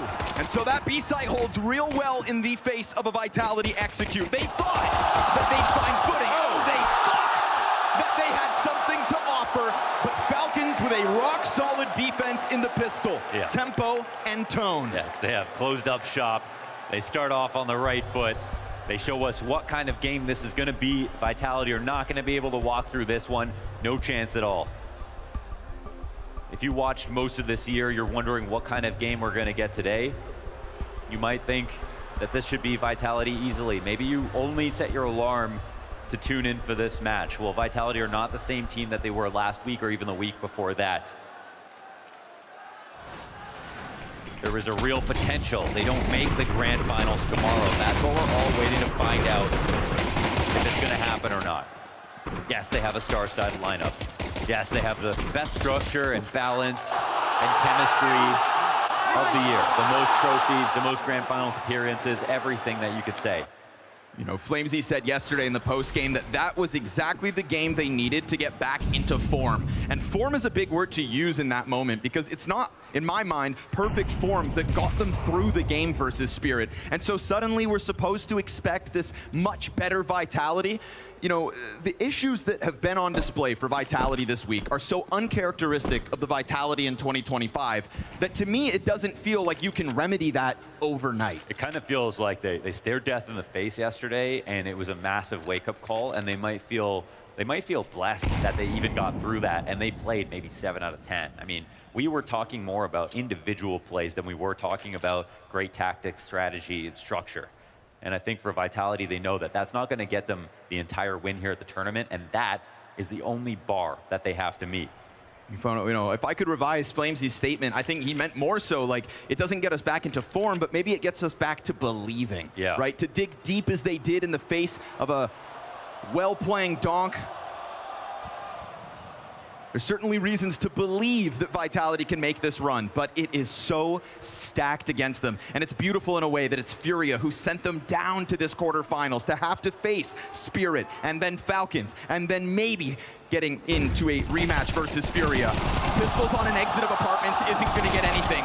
Versus lesser opposition, maybe Vitality tear through. But this is a Falcons that earned a spot in semis and have been waiting to see if Vitality would even limp up to the podium to contest with them tonight. Now, whenever we come in to cast a big game like this, the questions I have on my mind, I'm looking to get answered. With Vitality, it's what did we see that went wrong? And that, in my opinion, it was more of the strategies than anything else, the overarching stuff. You know, at least some of the tactics actually were pretty notable. They got him through some big rounds. But there were moments where Apex had died when he had pushed a little bit. He was a bit too disconnected. It felt like 2020 IGL meta, if you guys were around for that. And that's not a good thing. It felt like he was too sacrificial. It felt like there was no greater plan at play. Now, Mezzy said that sometimes Apex calls something great, but they can't keep up with it. Sure. So that sort of goes against my theory, that I'm feeling that feels like the calls aren't right. Maybe Apex's plans aren't getting through. Maybe it's the overall energy of the team that's not matching up to his strategies. But it'll be very apparent if that's going to be the case again today. Yeah, we sit here waiting for a ferociousness out of Vitality. That victory over Spirit is nothing to scoff at, but I would say even Vitality fans, those willing to give them a little leeway, weren't overly inspired by the result of last night. The opportunity of today is different. Flamesy, again, maybe confidence building off of the result. Step by step has got to be the mantra for Vitality here in Hong Kong. And stepping closer towards this challenge again. This is where this game began in the pistol, and we saw how much of a brick wall was put up by the defenders. This time we're talking about a Kixan in transition. Kyosuke on top of Boost gets smoked off, and so losing his angle could certainly give Vitality a real avenue into this site. He's gonna, no, never mind, not throw out that util, goes for spam instead. Kixan all the while sitting back around from Coffin. If they want to play retake in a moment like this, it's gonna be challenged, but you know what? We're out of nades totally for the T side. Oh, trying to pop that open. You have to believe in the retake, but you lose a player early. Kyosuke goes down. Good challenge there. Flamesy stepping up to the plate as they popped open the smoke, trying to get that vision. It was Falcons taking a duel on their terms, and it's also Falcons to concede a round on their terms. Yeah, if you lose it. This is a huge risk about playing 5v5 retakes. If you lose one player, your odds vanish. They just totally go away. It's much better to save in this spot. They had only 4 rifles in the first place, so keeping those up is great, but you play retake, you got to take what you get sometimes. A random spam through the smoke, that's going to happen.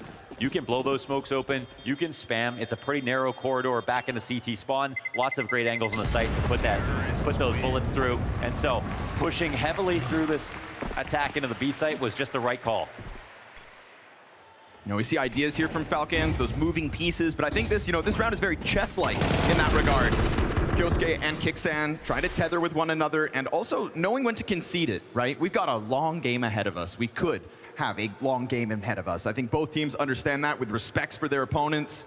Yeah, this is a moment where it is very minimal in terms of what they lose. I think the biggest loss is the fact that Vitality keep all 5 alive. Sure, losing the round but saving 4 and getting full grenades for this round is still totally fine. There will be saves on Inferno. That's part of the game.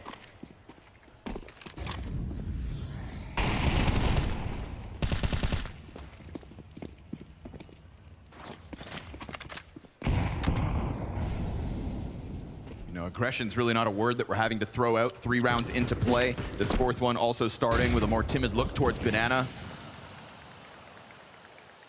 But again, chess-like. Smoke grenade here, frag stack there. Some kind of an initiative. Yeah. It's these ideas that are really good. That's the difference. 10 feet the difference between Kixan getting blown to smithereens and all of Vitality coming through this versus what will now be a 3rd player coming to bolster this. So 2 dedicated to Banana. Kixan wants to serve something up so his teammate could have thrived. We end up getting a jumping Galil headshot from Apex. Nico, though, in sight, starting to drop his utility in anticipation. And it's good damage on Flamesy already done.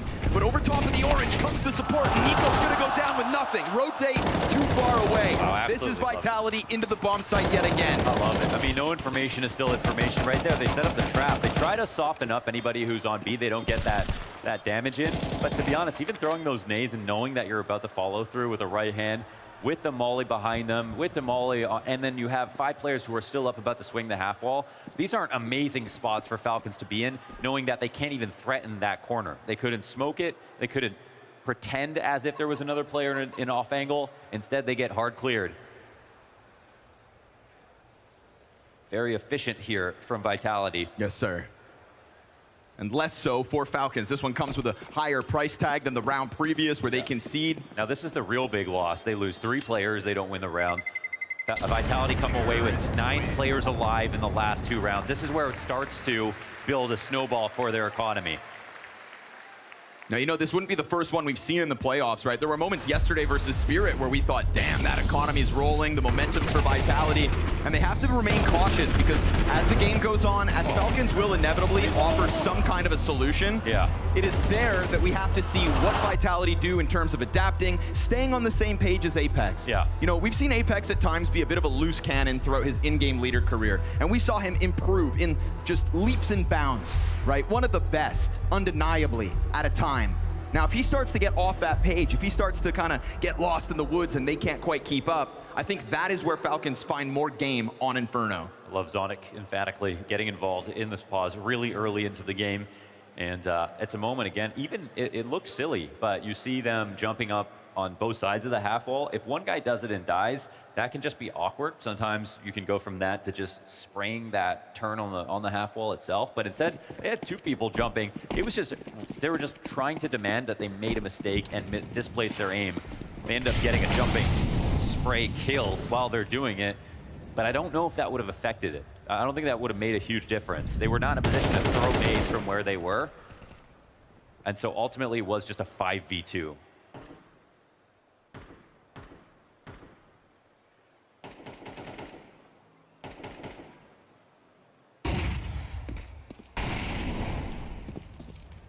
Trying to get m0NESY into this game with this walk down banana. There is no one correct B take from the T or CT perspective. There's just whatever is being called for in the match at hand. And so you've got to have a variety of looks. This time they'll leave the Opera over on that side of the map. flamesy to take that first look. This is going to be a sudden pop, and this could be too much pressure for the likes of TeSeS. A little bit disjointed from NiKo, but NiKo gets the element of surprise. Never mind, TeSeS picks up the double. Here comes that third layer. Slays three, right then and there. Oh, that's amazing from TeSeS. You can see the fire burning his heels right behind him in mini pit. The flashes were all designed to make sure that he was the most uncomfortable. NiKo was tucked within cold. He couldn't exactly peek before TeSeS took contact. He had to get this kill. It's just great damage tethered between NiKo and TeSeS. You can see how easy it ends up being for TeSeS with two backs turned to him. Definitely could have benefited from more pressure coming out from balcony if you're Vitality. Somebody to look down, deal with TeSeS as NiKo's maybe getting into the fray. All before Kyosuke can come through with his multi-frag, but that is not what Vitality pieced together, and instead it's Falcons third. Whoa. But already on the other side of smoke towards Banana. Ooh, that could have been a big duel for Apex. Yeah, hunted down quickly. But an early moment of Apex kind of ahead of the pack. Yeah. Two pieces of support further down Banana, still smoked off for the time being. Who's it going to be for Vitality to catch some kind of an answer in this 4 versus 5? And sometimes, you know, alert can be called for, but we'll keep an eye on it because that could be an issue for sure, depending on how many times that happens. Always easier to call when you're alive.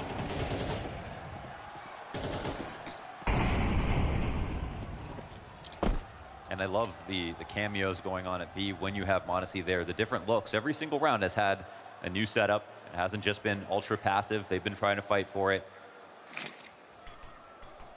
Falcons still here in the lead.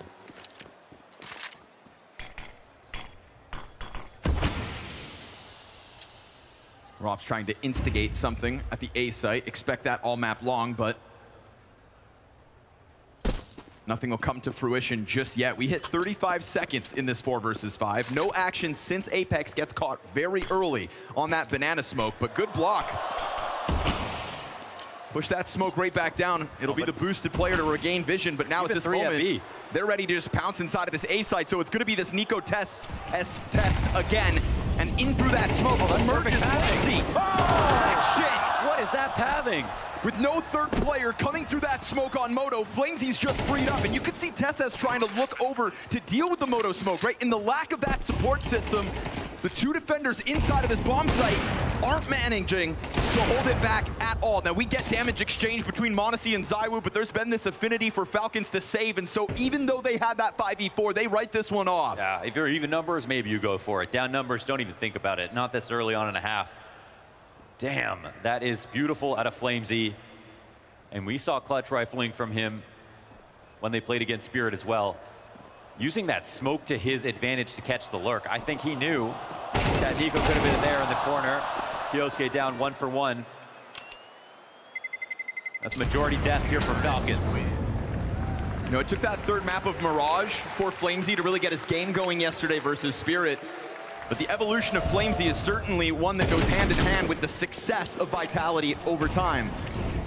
And so playing a key factor, we have to remember that coming into the playoffs of Hong Kong, it was very much mezii, highest rated player for this team. And in the absence of those stars, that's why Vitality kind of tiptoed their way in, right? Defeated by FURIA, having to make this quarterfinals to semis to grand finals run.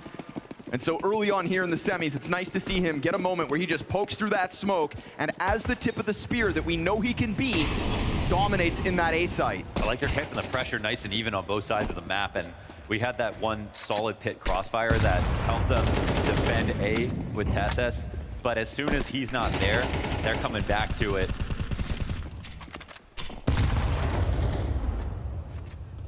No use of Arch so far from Vitality. And when Falcons blocked that smoke into spawn, I think they felt, okay, now's the time to get ready for the B exec. They pulled m0NESY over, and that made the A site also weaker.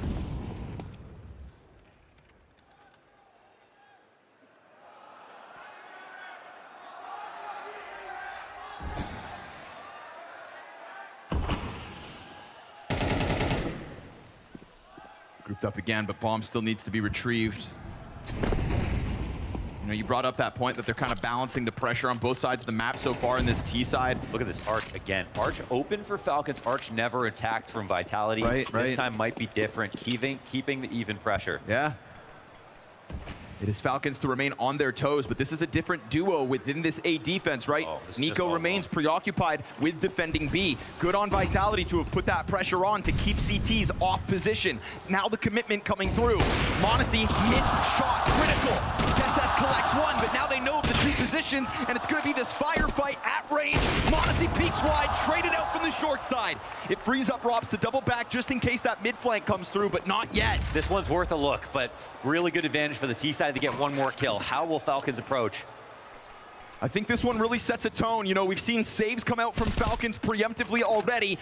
But if you're not willing to play into this 3 versus 3, then that is respect shown to a Vitality team that is now, again, just finding the right solutions to the right problems. We can praise a team that gets the blind gamble correct, but they don't this time. They pull that third player over to B. And instead, what we saw, honestly, I just don't like the setup that much. You look at Falcons over on B, they have 3 players, 2 within smokes. Maybe Nico catches them off if his teammates die. But with, you know, modern B execs, they're so thorough that a lot of spots can get mollied out. I'm not seeing like a guaranteed win if it's a B hit. If you look over at A, Arch is a huge gap. And if there's no player on Arch, they don't have vision on Arch. Plus, they can't get a fast rotation back from the B site. So that slows things down. So if it's going to be an A hit, what's the double pick going to do versus a full strength A hit? Really banks. This is as good as it gets, really, for Falcons on the A hit, right? Yep. And look how much it forces m0NESY to come out wide, right? If anybody's coming out balcony, which wasn't a threat, and then we see his death emerge from a short peek off Rops, once TSS goes down, and what, you're going to put all the defense on a FAMAS fighting Moto versus 3? Yeah, it's almost as if you aren't even thinking you would ever win A, so why have players there anyways? You know, maybe the emphasis is instead trying to get m0NESY to be the star of the show between balcony and short, since 1 round prior, they did only hit short side. I could offer up a variation. If they had played 2 players Arch, let's say 1 Cubby and then 1 in front to Crossfire, and they take out Flamesy or whatever, they stop one part of the split, then they can actually retake with the first kill. Okay. But with a full passive setup, they have to 5v2, that's it. There is no pick off and then hide. Well, we see how it ends up winding up. Vitality taking a 4th round and a lead for the first time here in our first map of the semifinal. It's gonna be Falcons doing some limping of their own economically. Still, again, you know, majority save is the silver lining on this one. But we haven't really seen big overt risks run by Falcons, those kinds of heroic moments offered. A kicksand charge through a smoke, for example. And this is that duel blindly through the smoke that m0NESY signs up for. The other thing is, you know, maybe this all looks different if Falcons do a good job of bleeding a lot of the utility out early in the round, so the exec has less power. If it's going to be the B exec, they're out of mollies, they're out of HGs. Oh my goodness, what a shot there for ZywOo. Whoa. There he is. Oh, but there's still 2 USPs on this round. M4. A's getting restrict. Gonna have to go massive, but surely they're gonna clear this. Now they know he's in this corner, and there's still time to recover at 50 seconds. Josuke stuck in this corner, fire at his feet, comes wide. And that's all they'll get. 2 kills versus Vitality with the 3 guns saved in the round prior. There's still money to move forward here for Falcons, but we're still waiting for some kind of an answer, because this is Vitality running away with the T side at this point. Absolutely. You know, now I'm starting to believe that Flamesy quote more so. I was waiting to see what kind of level they brought to the stage in their second go of it after that back and forth sketchy moment versus Spirit. This is indeed Vitality with that keyword Flamesy used, form. Yeah, everything's better, absolutely. So I was the highest opening attempt percentage out of anyone this tournament at 31%. You'd love to see. He's always been the most balanced player, right? You know, he's never peaking and being overly aggressive or overly passive or using one gun too much. Oh, that's a chance for TeSS taken down. What a confident duel from Flamesy, an early boiler peak. Again, we're getting more good things out of Flamesy early in this series. And I think that's a very welcome sign for Vitality's success tonight. The opportunity at hand is a massive hit to the confidence. They get a quick 5v4. It's the first time they've really done this.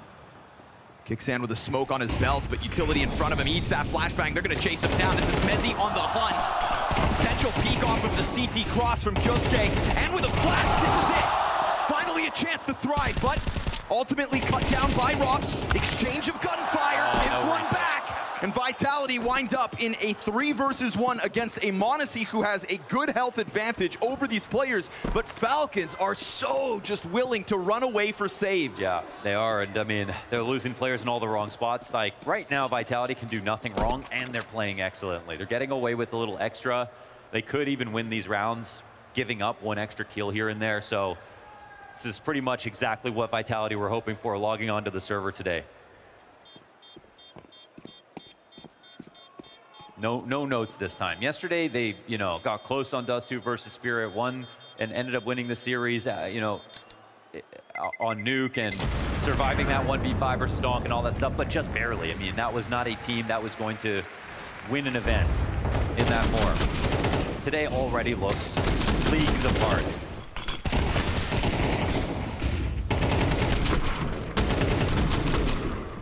This is finally one of those moments where we see like a bit of X factor offered by Falcons, right? The willingness for Kyosuke to classic to fight through the smoke, and then Nico also kind of signing up to a spam duel.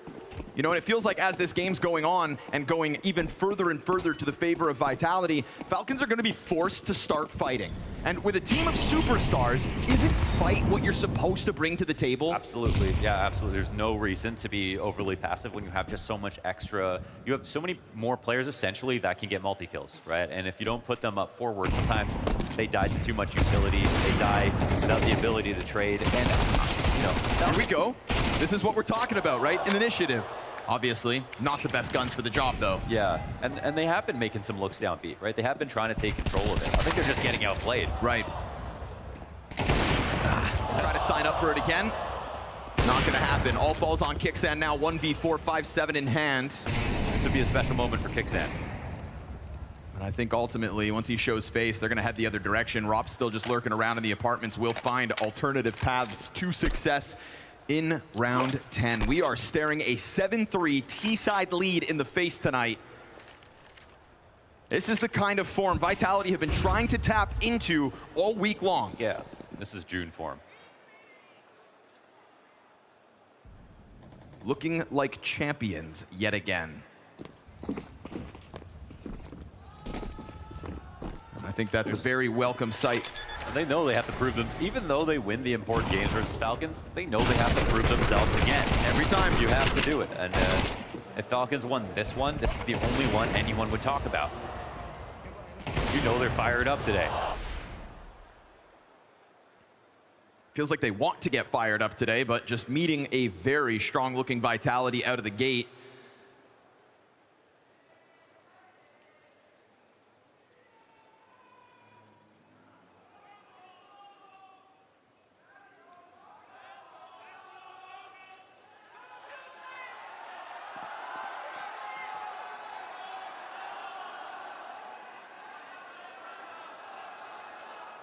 Both teams are also thinking about tomorrow.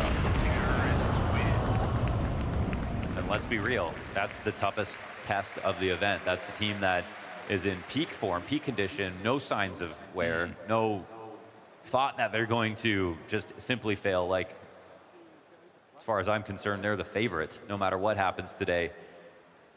Both these teams have to prove themselves. FURIA, I have no doubts. Look at the way they just dispatched of paiN. That comeback already. come on. Yeah. More and more confidence building on the other side of this bracket. So it feels like Vitality, despite having very tough opposition, have to do that same thing too. Build this confidence, build this form again. Yeah. Build belief. And they are, but here we go. Getting late into the CT side, we're starting to take more and more initiative on the Falcons camp. Good trade back from paiN, double kill. That's key. You know, we're looking for multi-frag moments out of the Falcons squad. And if it's not gonna come from the Stars, maybe the IGL. paiN's third and fourth frag this half. Wildly, he's still only sitting on 3 deaths as well. You know, it goes to show how many times Falcons have just been willing to go for saves. Oh, he was up in the halls, but he came back because his teammate died on Arch. Apex is ready to sell a fake too. We'll see which way this goes. m0NESY still floating around in the apartments. If they think that they've lost control of anything over on that Arch wrap, then m0NESY's going to be in a weird spot when he emerges on site. Great patience. Therefore, ZywOo. That. You do not get one buy on ZywOo.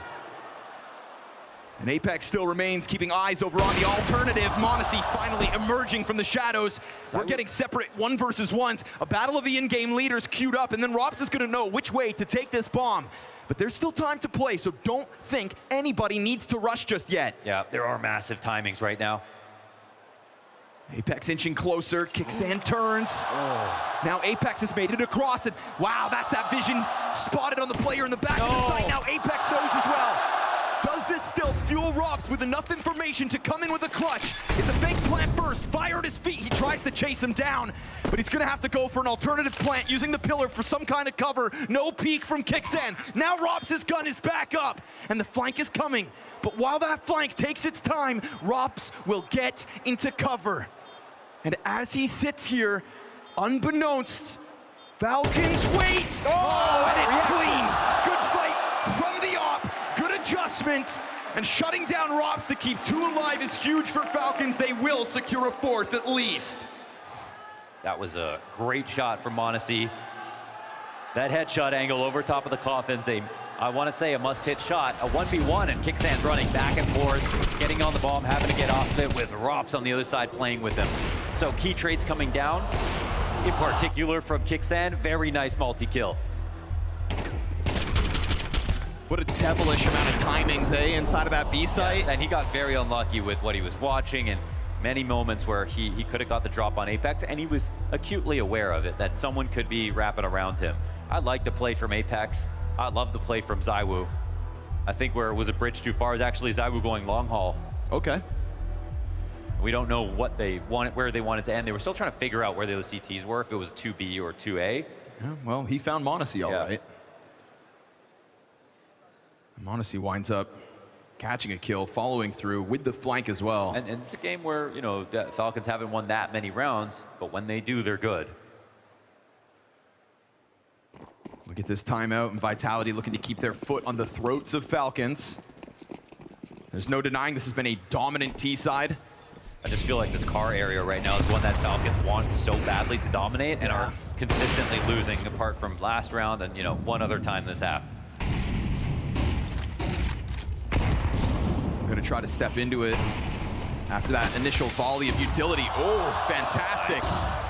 paiN ends up burning out Apex, so he'll finish this half 2-9.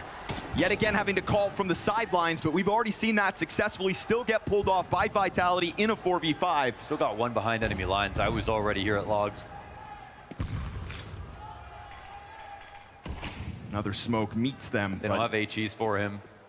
That was the last smoke, unless there's any back on the ground by CT, so whoa, ZywOo trying to find a path through, despite there going to be resistance on the other side. Okay, easy. Kyosuke with the multi-frag as they tried to emerge through. I thought with the way they stacked up on half wall, maybe somebody would try to boost over, get vision, challenge that smoke from above. Instead, we're gonna throw ropz 1v5. Wouldn't be the first of the weekend. And that nade though, yeah, makes it all the harder. Probably be the hardest. This is another good round, and I think at the end, they finally get what they're looking for. They get the 5v4, they get car control, they keep those players alive, they maintain until the end of the round. I mean, that's a great camera angle right there. It shows where the success for Vitality ended, not only in this round, but I would say this half. Finally, this specific problem has been solved. You leave ropz in a desperate act, 15 seconds towards this B site, bomb possession's his, sure. Feels like Nico's gonna just offer help over, but Kyosuke, 10 health, all he needs. He'll come wide, and he will clean house. All him on Banana, shuts it all down, and we've got 2 rounds for the road on Falcons CT side.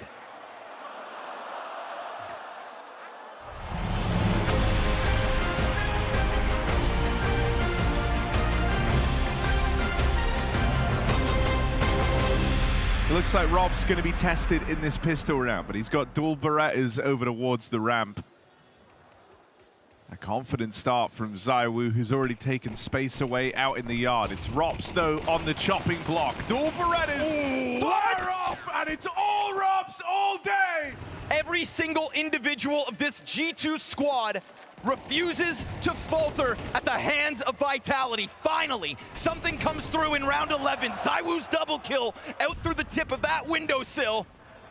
And with damage done onto Mattis, it's better late than never for ZywOo to step forward as the hero Vitality need. And they needed one 5 rounds ago. Apex gets burned into it, and ZywOo, it's all or nothing. Here or never. And as he eats that flash, they'll come barreling towards his sight. Back's turned, and that is 4 frags deep for ZywOo.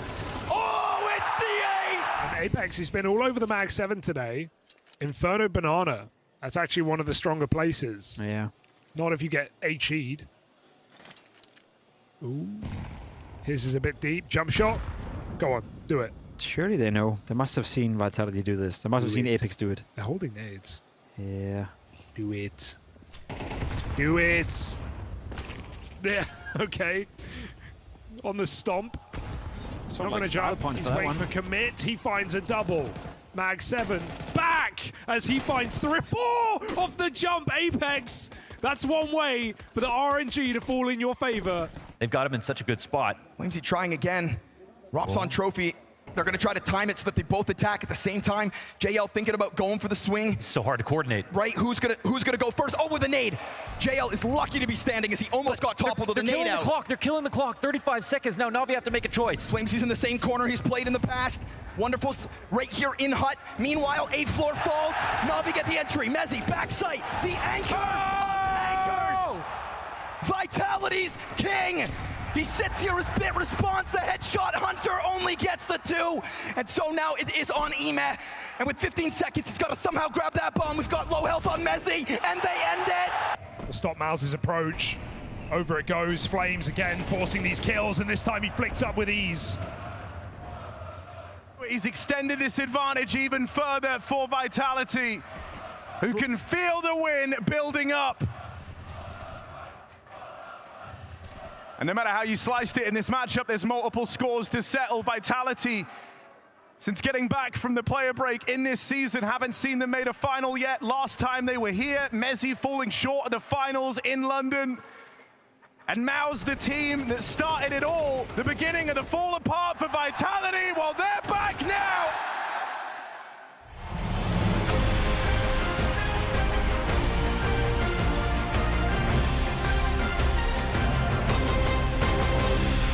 First end wraps with just a couple of tidbits of success for the Falcons squad. We get the pistol, the conversion, and the final 2 rounds of that half. But barring those 2 moments, it really did feel like Vitality have emerged into the semifinals in a whole new form. Yes, they have. So that's about as, that's kind of that. The rounds tell the story. 7-5. Was decent from Falcons, definitely better from Vitality, but not indicative of who's going to win this game. I mean, at this moment, the only person on Falcons with more than 1 multi-kill round is Kyosuke. 4 of them throughout that half. Yeah. You know, so there is an absence from the other stars of Falcons at the moment. And in that absence, Vitality have absolutely thrived. Now we're starting to get this move around mid, wrapping around what's going to be this balcony commitment. And we've got players tucked into the bomb site in ZywOo and Apex. And Apex, who struggled in that first half, gets a clean double kill now. It's headshots with his name on it. And all that's left now is Kixan, a little too late to this party, as he was sitting inside of the apartments. That is a beautiful move for Vitality in the pistol. You know what that was? That was Bruce Lee. That was B Water, my friend. Phil the Tankard. Every single move that Falcons made, they were right behind them. You look at the mini-map, they were all over A by the start of this exact, ready to flank, in flow, coming up lane as they were coming out of halls. That was it. They find empty space and they take shape. And even this one, the moment balcony's cleared out, Flamesy there to just keep it clean. So okay, that's our guy right there. That's we all know and love. Welcome back, my friend.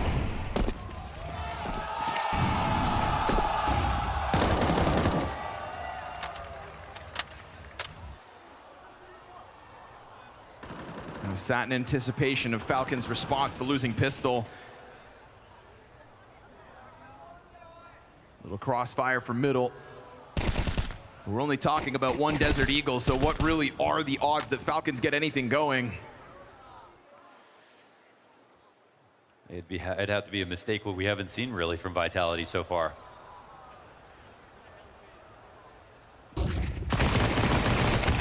Mowing down a couple on the short side. Good thing they had 3 pieces here, because at the very least, the Glock kills Mezzy.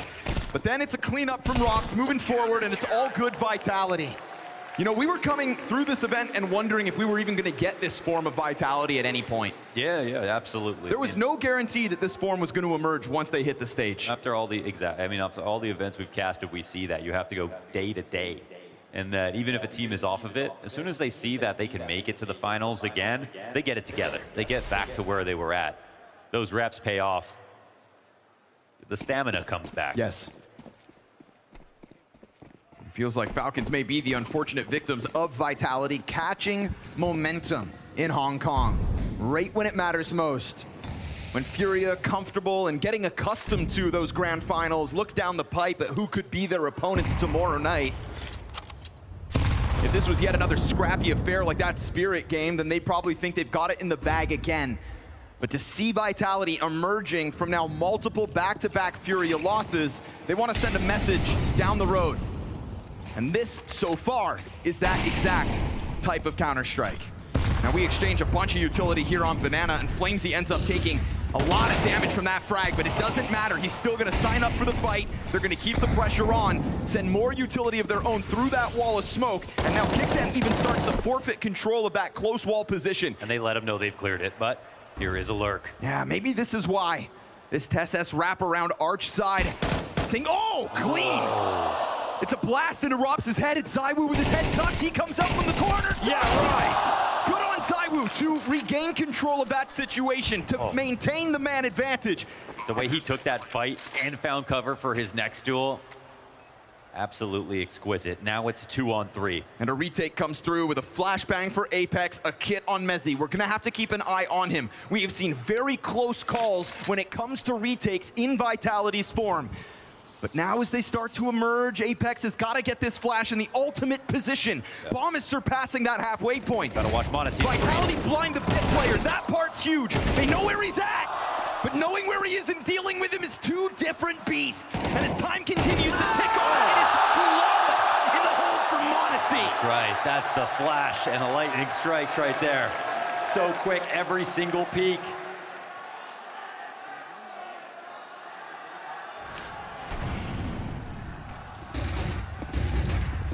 One more star player is the joke with Falcons, but it's not a joke, is it? They've got a lot of players that can pop off. Yeah, 3 should be enough. And in this game, we had only really seen glimpses of 1. But here they are. Trying to emerge. Now that was just a great round. That had it all. Vitality set up a good chance for the retake. An excellent closing play from Falcons. A nice move from TeSS to open that site up and to get them started on A. Whoa, through the floor. Whew. Nice to see ZywOo starting as strong as he is. Yeah, and this is Mr. Efficient again. Good with every gun, good at every part of the round. And he's had so many rifle plays so far. He's gonna throw in the op kills. He doesn't rely on any one thing.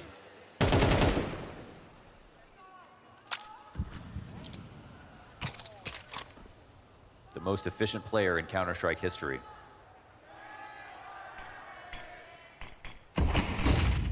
Somebody who we discussed yesterday is just kind of creeping into those moments. As battles go down all around him, he seems to walk away with his. Flamesy losing his head with nothing on this banana aggression. Not the first time Vitality have signed up to that kind of a fight. They'll lay down a smoke in front of a Falcons who looked rambunctious to try to follow through with momentum off that kill. So 4v5 last time. Now it'll be the 4v4. That smoke's a little too deep. They're gonna not, are they they're popping through this. This is really good for Apex. Oh, Gun's about to go dry, but he still finds Kixan at least. And look at the damage that's been done to the others. Oh, and he finds Monacy. So there we good. go. Instant answer back from Vitality by way of Apex pressuring smoke and almost Falcons falling for a trap. Yeah, definitely. Now, if you like, just in terms of styles, we see a different style for Falcons. I'm not going to say it's like wrong or bad or anything, but they wanted to play aggressive on car within that area. And Vitality's utility and their approaches always felt like they're going to be more consistent at taking it. When you look at Vitality, they like to take a look at car, but they never like to play there and commit. They're always ready to fall out of it or come in for a quick retake of it, grab a kill and leave.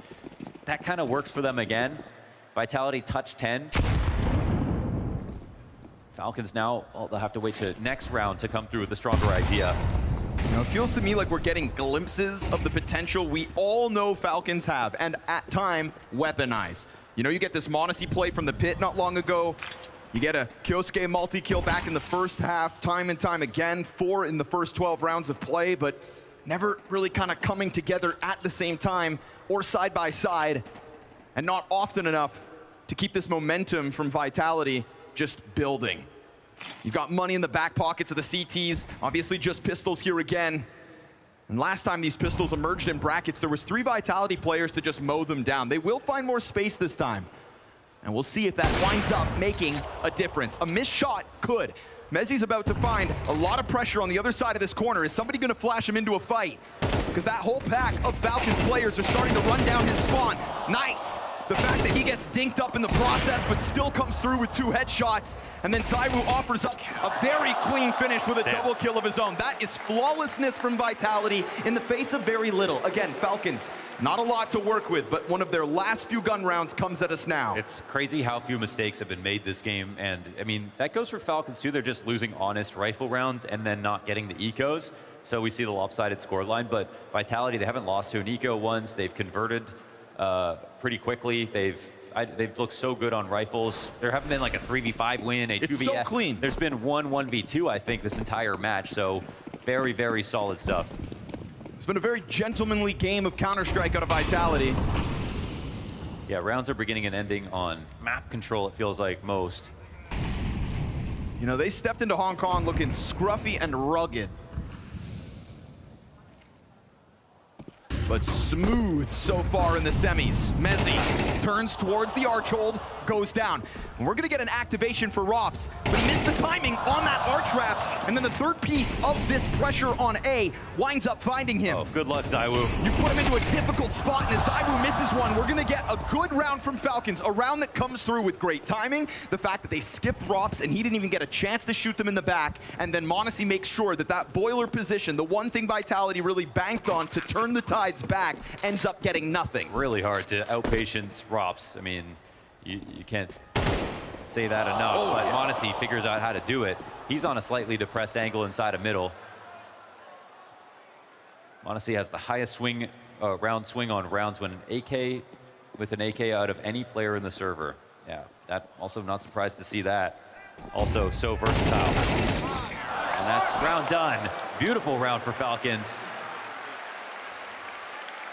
Hey, Monacy doesn't overstep. His 2 teammates are leaving around arch, but once they turn the corner, he doesn't rush. He can sense that there could be more trouble. Vitality are going to try to find a way back in, but Kixan opening frag.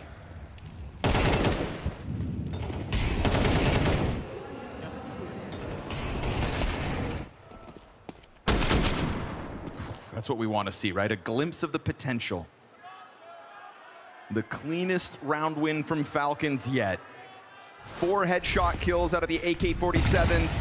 No answer from Vitality. 5 players alive. I said that may have been one of the few and last gun rounds we get to see from Falcons. Well, it's the type of round that sends a message back. Game's not over. It's a 4-round lead for Vitality as we exchange 50 damage on each of the in-game leaders. But it's just been a lot of posturing going down on Banana, and both teams leave this kind of vacancy. And one thing, again, I like about Vitality and the way they play B, they're out here right now, but they're always going to find a way to come back and try to fight onto car. They don't leave that open forever, and they don't end up playing retake that much, which is good too. Again, with how strong B execs can get, but we're past a minute. Utilities coming down low. Falcons don't have a lot to just play around with right now. It's going to have to just be an exec. Single flash if they're going to pop into brackets.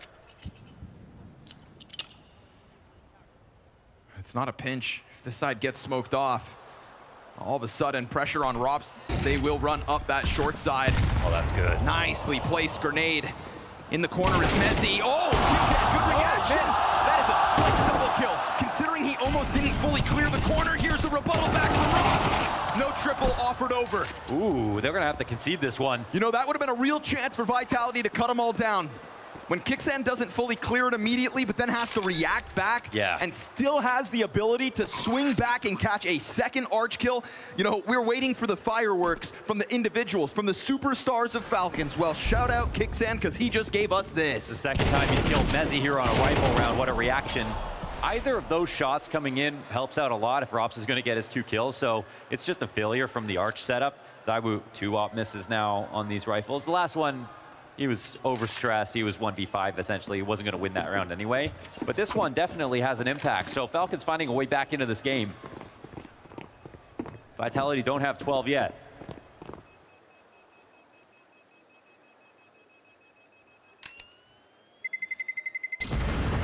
Kixan's had the most impact so far on this T side. Kioske was so amazing throughout that first half. You know, we saw a very strong start from ZywOo in the Spirit game yesterday, and then kind of tapered off as that second half came through on Dust 2. I wonder if this is starting to be the warning signs of him potentially losing out on that real form. You know, one more up shot and like you said, I'm not trying to get ahead of myself. I'm not going to throw him under the bus, but that last op shot, you know, the one that's not in a 1v5 essentially, that's critical. You offer one more kill there, Rops' job is made that much easier. Maybe the retake is actually attempted. Yeah, and especially if he doesn't die at all. Right? And if so, there wasn't that precedent from yesterday, I'd give ZywOo a little more slack. You know, you got to give him slack. He's earned it after all, but put him under the microscope as this game goes on and enjoy the moment. Another multi-frag here from Kioske. Single rifle for Apex. You know, you're not just puncturing through only pistols in that apartment approach. He drops the majority of the guns. Oh, this game's going to be good, isn't it? It was always going to be. Vitality in the server. Then so were the fireworks.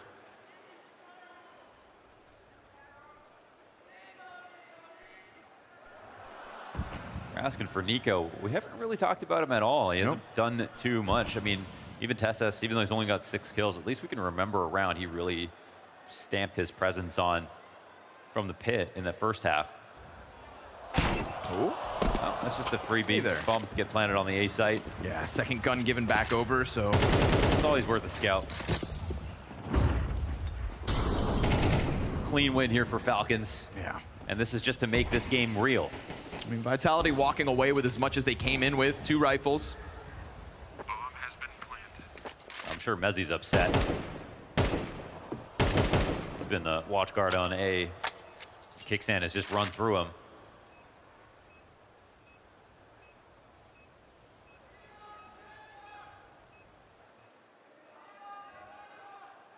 Good on Kixan to offer us those kinds of moments. We've always kind of touted him as an individual that has that ability. Got to keep a close eye on Kixan because you never know when those rounds emerge, right? Almost feels like when they need the most. He just kicks it into that gear. Gap closing as a 2-round difference for Vitality is still enough to find comfort in, surely. But it's just this string of rounds now, 3 in a row. This is the most rounds that Falcons have been able to piece together consecutively since Inferno started. The most momentum they've ever had right here, right now. Yeah, they earned this one, this freebie, so it's a great time for a pause. Xtaz getting involved. I think he's really shown his frustration this week, and again, in the way that he's talked about the game. It's never been on the strategic or tactical level, but it feels like today is actually the time to do that. They look like they're back on form. Now they need to go to that next level. Yeah, we've kind of had that conversation about Xtaz just offering generalities, right? That will not be enough anymore. What up, crowd? Yeah, not in this house. Full house today.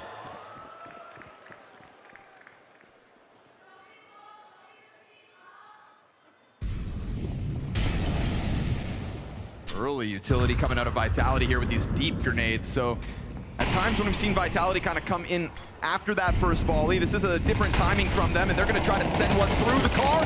Oh, that beautiful flash out of Mezzi. Oh, good recovery from m0NESY, not letting that go for free. We get an answer in terms of arch pressure too. And ZywOo no longer playing with that op. As we said, he would miss a couple shots and we'd keep an eye on him. He is now playing with the AK instead. And he's also playing with a bit of confidence here. Finds timing and a quick tap. 4 versus 2 for Vitality to try to gun down a 12th round win. And a turn of attention towards the balcony as TeSeS wants to offer up some kind of a challenge. Keep Vitality guessing here. It's like a pretend fake, like they're gonna threaten B or something like that, but they're really coming A. ZywOo's just waiting for them. We've got that smoke still for m0NESY, and he gets the answer back. All right, now we're talking. Singular kill on ZywOo, all he's gonna find. They wanted to pull guard, but now they gotta go for maybe a flank. Apex taking a look. Taking a look and taking a liberty as he gets closer. Rops is gonna go for the reposition, but does this create a disjointedness? Because now it's not actually a crossfire. This is them offering just enough space, and if the reactions aren't perfection here from Vitality, Falcons are gonna try to kick down this A-site door. It comes down to 20 seconds. It is right there. Rop's not sure from which avenue. TeSeS going in first, dies out to Mezzi. m0NESY's got himself a third, and the quad on for an ace, and time to plant, and Sanctuary on the other side as Apex will walk this approach. He's gotta take a breath. m0NESY low HP, 14 health, looking for this last kill. Locked in, holding the angle, Apex's head. In a full house for 4 rounds. m0NESY on top yet again. One more m0NESY moment. Etched into history. Just another ace for the never-ending highlight reel that is. The original Academy prodigy. Paving the way for everyone to join into Tier 1. Showing he's still on top. You want superstars, you've got them. But we've also got Vitality with a quick answer here. Oh, I love this. They come in, saving some money, but also giving themselves a few tools for the job. I love this. Apex was 8-13 and opts to go for a deep mid-peak. You take down Kyosuke to start this round. m0NESY better try to dig deep again then. Oh, that was so special. It's all happening to Vitality this event. They won Nuke even after Donk's 1v5. Let's see if they can hold their nerve. It's a mixed bag of guns. They don't have the money to reinvest, but they have a couple left over. Got wind of that. Oh, bad spray. It's a bit of damage, and you can't fault him. Apex has already found that opening kill. 5-7 freed up to change position, but when I say free, I'm talking about this bomb site as well, because there's no support for Rops, and that frag grenade lands perfectly on him. They're gonna have an inkling as to where he's at. He'll keep that head tucked down. That turn! Oh, what kind of damage just forced him to look? It was library damage coming through. Just enough for Rops to rob a kill out of this situation. So unlikely. Flamesy's approach with another pistol kill starts to turn the odds back to Vitality. ZywOo's up. Oh, and they do it with less. So their biggest mistake of the map so far, losing it to that ace from m0NESY, and they bounce back instantly with a half buy of their own. That elusive 12th round gets kick-started. That damage, dude, it must have come through the smoke. It turned the attention. I mean, also, Nico half cleared it. He looked, then he looked to the opposite side of default, but he didn't full clear. Because he got shot from library through smoke, it interrupted his clear of the corner, I swear.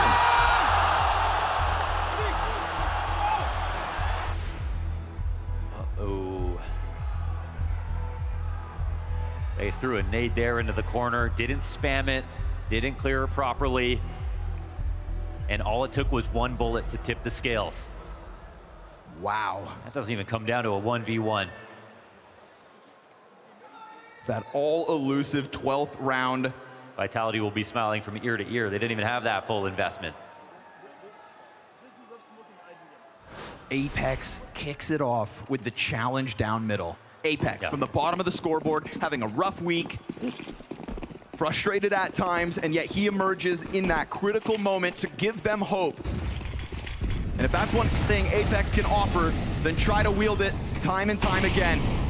A lot of utility invested here on Banana. There were so many moments yesterday versus Spirit that Vitality let slip in terms of closing maps. Okay, they've got to run from it. They were ready to go for a second.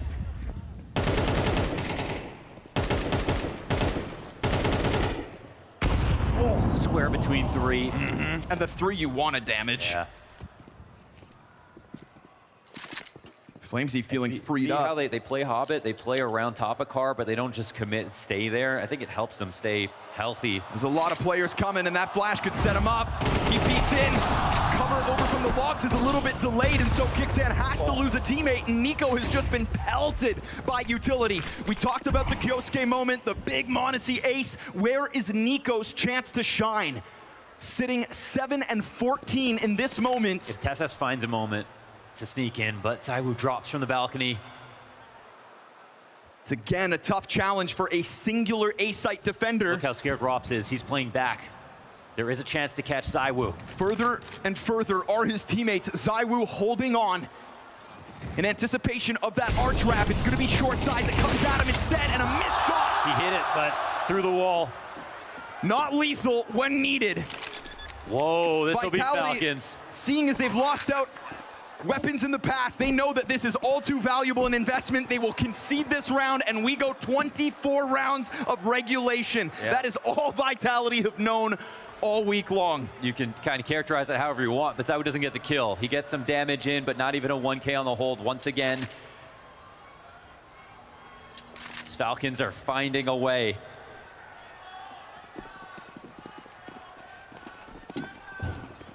After the way this round started, the damage that we see, this could have easily been a wrap. He might have been better off with an M4 in that spot. Well, I mean, go back to the earlier success of ZywOo. The round where he peeks from Arch and peels a player off. The easier of the A-holds is the one round he did switch back to a rifle. Yeah, it's not a lot of op kills this game, we'll say that. I think you're dead on.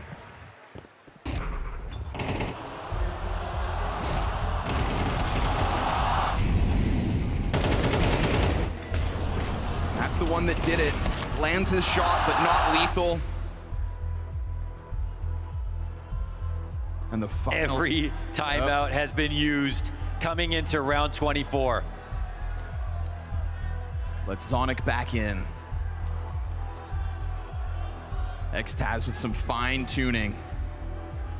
You know, it's got to be said, it's Vitality sitting on 12, but they have one round of the last 6. At this point, no call is bad, but execution is king.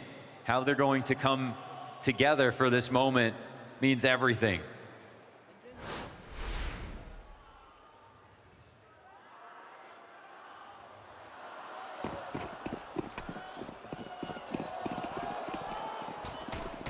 (11-6) once upon a time for Vitality. They get their answer of a 12th round win with the lesser buy. Oh, there it is! We've seen the same triple stack utility from Vitality on their approach, but instead they are the victims. Flamesy gets freed up in the process, but also gets tagged down low. Between the utility and the spam that comes back through that smoke, tell me that this doesn't look like Falcons push OT. Now I'm saying, like, in the late round, this is where it gets sketchy, particularly on the A side of the map. I want to know what the call is. I'm sure Falcons are tempted to take it to the side of the map, but I think that's what's on Vitality's mind as well. The mind game might be everything. Thing is, if they don't make a move fast enough, they're trying to do this a little differently. This is going to be Falcons just tiptoeing into a completely vacant bomb site. They don't believe it. Nah, the environment's starting to sketch them out. This might be overtime. Oh my goodness. Okay. Could have been worse, could have been better. And all the while, we're still looking at a Vitality far too gone. But I can remember a post plant on this bomb site with Falcons that would give you nightmares. Yes, it would have to be a total collapse, a total choke to lose in this spot. 5v4, bomb planted. They probably talked about that round a million times, not going to let it happen again. All fine-tuning comes to this one. Just finish it off. Just get yourself that overtime guarantee. Utility off of Banana kick-started this round for Falcons. And Bomb is already beyond the halfway point. This is going to be a huge scramble. You wouldn't believe it unless it was Falcons. And so as Kixan in anticipation waits for the coffin arrival, this time they hold it. CT player down. Let's go. And we go beyond regulation. Oh, what a clawback. What a fantastic performance from Falcons to get here versus a team that was playing perfect today, and the early to mid rounds were beautiful even in that second half for Vitality, but the X factor finally seeped through. An 11-6 lead once upon a time. And the perfect tactic. We've had the triple nades come out twice today. This time it gets a kill for the first. Good mow down here from Kixan.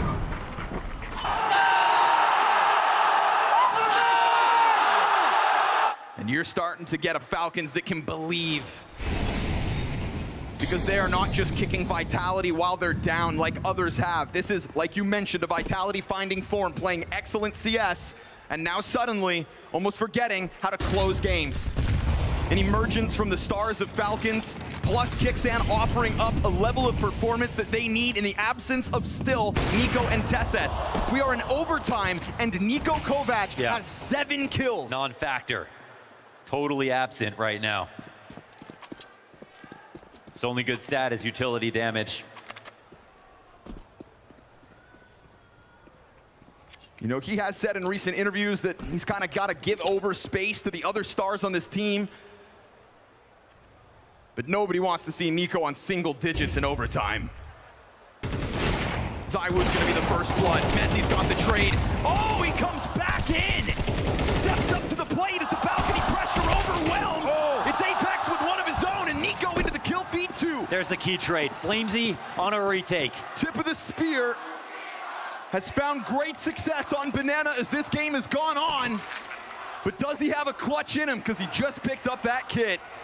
Working with the incendiary, and unbeknownst to where exactly the Falcons players have gotten off to, they also suffer from an element of surprise that now gets given away. He tries to burn one into the open with a second piece of fire, but that could cause support from the bomb site. No, doesn't catch the crossover to the little pit. Flamesy starting to feel a bit desperate. Pinches right here. It would need to be the spin, and they don't show him a bit of skin.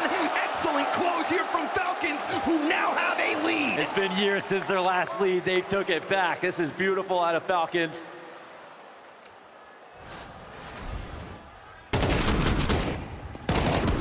Solid lane take. Bit of revenge here for paiN. He's been struggling on A a little bit. The 2K hold, it felt like it was going to be enough, but the key trade comes down from Nico.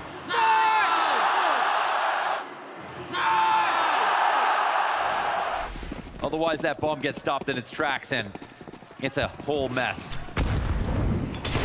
Fast opening attempt for ZywOo. Trying to throw something unexpected the way of Falcons, just looking to claw the lead right back. Pressure's on. Nico finding farm late in this game. So much damage, but no kills. Another one where Falcons will be wobbly. Oh. Headshot, unbelievably. Wow, that's crazy. As he turns it back onto the short side, Robs never saw that coming. No, that's unreal. And so you've got this A defense kernelling up. A heroic moment demanded of the two players still inside of sight. They layer one above another. We've seen good things from Mezzi. They let their guard down. Apex in the sight, strikes while the iron's hot. And Monacy's got that trade back, but we talked about the damage already. And now ZywOo's coming in looking for redemption, but he has the op. The utility could be the most important part. Bad bounce. No push through. Box is gonna save him. No plant just yet. How big's that brain, ZywOo? As he chucks grenades, Nico opts to join Monacy. Brothers in arms. with a kit on the recovery. This is going to be ZywOo with a USP, calling on clinical precision. And this is the right gun to use. He's holding that cross from the pit. He dives it! And there's Odyssey to find the headshot. So far, in this overtime, it is all Falcons. Oh man, what a moment. That kill from Kyosuke, it's a small deal. It looks like just a smoke fading, but winning that over Rob is pretty incredible. I don't think many players could have pulled that off faster than he could. Look at this. Just no chance to shoot back at all. This is a total turnaround. This is 8 of the last 9 rounds, all the way of Falcons. Great use of the crossfire, the headshot angles, everything. Man, every round is so close. It was all on the edge. Trade. Come on, Hong Kong, why don't you make some noise? What a special match. Counter-Strike in Asia where it belongs. 6-1 in the last 7 in favor of Falcons. And trying to roll with that momentum, because momentum was something that the Falcons hadn't had all game long until they strung those 4 terrorist round wins together, and they have not looked back. But they will find damage on the 2 closers of the round prior off of the grenade from Banana immediately. Vitality need a lifeline in the form of a single CT round here. They don't want to waste that Monacy ace. This comeback is looking real.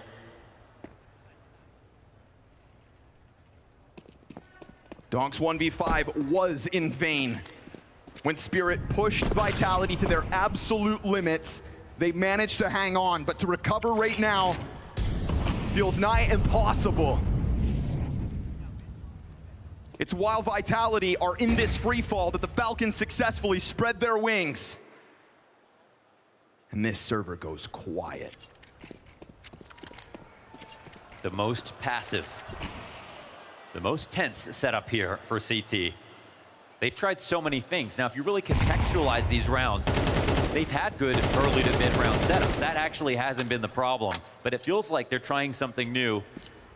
Maybe in the wrong portion of the round, we'll see. Falcons have really seemed to have eroded their confidence. Now they've got brackets. They have no vision on the B site. The test is coming. And again, we're talking about a challenge on the arch side from Mezzi. He goes through, that's insane! Oh, but and he causes a team kill. Kyosuke gets blasted in the back of the head, and then Apex pops up, Rob helps from pit, and then in that moment finds yet another. Rob's trying to duel, we'll get it! A lifeline in the form of a single round as Mezzi gets thrown into the den. That's just the first successful hold, right? Whoa. It's the first time, like, either Mezzi, ZywOo have died. We saw Rob's getting picked out at brackets. The key trade coming down, always in favor of Falcons towards A. To his defense, he is full blind. Yeah, that happens.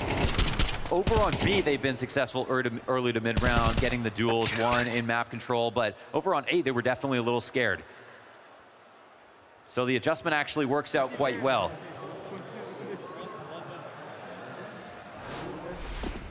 I think it's a game where 1 round could be enough. I don't think that anything's promised right now. They've both shown too much solid stuff on both halves.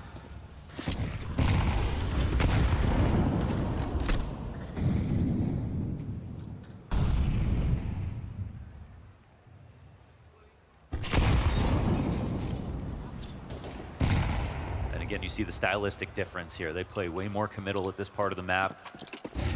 Vitality like to come in for retakes. They don't like to fight you while you're there.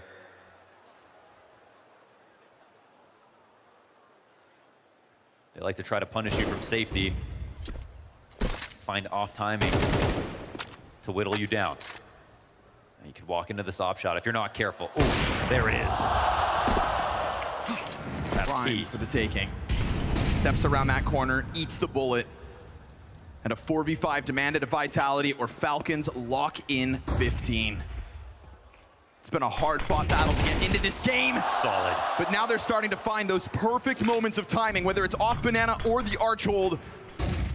Smoke in front of balcony, offered back the other way. He dives into the pit, but this is so preoccupied. Apex throws himself to slaughter. That felt like a 1% chance of anything going in that spot. Again, in one of these moments where like there's nobody to kind of tether off of it, right?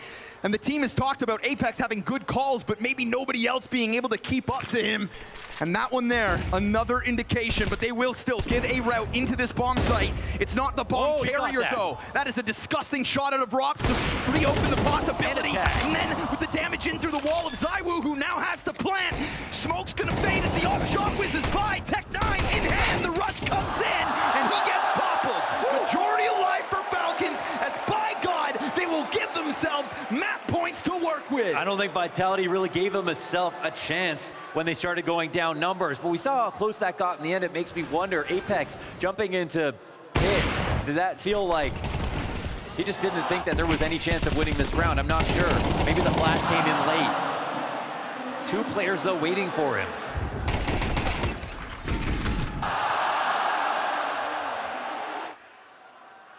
The first time they felt disconnected on the T side. That first half was excellent. Falcons may be doing it. Versus the best Vitality that we had seen in Hong Kong. Falcons find form late in regulation. 6 of the last 7 rounds strung together to push Vitality the limit. Oh, but that's gonna hurt, man. Kixan steps forward at the worst possible time. How many times, though? The utility damage not enough. Yet again, when we talk about small timings, you saw it last round in Falcon's ability to pick 1 and 2 players off. Just as Vitality tried to move this bomb closer to a site, they lose bodies, and now m0NESY freed up to keep eyes on the potential approach. If they molly this, m0NESY behind it, he can actually approach. He got the clean pickoff over on B. Man, we saw Apex fall out of this pit last round and just instantly get deleted. Never had a chance to offer any kind of pressure for his teammates to reopen this bomb site. It's a full pause, but there's no reason for Falcons to do more. Can't help but feel like Apex could fall victim to it again. Needs to make sure that every member's on the same page. And before they do anything wild, they will yet again try to sell this fake. This time the smoke does not get interrupted. And as they offer one over on Arch, he comes around the corner. ZywOo's playing too fast. Nico's gonna punish in that moment. TeSeS has got a player to fall down on above. And Apex, same smoke. Apex, same route. Teammates slightly closer. TeSeS not bothered under the pressure. Rocks, he's there. And with 2 kills to his name, it's insane. It is Falcons to strike first. Falcons take Inferno. And you find Vitality on the ropes tonight. Now that's incredible. What a win, what a comeback. The ace for m0NESY not in vain, and the movement in the end to jump up to get that last kill in style. The personalities here, and now the structure is too for Falcons. They look full strength. They stepped it up in the final dying moments of that half. You have to know that for once in Hong Kong, Vitality were starting to feel like they were getting into their groove, like they could show them best selves on the big stage with the biggest crowd in the house.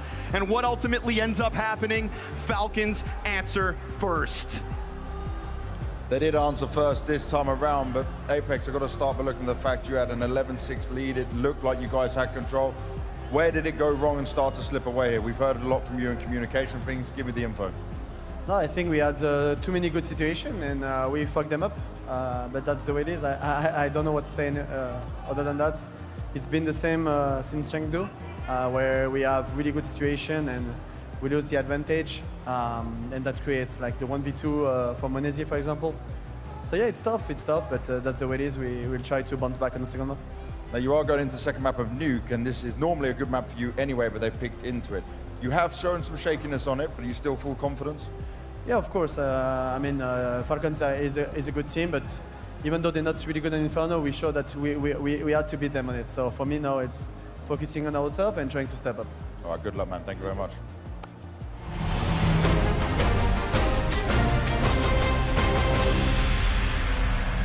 Falcons bend, but they do not break. It's Vitality to let the lead slip through their fingers. And for once, Jacob, you were indeed right. 2 stars was what Falcons needed to show up. Both Kyosuke and m0NESY combining for almost 50 kills as we seal that out in OT. I told all of you at home at the desk that Falcons were gonna come back into this matchup and feeling a little bit different. I'll be honest though, it wasn't looking great. As Apex said, Falcons were in the lead for the vast majority of the game, took some heroics coming out from m0NESY, took some individual play at a very, very high level for them to stay alive. But then again, it's Inferno, and I said it was a trap. I don't think Vitality have been playing well on Inferno for quite some time. So if that was the best map they could pick against Falcons, and I know Falcons have been struggling as well, that to me was enough of a reason to worry on behalf of Vitality, and I think I got exactly what I expected in that sense. Once they were faltering, once they lost the clutch to m0NESY, that was it. You know, no more backbone in Vitality. Yeah, they really did fall apart after that point. I thought Vitality had a lot more in them in terms of just the resilience, the resolve. They've been up against the wall so many times throughout this year, always able to bounce back. But this time around, it really broke the camel's back.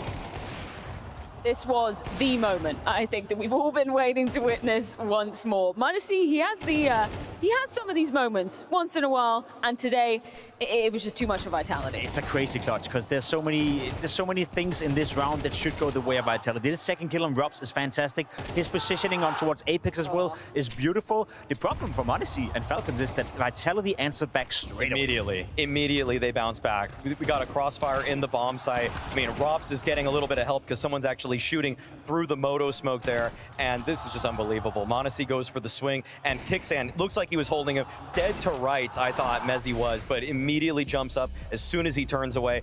But it wasn't enough. Even though they were able to get that bounce back round, they still couldn't close it out. Apex talked about it. They were in some advantageous situations, but that A-hold, it was really, really just evading them. Yeah, 100%. Let's revisit the m0NESY touch, though, and check in with the team comms in this mic'd up moment. I'm gonna bounce and push and kill him, okay? Ready? Watch out, kill the other guy. I smoke right side and I'll flash for you. Bounce you flash. Still there. There's another one. Nice! Pure relation from everyone on Falcons and basically everybody in the arena as well. It is so important for m0NESY to be keeping up the form, because as we kind of alluded to in the pre-match segment, m0NESY first 6 months of the year wasn't a great start from him. Second 6 months, though, he's back in form. I'll tell you what, you know, to the people who didn't watch Chengdu, last time m0NESY played Inferno T-side against Mouse, I believe he recorded a total of 0 ADR in the first half. Yeah. He didn't do a single point of damage throughout an entire half on the T-side Inferno.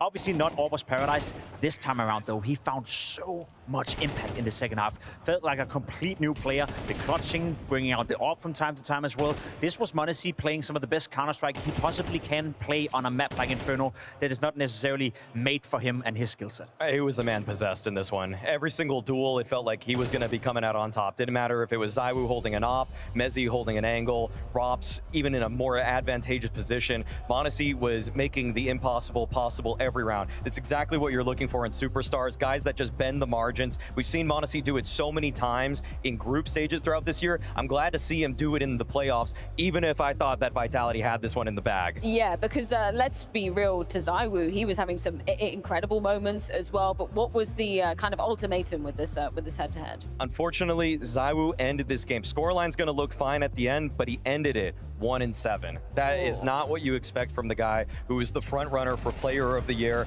unable to close things out. Because in the beginning of the game, things were going swimmingly. The plans were going well for Vitality.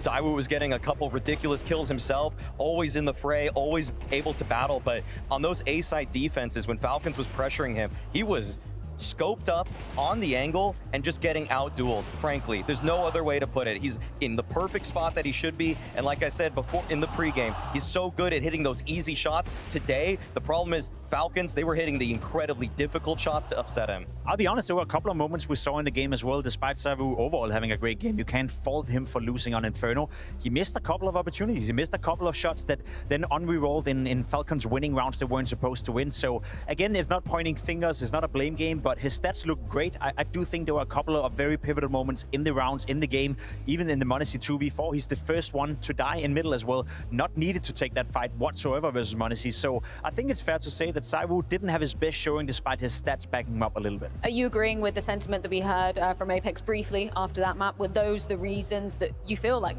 this one slipped through Vitality's fingers? 100%, but it's just confirming what I feel like we've seen the last couple of tournaments for Vitality. They still play good Counter-Strike. They are still one of the best teams in the world. They still can win tournaments. They still can beat anyone out there, but it does seem like they're a bit more fragile. Whereas in the beginning of the season, whenever they were down, whenever they needed a big moment, you know, Rups would step up, Saivu would step up, Apex would make a great call. Someone would take the charge of the game. That's not happening anymore. It feels like a team that is a bit more fragile, and by then also losing their confidence and maybe even losing their identity. They didn't play bad, Maui. They just didn't play great. All of the X-Factor moments in this game went the way of Falcons, and that's simply been the case of Vitality in the second half of this year. They're still making deep runs at tournaments, but when it really it becomes a pressure cooker in there, it's some of the other superstars from the other elite teams that are taking down Vitality, winning unbelievable clutches. We saw one nightmare 1v5 yesterday against them with Dong. Now we see another nightmare. Like, when will it stop? I don't know. That's a question that we're going to have to answer on map 2. Before we do dive into that, though, shout out to Kyosuke as well, because you know, immediately when he came onto Falcons, there was maybe a bit more to be desired. Great to see him with these kind of numbers on a big stage like this. They're just setting him up for success in so many different ways. I love the way that they just posture him in middle. They get some bracket control. There's a smoke behind his back. I mean, he is so frequently tasked with winning a 50-50 duel. The way that they are pushing Kyosuke to just be this space taker, to defend these bomb sites with pure mechanics, it's just beautiful stuff. And you could see the smoothness. It's not exactly like Donk. He was supposed to be the second coming of Donk. I mean, his aim might be better than Donk's. He's not doing all the tricky movement skills, but he is simply so quick every time he is tasked with killing somebody. And there's two sides to that coin, because I very much agree with everything you said right there. Kyosuke is definitely a player you have to look out for in the future, but that also comes at the cost of Nico. And we did see Nico struggle throughout the majority of Inferno. Nowhere to be found, didn't find much impact, had a couple of kills in overtime as well, finally coming alive, but I'm okay with that. I'm okay with Nico sacrificing a little bit. I'm okay with managing my expectations when it comes to what Nico's going to deliver, if that's what we get from Kyosuke when they're setting him up. Do you agree with that sentiment? Are you all right with Nico's numbers dropping that much? He can't drop that much. Yeah. What he did on Inferno there, I don't think you're going to make it through the major with that kind of performance from him. He has to be a bit better as an individual if they want to make a comprehensive run, but this is the kind of format that's perfect for a team like Falcons. An abridged one where with the superstars just shine as bright as they can, you can win those individual maps, you can get into the heads of your opponents, and it doesn't matter if there's some cracks in the foundation because you've got guys that are just going to patch it up round by round. Now, obviously, the drop-off from Nico in this map specifically was too much, but I think people at home, including us, we have to accept the fact that Kyosuke is coming into this team to take over the vast majority of his roles and take up the fracking department in that regard.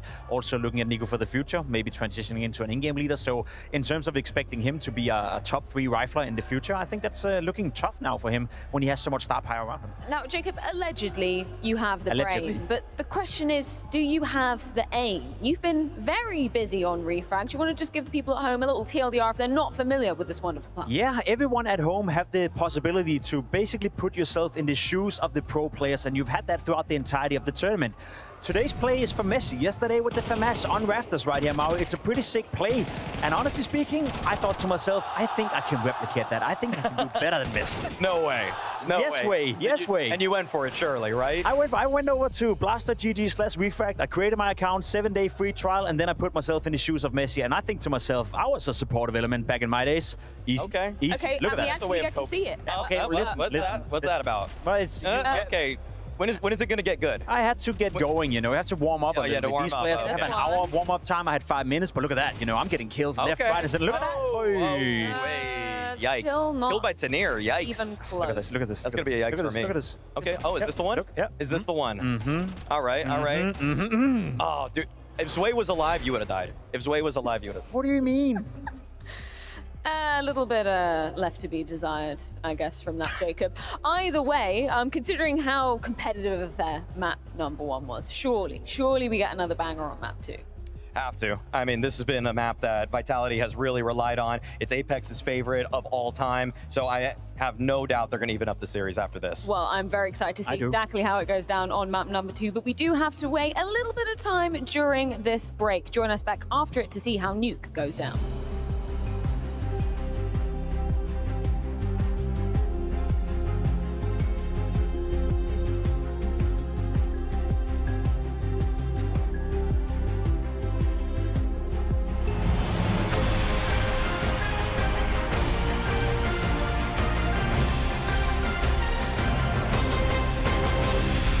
folks, to the ROG Laboratory. I am joined today by the mastermind himself, Launders, and we're going to be picking his brain while we compare the ROG Strix versus the ROG Swift. Which one's better?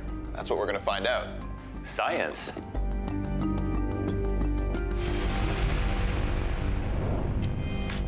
All right, Launders, what are your thoughts? It's buttery smooth so far. I have an Asus monitor at home, so I like this monitor because it feels like what I'm using, except clearly it's a bit better. We got these nice edges instead of it being just perfectly rectangularly all the way around. All right, Mohan, when it comes to color calibrations, where do you think we should take this test? The darkest map. Let's go to Nighttime Ancient. Whoa. With the shadows on this map, it's really important. At distance, especially when targets get smaller, these things really factor into your reaction time, actually. People don't think about that, but if the colors aren't good, if it's super washed out, then essentially you're not gonna be able to react in time. This panel does a good job of separating that. So yeah, contrast is always important in a game like Counter-Strike. Talk to me about this 600 hertz that you're currently experiencing. They say that your eyes can't move that fast. Well, I'll tell you right now, mine are. I can really appreciate this 600 hertz monitor, especially for Counter-Strike on the Source engine, where frame rate is king. You can see how much better it is. Now you're sitting here, and in front of you is the beast itself. Yeah. The ROG Swift. Tell me your first impressions looking at this bad boy. OLED is the big difference.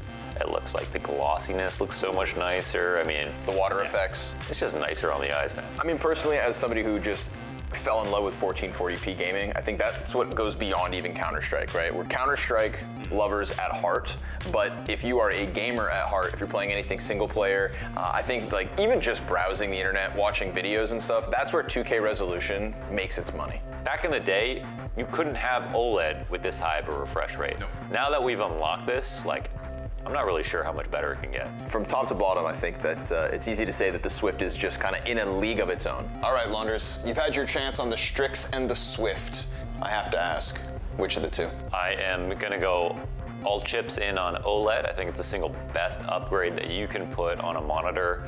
As soon as I made that upgrade, I knew that was the one. I think I'm gonna stick with my choice of the Swift, and I'm not looking back. It's a respectable choice. I mean, like you said, first impressions, it knocks your socks off, but I'm sticking with the Strix. It's that 600 hertz. Every competitive edge I can get, I'm gonna take. I'm willing to accept your choice. Well, we'll see you next time here at the ROG Labs.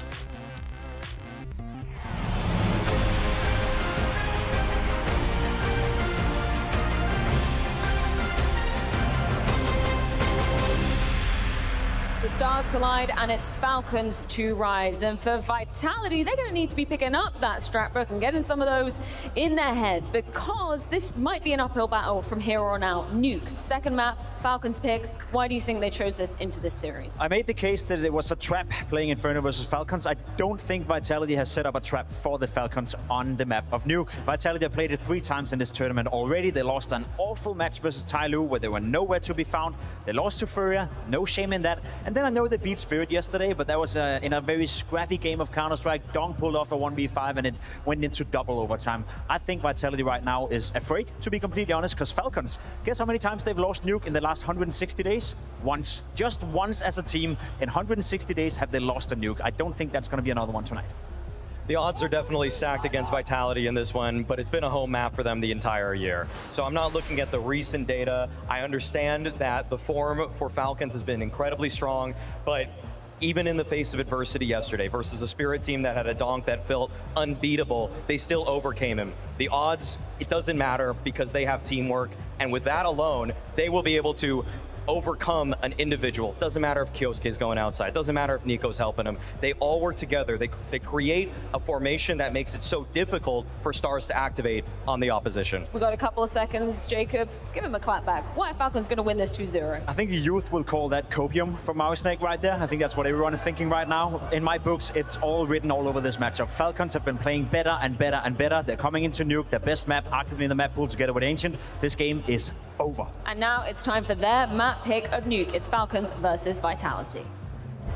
Oh man, over. That's a big word. Strong. But yeah, but that's Jacob for you. Now, I can't help but feel similarly. It felt like Inferno was going to make this series interesting. We'd get a snapshot of how good Vitality were going to be, but it certainly felt like they were going to win. Then Falcons would win here. Oh yeah. And then we would end on a third map banger. Now I'm not so sure. Man, you know, Vitality had lulled us all back into believing. I think they themselves thought they had that game in the bag, but there was never guarantees in Counter-Strike. No matter how many superstars, no matter the form of Vitality, it could all end here and now for 2025's #1, but they say that Falcons can't do it when it matters. And now with a map in your back pocket, don't be lulled into believing that Falcons are gonna have an easy go of it. Like Maui Snake said, this has been a great map for Vitality all year long. Recency be damned. But they will have to dig deep into this pistol retake because a T-side pistol win would be massive for Falcons, and they put that bomb down with 5 players strong. It's a big flank from Apex wrapping around Silo that'll catch them off guard, and an immediate push out from Heaven gets doubled down on by Kyosuke. So 3 versus 2 looks good for Falcons. Kixan showing a flank of his own, and now caught in the open. Triple kill from the newest addition. He who's supposed to unlock all of Falcons' potential. Yeah, he absolutely has done his part. I mean, at first it was just him, and there was too much maybe space for him. He was well supported, but you kind of like to see that they were willing to do that with a new addition. I mean, Nico's got a good track record in that regard. When Modesty came in, I think the reason that Modesty's on the team with him is because he was excellent at being a mentor, excellent at being a partner in terms of, you know, playing together as stars. You know, even though all these teams that Nico's played on has been with great IGLs and stuff like that, a lot of players have given him credit in their development. I hate to interrupt you, but we're looking at an MP5. Modesty's got an MP5, and this is not an eco. This is Vitality, you know, Nice. with armor across the board. Now, mind you, 4 people without helmets. Suddenly that MP5 looks all the more lethal. I think it's got great jumping accuracy, something like that. Whatever you got to believe. Just aim for the head. To put faith in that. I think that's actually the key to all of the guns in Counter-Strike. Man, they really didn't waste that ace, eh? Thanks for reminding me. Yeah, kind of nuts. Actually able to jump on it. You know, you survive a donk 1v5. Ooh, speaking of jumping headshots, Flamesy meanders his way through Nico like it's nothing, and then the MP5 does make a bit of money back. Ah, second one as well. What a gun. A double MP5 SD. Can you believe it? Oh. And a quick win. Just walk away. Vitality, they won both pistols last map too, didn't they? No, yeah, they Falcons won the first one and converted for a 2-0 start, I believe. I think you are actually just lying with confidence. I do that. Let me check. Oh, nope, no, Falcons had first pistols. That was just me lying with confidence. Yeah, you almost got me. Okay, they split. I thought that was going to take away from actually how strong that map felt. Right. Vitality. Moral of the that story. actually took away from how strong the first half was for Falcons. Only a couple of rifles there. But yeah, Nuke's a whole different ball game in terms of the mental of it. And I think Falcons, we came in with Apex on a high. I think by the end of the game, that high was gone. And I think in that break, it was probably a bit of frustration and confusion and past thoughts, talking about Chengdu, talking about not sure why. It's funny because you could just have 1 round difference. You don't have the Modesty ace, and suddenly the interview is totally different. The feeling is different. The odds are different. The tone would have been Vitality getting into their best form yet. Falcons are going to continue to just kick them while they're down. A likely start as they follow through after the force buy of the round prior with now just pistols in hand. 5-7s versus Kyosuke. Easy does it. And Kixan's there to help. So again, it just starts to feel like Falcons have not looked behind them ever since they streaked together those damn near 7 rounds in a row to end Inferno's regulation. You know, overtime remained quite lopsided. More and more star moments for Falcons.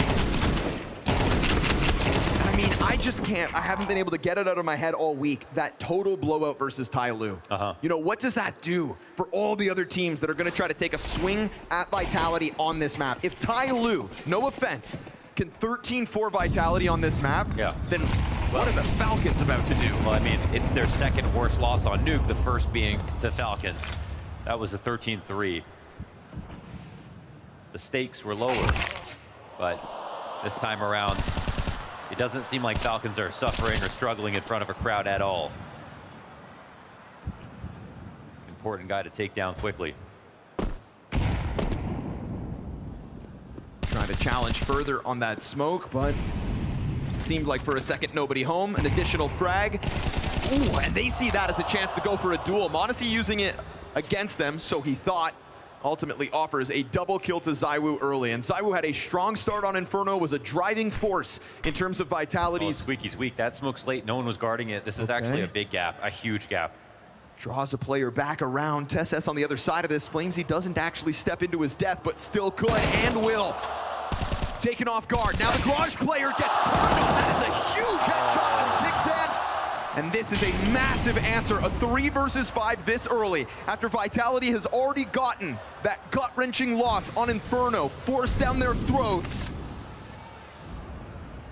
And that was TeSeS who slid in. Oh, that was such a big gap. I don't even know if it's worth going for this. They have the guns. Just the post plant being a 2v3, regardless of how good the weapons are on the other side of the utility. They want to try to poke at it, but there are no kits. This is the last thing Vitality needs. Oh, that was just, I mean, that is great from TeSeS. That's exactly what he's good at. Positions like Squeaky, finding small timings like that, but you see totally unguarded when they try to, you know, transpose into a setup where Flamesy's in front of Squeaky taking over guard. Like, TeSeS just finds the answer. If he doesn't find his way out of that door, it's just a different round. Whoa, okay, that was pretty great. Yeah, you see Zonic immediately comes down the line, gives TeSeS his props. Absolutely. That was the reason that one gets cracked back open. Just a fantastic find right here. Blindsides Flamesy. Huge reaction from Kixan too, because he didn't even react to those first few M4 shots. The silencer giving the Garage player an extra second, but all for naught. Turned on and turned down. The laugh off Robs' close, but we're going fast into a trophy push. Oh. Robs gets the trade back. TeSeS still good on him, under pressure from the two to get some kind of impact. But while we get Vitality going into the lobby and then by extension onto roof. This is interesting because they saw that one push. It doesn't mean it's a full lobby crunch, and they're fast towards this roof, but Falcons are also quick at their movement, and he's expecting to be watched right now. They can have this push all they want. Again, yeah, dude. I mean, they're Falcons so fast outside. Just 2 steps ahead, it seems, in a lot of these positions. And on top of that, remaining sharp, but the flank emerges. Great double kill for Flamesy to try to draw this back. And they know this was the trophy player, Robs, to get the trade. Right. Yeah, he's been shown early on that first move from Vitality, but long ago. So the question as to where the hell Robs has gotten off to has to be on the Falcons' mind. And Robs has his own questions. That's why he's playing in Squeaky right now, just to split the difference. He could catch them coming back in a mini. He can drop vent. It's just an optimal place to stand, but it isn't something where he can simply punish if they drop that at Heaven Implanted or walk downstairs like they're doing now. So unless he starts taking a risk in this moment, they don't walk back into him. It's going to be a very difficult retake. Look at the utility still left over here for Falcons. The utility that just prevents Rob's rotation. Fire inside of the vent's going to keep him at bay. He's got to wait for that to burn out and then still try to come through quietly. Now, at least 4 Robs for a second here. It looked like Falcons would be divided. Shadow advantage, but a second. Yeah. Oh, he didn't react. Nah. Good swing by Kixan, finding yet another moment to shine. Kixan off to a 6-1 start for the Falcons as they get a 5-0 lead established early. That was actually a small mistake, and if they didn't peek out at the exact same time, it felt like they were on 2 different pages, but didn't matter. Caught Robs off guard. They put together the round.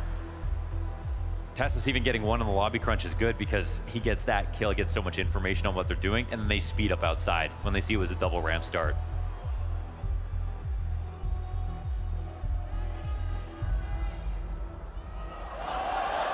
Yeah. Not on Inferno. That's all right. Plenty of counter-strikes still to come. Oh!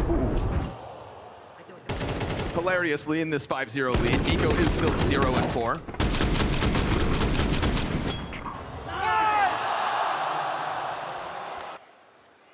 It just said in our hearts in small print. You did see that. Oh, okay. Yeah, well, that part's always true. How much more off impact is m0NESY going to have? And how long before Vitality gets some kind of game going?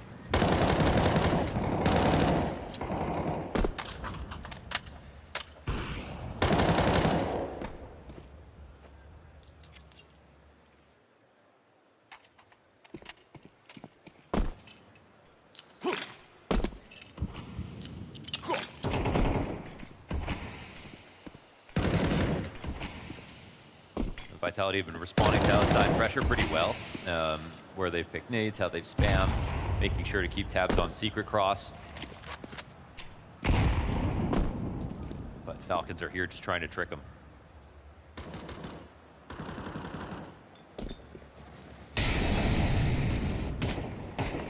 Flamesy swing well timed. He knows there's a threat behind him, but that gets covered. Good on Apex to help out like that.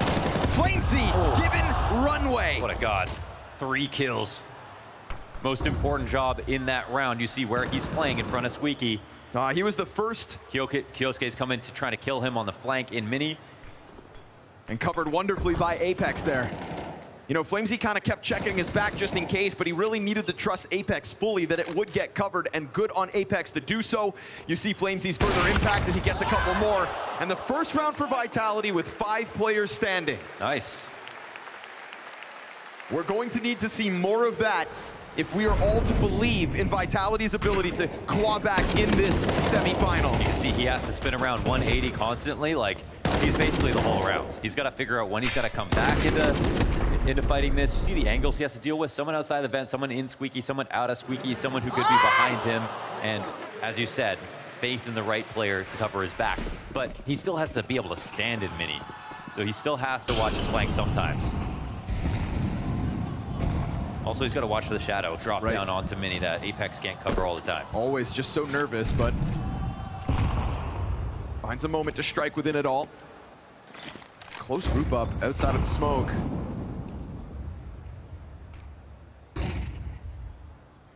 Shoot. Ooh, they let this one go. A quick sprint down the stairs just before the smoke fades. So you've got a hook in the side right now, Falcons. Kyosuke is just such a dangerous guy to let go, you know. Giving up secret code control can be okay. Now they're threatening this push. It's a huge dive, but Zywoo passive on the hold, ready for it. He loses Robs. Oh, and then the duel.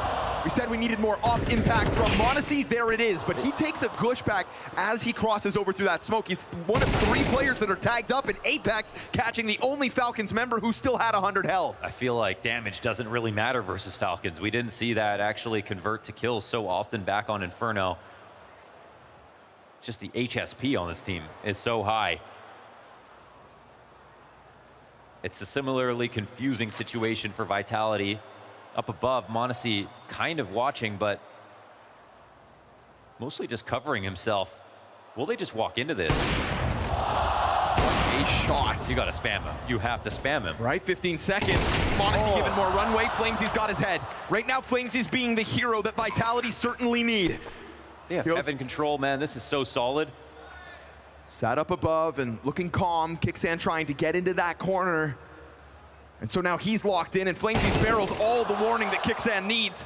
Apex tiptoes in too late. Knows there's one up close, but Kixan will continue to deliver. Wow. This is him and Kyosuke going back and forth at the top of the board for the Falcons, and it's a one-off round win for Vitality. Falcons going through the checklist in this game of, you know, trying to overcome things. Win the important match versus Vitality, win in front of a crowd on a big stage, win a comeback with a huge amount of X factor, but also a good amount of structure. Here they win. Kixan starts off with a deagle on this round. This mid-round position is 10 out of 10. They have m0NESY in big garage with that op, covering the lurks. They have heaven control while they plan upstairs. They just got so much map control. They're using outside better than anyone right now. And Vitality are specifically trying to answer back to this game plan. They are blowing up those cross smokes. They aren't just letting that go constantly. But when Kyosuke gets down there, he's been pretty successful at getting a kill.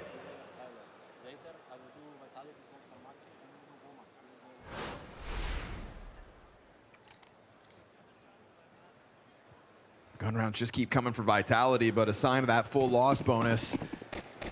Just trying to give them some kind of way to catch their footing. And that stat there is just a testament to the fact that Vitality have only been really in one half of this series so far. A 7-5 kickoff on Inferno. Little success since. In this head-to-head. I mean, Monacy's been overflowing with X Factor. ZywOo just started out well, but really has tapered off. And I gotta say, just started straight up missing a lot of op shots on the back end of Inferno. Most of that time, it just felt like it didn't matter. It felt like Vitality would still eventually close, but they didn't. And now they sit here on Nuke, 1 round to 6.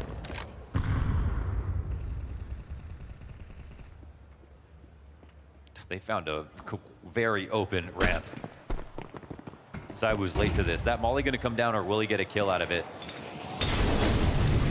Already players around that corner, and he burns down real low. Oh, they peek in front of it. That's cute. Monacy finds the fast flank of Flamesy that's just trying to get something. What is that? You can't run, you can't hide. Monacy tracks down the lobby kill. It's a flood for Falcons. Heaven player just gets shredded, and right now Falcons are in a league of their own.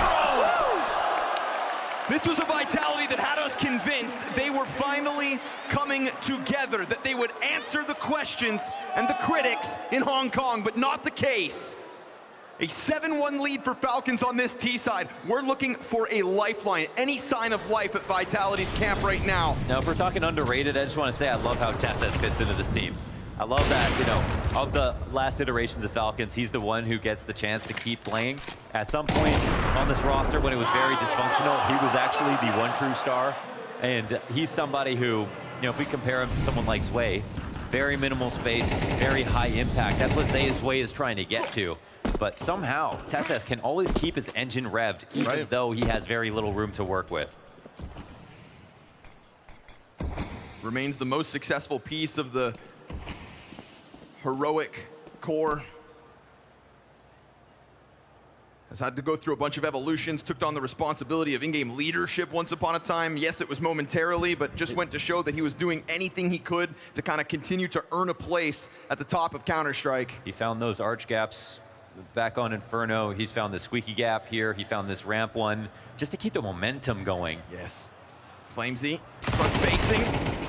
It's just an MP9, 1 of 2. The Vitality limped into round 9 with. It's a fast upgrade though, and Falcons looking smart about this one. It's a good risk assessment.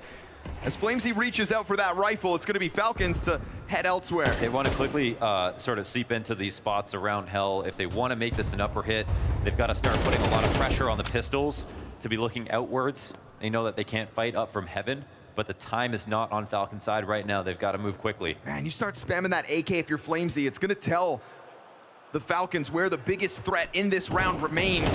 Damage on Kickstand as Flamesy goes for that huge reposition. I think he did that wonderfully, right? Spam inside of the vents and then run over to Secret. It did indeed catch them off guard. You could see the way it blindsided them, so good trickery for Flamesy to get himself a second, hard fought. 8 seconds on this clock. Bomb's gonna slide down into the back of the site. Fake plant, no time, and an instant headshot. That is that kind of moment from ZywOo that we need, but Launders, again, it comes not from an op, but a rifle. Yeah, it's the opping. It's gonna be really important. It's always been the litmus test of every great op or a CT side nuke, and that's gonna have to come in soon. Now here, money wasn't there was a money trouble. They couldn't afford one, so that makes sense. Whatever gun you can use to get back on the board, sure. Here we go, and you do love to see this kind of round, especially on an eco. Vitality needed something to believe in.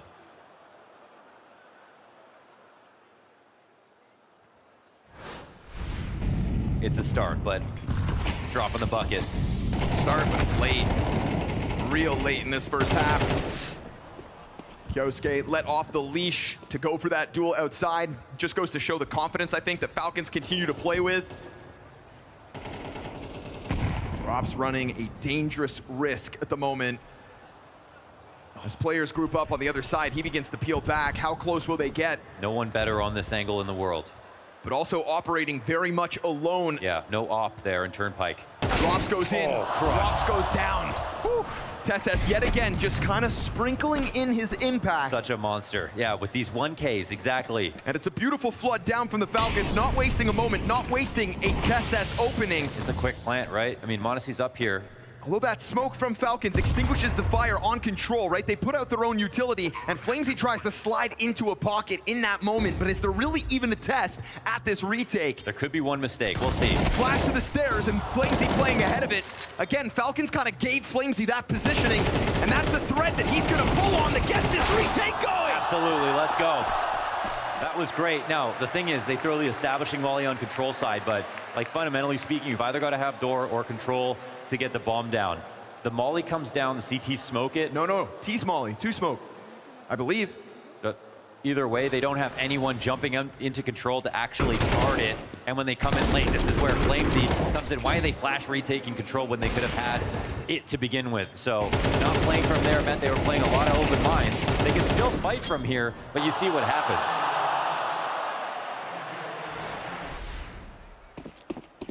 And you see what it means. Opening offered over to Vitality for real now. You know, we thought it was going to be a strong start on Inferno that would give them a convincing map win. Maybe it's them to play recovery for once. Gonna kick Falcons while they're down. Still Deagles across the field. Gotta be cautious. The threat of Deagles on this team. mezzy's otherwise had a great week, but this series definitely struggling. A couple of A rounds on Inferno. Right on it. Couldn't get that trade. flamesy really been a saving grace. There it is. 11 rounds into play. mezzy will collect his first kill on Nuke.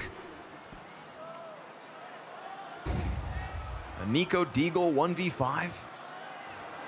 Let's see if he's really top one. Guess not. One last round here in the first half. Stringing together momentum with these 3 rounds in a row. Falcons met their quota. They know they're great on Nuke. You always wonder when you have a streak, like who's going to be the team to take us down? No streak lasts forever. And the longer it goes on, the higher the odds are that you're the team that gets studied. You're the team that you know every team is going to expect it. Nuke to come up in the veto. Vitality are going to be a top contender to end that run.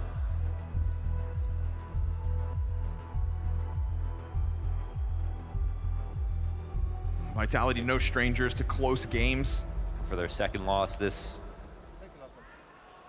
map has been such a key part of the pool for Falcons.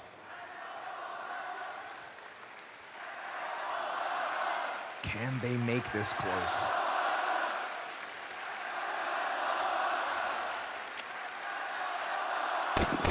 The crowd wants that guillotine to drop. Keeping those stats alive for Falcons. The success in this first half is immediate with that 5-round streak. And a fast move for Nico, signing up for a chance to shine. Gets a bit of sanctuary between pieces of utility. But flamesy has been the king of Nuke so far. Oh, that flash dodge was excellent. It's a great dink.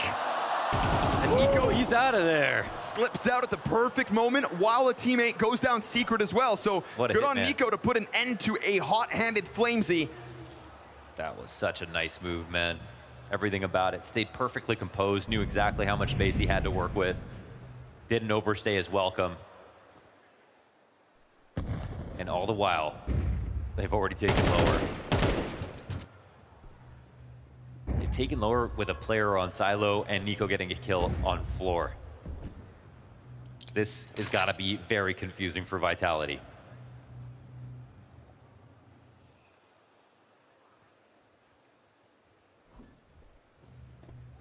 I think they're just going to be throwing darts blind here, trying to figure out what's been taken. Taiwu waiting for them lower. Will the P come out? Yes, it will.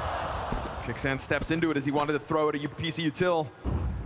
Oh, good patience, Nico. Dude, the Falcons are just everywhere right now. I mean, I love the map from them because they can just join up on ramp if they want to. Oh, wait a second. He can actually jump on this. Oh, that's so sick. Are they going to cover this? They can. Oh, it's so good. He stole it. You said Falcons were everywhere. Yeah, everywhere other than where they needed to be.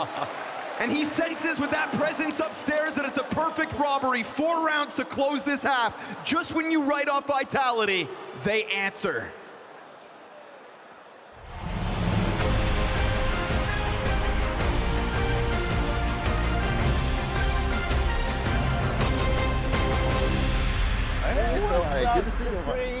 Yeah, I'm so good. Blast wanted us to take some good pictures of Hong Kong. So this is my city. I'm gonna show you around. Join me. I would love to.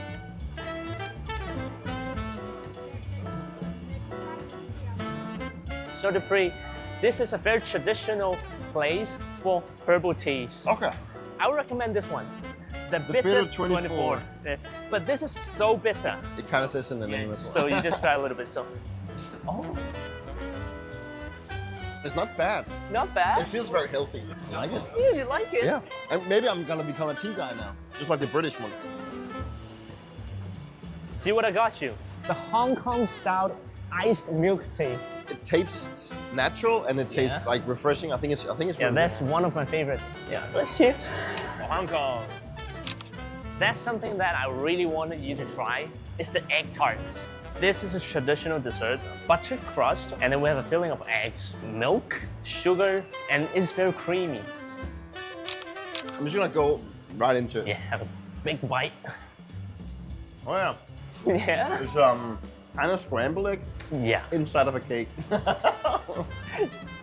In the busy city of Hong Kong, in the streets, that I found something that you love. Okay, nice. This is one of the graffiti art that we have in Hong Kong. It's a mixture of the old buildings in Hong Kong. Because this is a famous IG spot. We have to get a photo. There are so many different kind of graffitis, so many unique styles as you can see. This one and that one with a bird. This is pretty nice. Maybe one day we should actually get a Hong Kong map in Counter-Strike so we Sure. can get this mural in. So Dupree, this is Man Mo Miu. Okay, it stands for literature and literacy. And then Mo, it stands for martial. This is what I get to think of, you know, when you're in Hong Kong or you're in China. Yeah. Like, So this is very traditional. it is.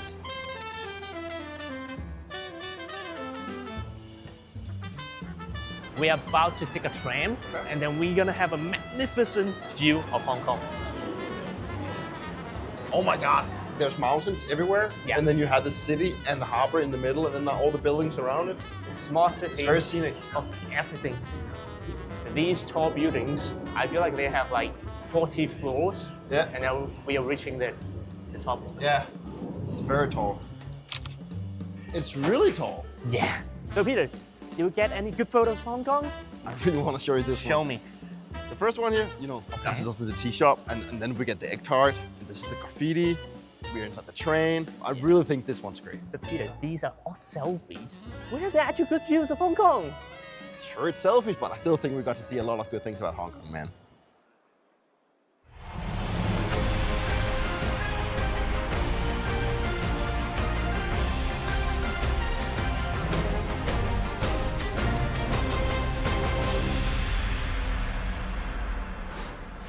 There's no denying that Vitality have been down all week, and that is how this second map started. But Hong Kong, there's a lifeline, there's a heartbeat, there's a 4-round streak for them at the end of that CT half to give faith to the second pistol. And what's most important, apart from the numbers, was the ideas. And we did see that their game plan started to work really well. They were catching lurks, they were working together, they were winning in a dominant way, and they stole one right at the end. Fast though, Monacy. Oh, gets Zaiwu as the cross comes over in the back. And now Nico's at bat, trying to get his. Bullets whiz by. Check out the damage that's been done. This could be a prime position for Falcons to just rock Vitality with early momentum on a CT side that should have more than enough to put this debate to rest. Whether Falcons can do it when it truly matters. at least equalized as Vitality tried to tether with one another side by side, still in this outer yard. It's all they've got to work with. They seem to be sure that they haven't left. And Blindsided. The Garage player comes through. Apex gets his. TeSS just continues to be a nuisance for Vitality. Taps the second dead of the round, and it's Nico's headshot to close it. There were chances there for both teams. Lots of shots getting missed back and forth. You can see the pressure was on that pistol, but it's Falcons who come out ahead. And doing it under pressure is a big story for them. They're going through the checklist right now.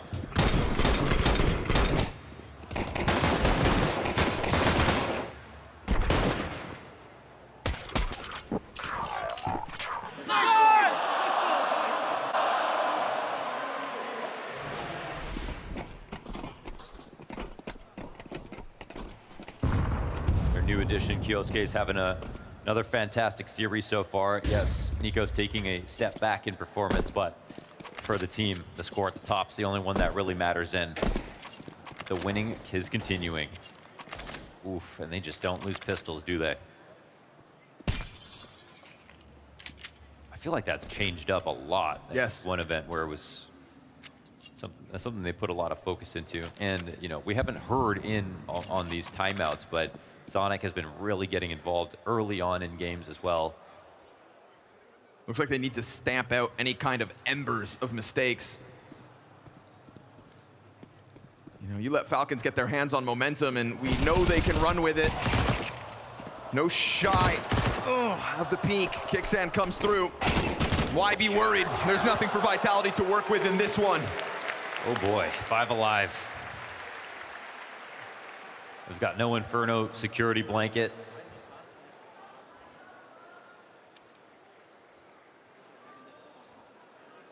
Vitality, you're gonna have to do something special. Or it's gonna be Falcons to have another attempt to win a grand finals versus FURIA this time.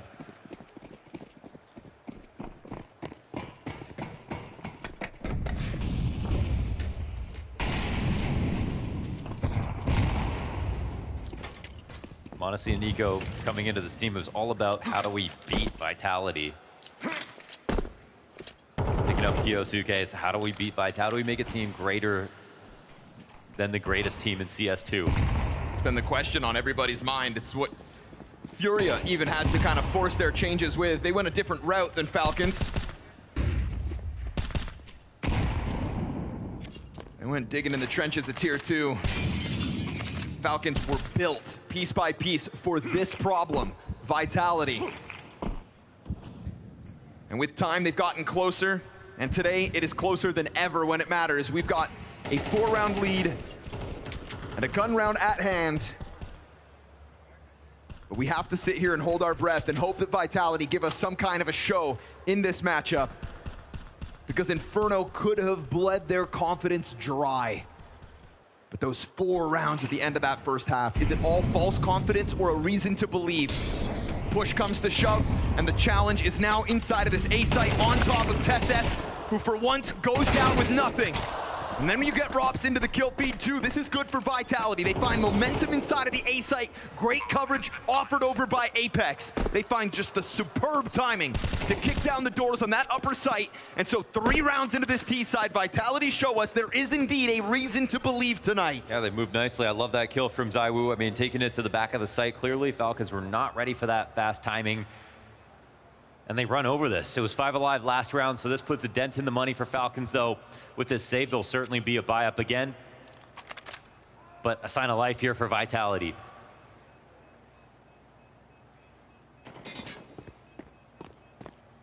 What I was really impressed by was the T side on Inferno. I'm expecting similar things here on Nuke. That's something that this event I've just been so, I feel like, checked out of when I'm watching Vitality. It feels like I don't want to even watch them play that badly in terms of ideas and not getting things done on T side, moving together and everything in there. Seem to have solved it. We'll see.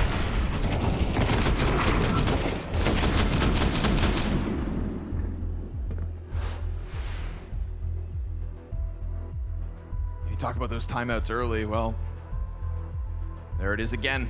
Immediately Sonic into the call, immediately trying to stop this before Vitality can see any element of momentum.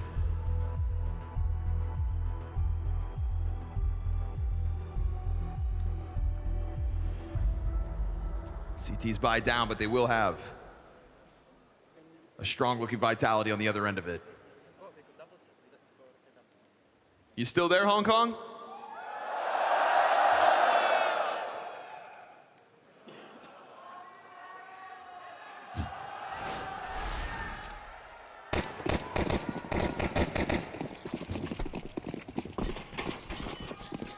What did Zonic say? And what will Falcons do? Because that A commitment, right? We said yesterday versus Spirit that maybe it was just a targeting of Zwei specifically on that upper site, but that was a lot of reps on A yesterday. And I think it fuels the conviction that Vitality just came through with in the last round. Go ahead, try it again. See what Falcons adapt with.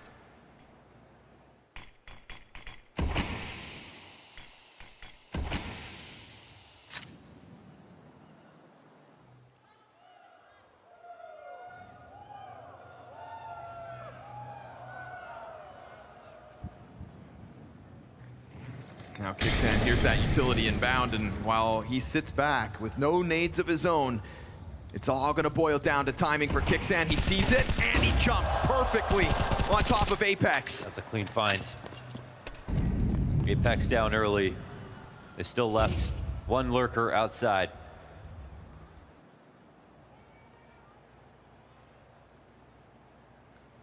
And there's so much put into just catching Lurks this round. They have him playing in a Liege in the back of Big Garage. They have someone playing Secret. They're looking for they were looking for Apex essentially to start this round off. It's a perfect counter to the game plan. Nico catches another lurk. Yeah, this is the exact setup that they want for the attack. And now they're coming into an A site, but with lesser numbers up in the rafters. Here's the answer back. It's one apiece so far, still 2 to stand. And then the bend, no way! Kicks in off of the ladder is insane! Oh, that is a round. Damn near unfair that's how he puts them down. That was a round. They get that kill. They have established control. Kixan gets the headshot off the ladder. We need an icon for that. No way. Oh, Vitality go down 3 versus 5. All 3 of those players find an opening in that upper floor, and then a ladder kill, Launders.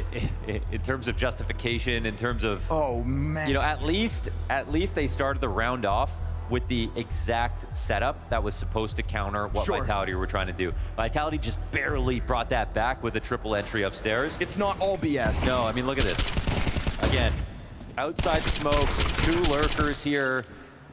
There was no just full default where if they had someone top silo ready to punish this, or they were watching for it to make more sense. But if they saw what we saw at the beginning of the round, they would have just gone for a full upper pop or a ramp hit or something like that.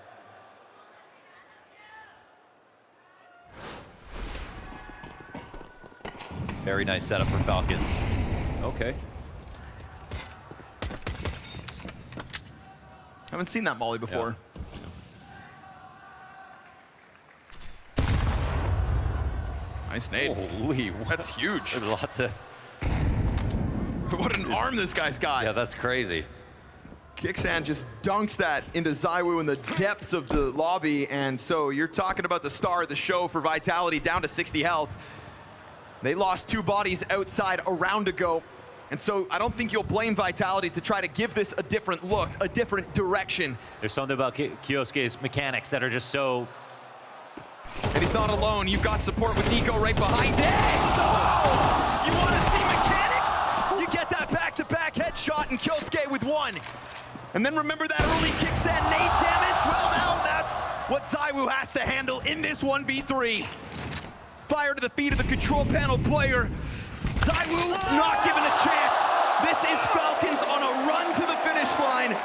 And Vitality step up to the challenge, but rocked by Nico in that one. Yeah, absolutely. I thought it was going to be Kyosuke. His mechanics are so unreal, but 2 clean headshots to roll back the years here for Nico.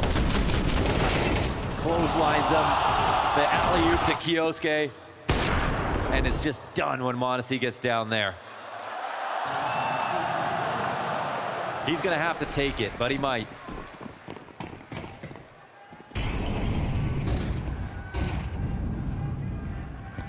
And you can see it. m0NESY, I mean, that's the perfect time for that stat.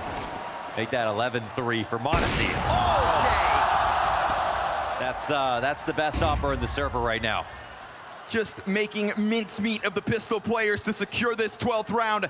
Falcons will not waste the opportunity. Keep jumping around, see what happens. Flailing around this map, trying to find some kind of an opening, and there is just so little to be done. Mezzi getting burned out of this one. Toyed with. 6 map and match points for Falcons to do this on a stage. Crazy. Built to beat Vitality. An elusive outcome. It's making them look like toys.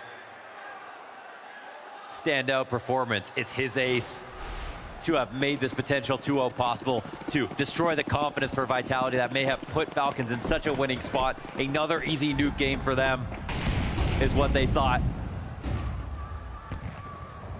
We're watching them actualize their potential. Overcome new challenges. It's a disgusting burst of momentum at the end of Inferno that Falcons have maintained ever since. Playing catch up to the Vitality that found form for the first time this week. The best looking Vitality was the one that started this semifinals. And Falcons stepped up to the plate to challenge that. Star of the show, m0NESY, with that ace, and an opportunity not wasted. Nico now finds his. It's a single kill out of him. Kixan has been right there with his teammates this entire time. We've asked for ZywOo to step up to the plate, and he delivers 2 kills, 3 now. Stars of the show go both directions, and the game plays at 50 seconds with man advantage in Vitality's hands. I mean, m0NESY barely got out of there. Surely this is the one. Oh, ZywOo's on 4. Quad made easy as TeSeS takes that challenge into main, and m0NESY sits down at a measly 13 points of health. There is more to play tonight. Okay, we're gonna need the highlight package from the unlikely, again, 4K here from ZywOo in a high action position, trying to fight for upstairs. That's what he's been giving Vitality. That's the only thing Vitality have been getting from anyone so far here on this T side. Those rifle entries. And he gets it. He's locked it down. The ace for ZywOo.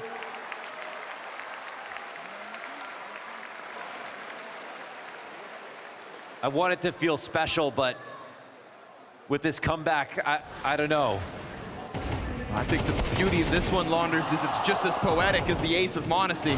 Don't forget how that fueled the side of Falcons to get into the game on Inferno, not wasting that moment.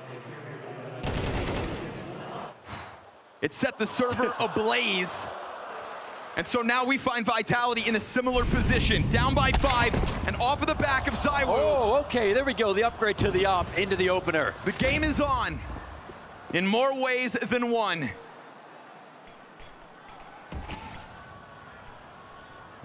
And as he shines, Apex will work his way through the shadows. With X Factor being such a big conversation for him, I want to call it Z Factor. His evolution into becoming stronger and better from just being efficient. That's what we need to see now. This is what he needs to put up to match what m0NESY has output. This is going to be a Falcons that's willing to make moves. This is Falcons with runway, plenty of chances to still close out this series. And you know that when Robs is alive, that he is off doing something on his own. You can see Falcons trying to hunt him down, but he goes hyper passive in this one. As Vitality hang on to that 5v4, the worst thing you could end up seeing is an Apex who yet again plays too far in front of his team. And he has so much on his plate, operating solo downstairs still. As everybody else for Vitality is up in lobby, there it is. Apex getting caught out. He's got 3 players downstairs. Kixan, he might push into this and simply die. ZywOo gets one. It is timing to perfection. It is a man advantage robbed back out of that just when you thought you could begin to believe. Pressure out from heaven. Kiyosaki gets this. And this is where it ends. Or is this where it begins? Falcons find new heights in the vertical city, soaring over top of Vitality. When it matters most in the run-up to Budapest. your reigning major champions go down in Hong Kong at the hands of the Falcons. It's a special win. A match that mattered, a huge crowd to do it in front of, a grand finals waiting for them tomorrow. Everything working well as a team and as individuals, their personality shining through, them seizing the opportunity by its horns and showing us their ceiling is even higher. And nobody can say that a Vitality that limped into this server today is where the Falcons defeated them. This was strong form Vitality, the sign of the greatness yet again, kicked this game off on Inferno. So many chances they could have had to close, which would have guaranteed an extension of this series, and instead it is done in 2. Falcons tonight can take a bow because they have beat their burden, and tomorrow they will try to thrive again against FURIA. The crowd is all standing up right now, cheering for this young man. And this was dominant. This was a different looking Falcons. We have seen you struggle in these moments against Vitality on stages. So explain to me, what was the difference this time around? I told you Falcons will be different today.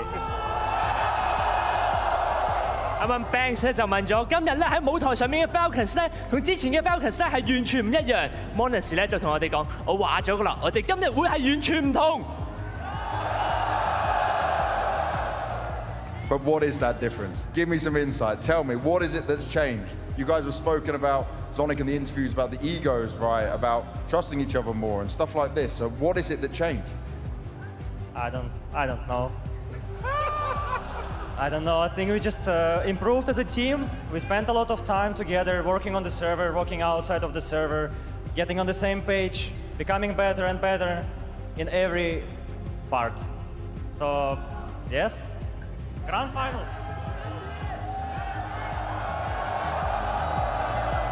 Banks 咧啱啱就問咗，究竟有啲咩唔一樣咧？同之前嘅 Falcons，Monas 就話其實佢哋都唔知道，佢自己都唔知道。但係咧，佢成隊隊伍咧喺每一個方面咧都有進步，所以咧佢哋入到總決賽。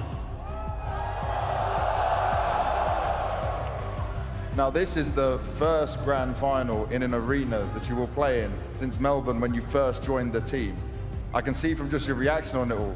Is it sinking in now? Does it feel like this is where we can see the best of Falcon? Because I spoke to you in the group stage and you said to me, I'm not at my best yet. But you look damn good in this game against Vitality. This is what I like. I don't know. Grand final. First of all, we have to enjoy. This is the big arena and a lot of nice people and crowd.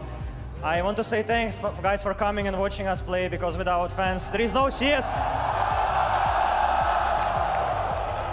啱啱 Banks 咧就問咗 ，And this is grand final, baby.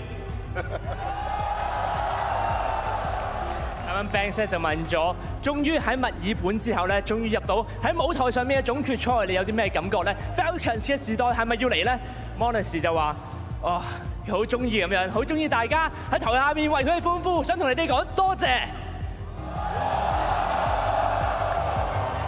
But I have to ask you this. It's FURIA that awaits you in that grand final, a team that has been difficult for you.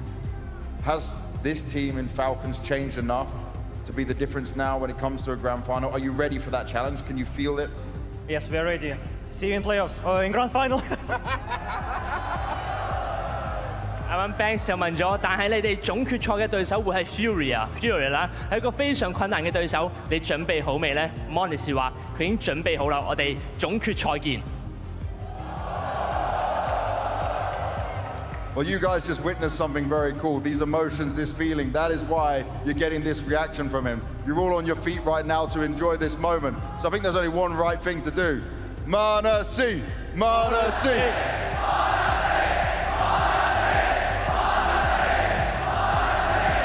And that's it. Falcons are in the grand final, facing FURIA tomorrow!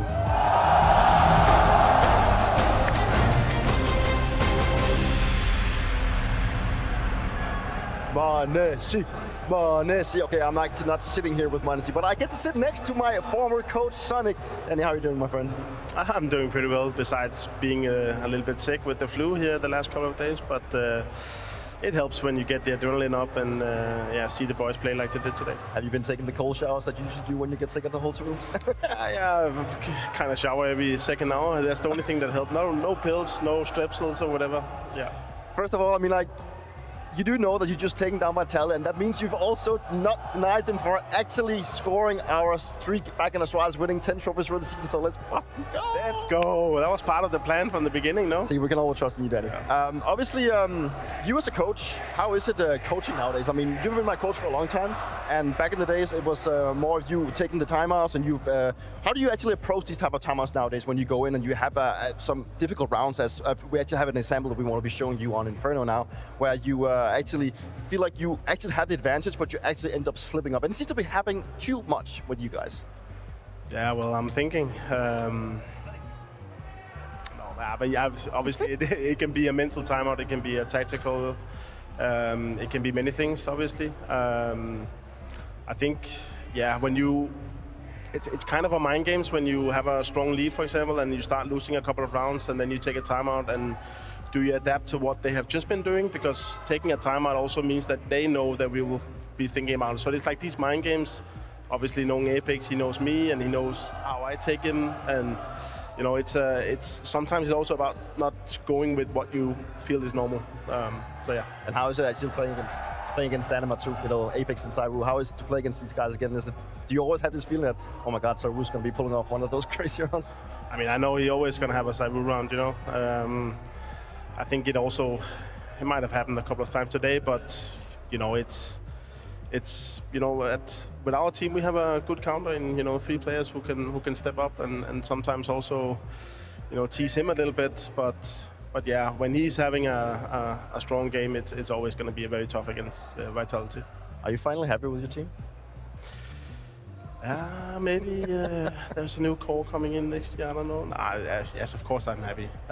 Super proud with the progress that we have been doing this season. We started out with, and maybe that was a bad call by me, but I really wanted to put Maxime in the best conditions, but kind of forgot about Nico and Tessus having new roles. And last season it was tough because we got Ilya in the middle of the season. We had to announce to Emil that he was gone after this season. So last season was a bit of a turmoil. I felt, and sorry to Blast, but us skipping Blast this year gave us a lot of time on the server to practice, try and work on our playbook. And yeah, I think then it was the structure and the discipline around 5v3s especially. That's quite a lot. Yes, after plan, I think we have improved, no? Statistically wise, you still look pretty bad, but...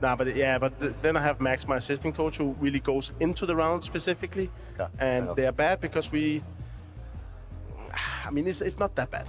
I have to admit. I think we have improved a little bit. Yes, it's still tough. Then at DPL, it was the pistol rounds. Now we went to work on them. Then we had Ilya with a couple of tournaments where he was not that sharp or he didn't get enough freedom, I would say, on the team. And then we worked on that, and the last topic that we have had was this pressure on stage, which I think today at least we have seen improvements. I know you just talked about that the situation actually have improved for you, but round 22 on Inferno was an example of you guys actually having quite a good situation, and you still managed to screw it up. Could you try and walk us through what happens from your perspective and why are you not winning this one out? Oh yes. Oh yeah. I think There was another round. There was an after plan on B. I think that was really good. Can we talk about that? No, I think this was a little bit chaotic on TeamSpeak about who was going first and the flash, and it was a little bit too hectic. Mm-hmm. When you have this idea about, and this is something that we have talked about as well, if you know they're heavy on B and you want to hit A fast, it's fine to do it as fast as possible, but we know that the CT can teleport from B to A, so it shouldn't be as fast that you're not doing your things properly, and this is something that we're still working on. Yeah, obviously it's all about the working process. And you mentioned the whole csgo thing, bringing him in, and you've worked with pretty much all superstars in Counter-Strike now, and he's maybe the next big thing coming up. How is it the transition of bringing him into the team, and how is he to work with compared to Saiwu and Monisi, but also Simple for that matter? I mean, he's very young, but he's very good at listening, and he's trying to adapt, and he really wants to do his moves, and it works out 9 out of 10 times, I would say. But then you hit a game against FURIA where they full counter him, and same goes for Vitality. I remember on trainer DPL, that they were also countering him, and I think some of it we are trying to teach him, but a lot of the things is also him having to go through that experience in order for him to learn. But we are trying to utilizing him, but it's also really important that when things are not working that well, that everyone has to play for the team. And this can sometimes be tough with this team, you know. Everyone has an opinion, everyone wants to do something, and people also have an ego, which I think is fine on a team. You know me, I always want people to strive and also have individual goals as well. But when things are not clicking, this is where you need to rely on the team. What has been the most difficult thing for you as a coach in terms of the pressure? Because you and I, we've been going through pressure in different ways. Back in Astralis, it was the whole era creating the greatest team of all time. And then with Vitality, we had to go out and win the major. And now you sit here just before the major and you've gone through a lot of iterations of Falcons where you had to create a team that can actually contribute and actually win something.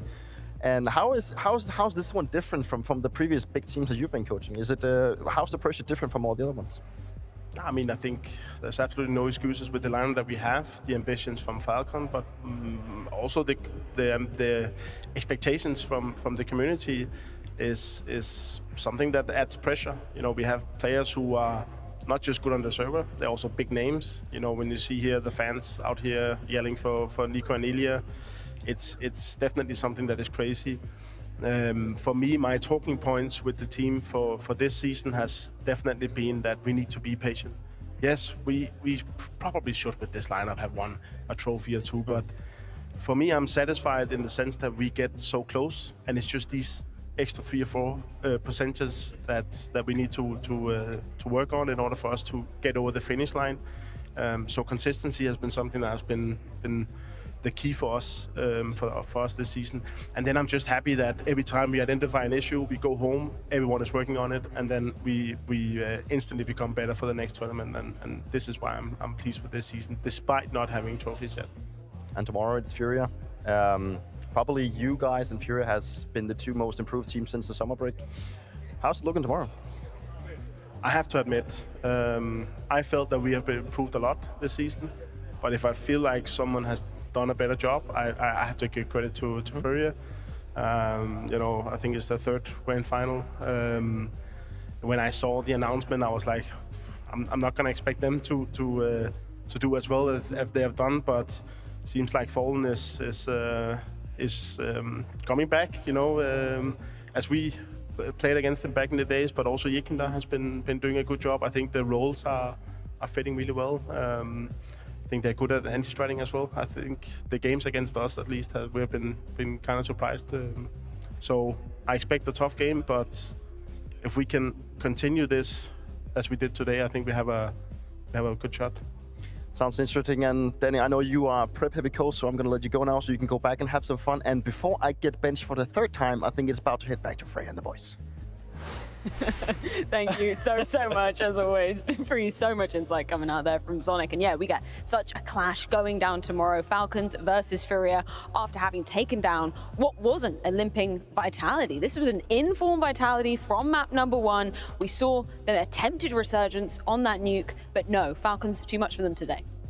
The fact that Vitality reached 12 showed that they meant business. You could make a different story there for Nuke, because obviously it wasn't the Vitality from the first half of the year, but Falcons were pushed. Individuals bailed them out. m0NESY bailed them out. I like that Zonic did focus on the fact that some of the teamwork aspects did improve, because even though they did lose a clutch or, well, a post plant on that A bomb side, a lot of the sequences for them actually looked much more polished than Vitality. That's the main thing I want to say, is that the individuals definitely stood out for Falcons, but I'm going to say that there were moments of teamwork where they just made rounds unwinnable for Vitality. A lot of the post plants that did go their way were effective because they set up effective crossfires. They knew who was swinging first. They knew who was supposed to get first contact, and they played off of each other regardless of whichever star was alive. It didn't matter in terms of that sort of hierarchy. It was actually played by position.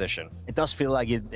The most disappointing thing to me is actually we don't get a 3rd map, to be completely honest, because I think it would have been interesting on Mirage, and I think you can make the case and make the argument that yes, Inferno should have gone the way of Vitality. The m0NESY clutch, the 12 to 10 scenario as well, where Hyusuke is buying an AK, there's a couple of guys on pistol. It did feel like Vitality had Inferno in the bank, but I'll also referring to what I said coming into this matchup. I don't think Vitality are trending anywhere forward right now. If anything, they've stagnated and maybe even getting slightly worse heading into the major. And to me, that's worrisome. One thing is losing in a semifinal versus Falcons, losing against an in-form Monesi, in-form Kurisuke. Not necessarily a disaster, but it's the level of play, it's the comments from Apex saying that the communications are still lacking, etc., etc. I think there's too many signs right now that Vitality are frustrated with where they're at level-wise, and that's not the best preparation heading into a major. No, you're totally right. This is worrying signs as we move forward to Budapest. So let's get a few closing thoughts from Apex and James Banks. It's the end of the road here for Vitality as they were bested by Falcons this time around, a team that you've had a lot of success against normally. Things obviously change, things are moving with it. We spoke so much about the communication and that side of things in it. Within this game, especially looking at Inferno, which is obviously normally a really strong point for you against these guys. What was it that was missing? What was the final steps there that wasn't enough? I felt like on Inferno we were in good position, but we lost the rounds that we're not supposed to lose, and that's the same for, as I said on the stage, for a couple of weeks now. I think it's just overall sometimes bad individual decisions. And yeah, I think we need to be more connected for the major. Otherwise, it's going to be the same thing. We won't win it. So I know my players. I know we can bounce back, but we have to look at ourselves and change for that. That's for sure. And now, okay, look, it's still deep runs, but it's still getting close to the trophy. It's still making the playoffs. Right, the consistency is there. These small details that you're talking about. Do you think this is something that is quite fixable in a way if you put some more time? If you don't have events now before the major to get ready? I hope so. I don't know. I wish we will be able to do it. The sure thing is, yeah, we had some pen down in the second part of the season. I think in Chengdu we were still not playing our best, doing some mistake, but less than here. And I think that's I don't know if we tired or whatever. I also did probably my worst event individually, so it doesn't help. All of that doesn't help combine, and some of us play a bit less good than usual. So yeah, I think we will have to step up for the major. What does it come down for you personally? You just mentioned, right, like your worst event, and obviously we saw in the success of Vitality at the beginning of the year, you were dominating for an IGL, right, and everything you had to do. What is it that makes the difference for you? Is it when the other things are going wrong, your focus goes elsewhere? I think that, to be honest, a lot of times when we struggle, I try to put my teammates in the best conditions, with flashing, with doing like inventing new stuff, etc. But I forget a bit about myself. And you know, on CS, when you're a player, you need to have moves for yourself. Yeah. And it's needed, and that's something I don't have right now. I mean, maybe not enough. So yeah, I think it's going to be about a reflection towards that, not only support, but trying to have a few plays. And yeah, I think that's what I need. I won't be Zayu, I won't be Donk, I won't be Monesi for sure, but I need to do better work individually, that's for sure. And lastly, what are you going to do before the majors to get ready for it? How will you spend your time? You've got a few more weeks. Yeah, it's going to be a bit of break because we've been on the road for 2 weeks and a half. Small break and then full individual prep for the major, trying our best to get in shape for the major because that's the one that counts, right?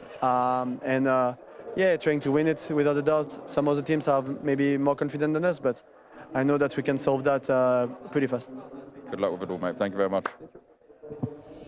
Yeah, I think that's the one silver lining that we can potentially pull on for Vitality. They do have a little bit of time, Dupree, before they head to the major. And I mean, you've been in that situation tons of times when you go back to back to back events, having that period just to kind of reset, regroup, and get a little bit of well-deserved rest. I think people will be quite surprised for me saying that it's actually quite exhausting playing video games at a professional level. I mean, you just don't sit. I mean, there's so many things that goes through your brain when you have to play, and there's like someone you need to be wary of also with the fans and the stage and the pressure and everything. So it does take a tear on you. And I think for the Vitality side, you know, they have been on the run for a while. You know, they've constantly made deep runs to tournaments, and they've had limited time of practice, but also mostly important, they've had limited time of rest. And I think that's actually a good thing for Vitality now moving into the majors, that they get a little bit of more energy, hopefully get to go home, have some data to look at now and say like, okay, this is actually kind of things that we are making too many mistakes of. We need to fix these kind of things. Iron out a couple of things. Sure, they probably won't be able to fix all of it, but they will eventually get to a point where they will feel more energized. I have no doubt that when they go back to the drawing board, they can look at all the rounds, look at all of the mistakes, and say, this is how we play it better the next time. But for me, it's a mentality thing. Sure. Apex, the rest of Vitality, they don't look like they're on the same page when the pressure's on. They can still wipe the floor with the tier 1.5 teams, doesn't matter. For me, they are, if I had to lock one team to be top 4 at the major above all else, it'd be them, but I'd be hard-pressed to say that they're my favorite to win it all. I just feel like they're in a situation where when they're against the Furias of the world, the Falcons of the world now, you see these cracks, and I feel like they lose trust with each other, and hopefully a break restores some of that, because I know that they're going to fix all of the tactical side of things. They're more than capable there. Yeah, that's my worry as well, because I feel like we already saw it coming out of the summer break, obviously in Cologne. Didn't win the tournament, obviously for Vitality at that point, a big disappointment. EWC as well, big disappointment for them. I think already back then, some of the same explanations, I don't want to call it excuses, but explanation they gave are the same we're hearing now, right? So in terms of believing that they're going to course correct, they're going to fix it 2 weeks coming into the major, I would believe that more, dare I say it, if it wasn't the case that I've heard the same explanation now as the past 2 months. It's communications, it's lack of that inner fire, maybe focus, etc. It's just being recircled over and over again, and I'm sure he doesn't want to give us the full truth. But honestly, if that's the issue and has been the issue for 2 months, what's going to change in 2 weeks? Well, that is the question moving forward. But semi-finals does all she wrote for Vitality here in Hong Kong. But that does tee us up for quite the best-of-5 grand final tomorrow. We've been talking a lot about rematches. This is a rematch of the semi-finals from IM Chengdu, but this time in potentially, fingers crossed, a full 5-map affair. And that was pretty surprising, at least for my money last time around, because it was FURIA to get away 2-0 versus Falcons. I feel like we get a different Falcons tomorrow. Pimp, you gonna double down? You gonna go for them? on. I'm taking FURIA. I am doubling down. I think Falcons will win tomorrow, but it's not gonna be as easy as it was today. Falcons here to lose a map in this tournament. I think they'll lose maybe one tomorrow. I'm going to be like 3-2-1 fight tomorrow between the two of you. I can feel that already. Who are you taking on, Maui? Who's your favorite one? Oh, I got FURIA in this one. I got FURIA in this one. I've seen so much. I've seen so much good. K-Serrano in a late round? Sign me up. It's going to be incredible. Save your thoughts for tomorrow, gentlemen, because we have such a banger coming your way. Make sure you join us tomorrow for the grand finale of Blast Rivals Hong Kong.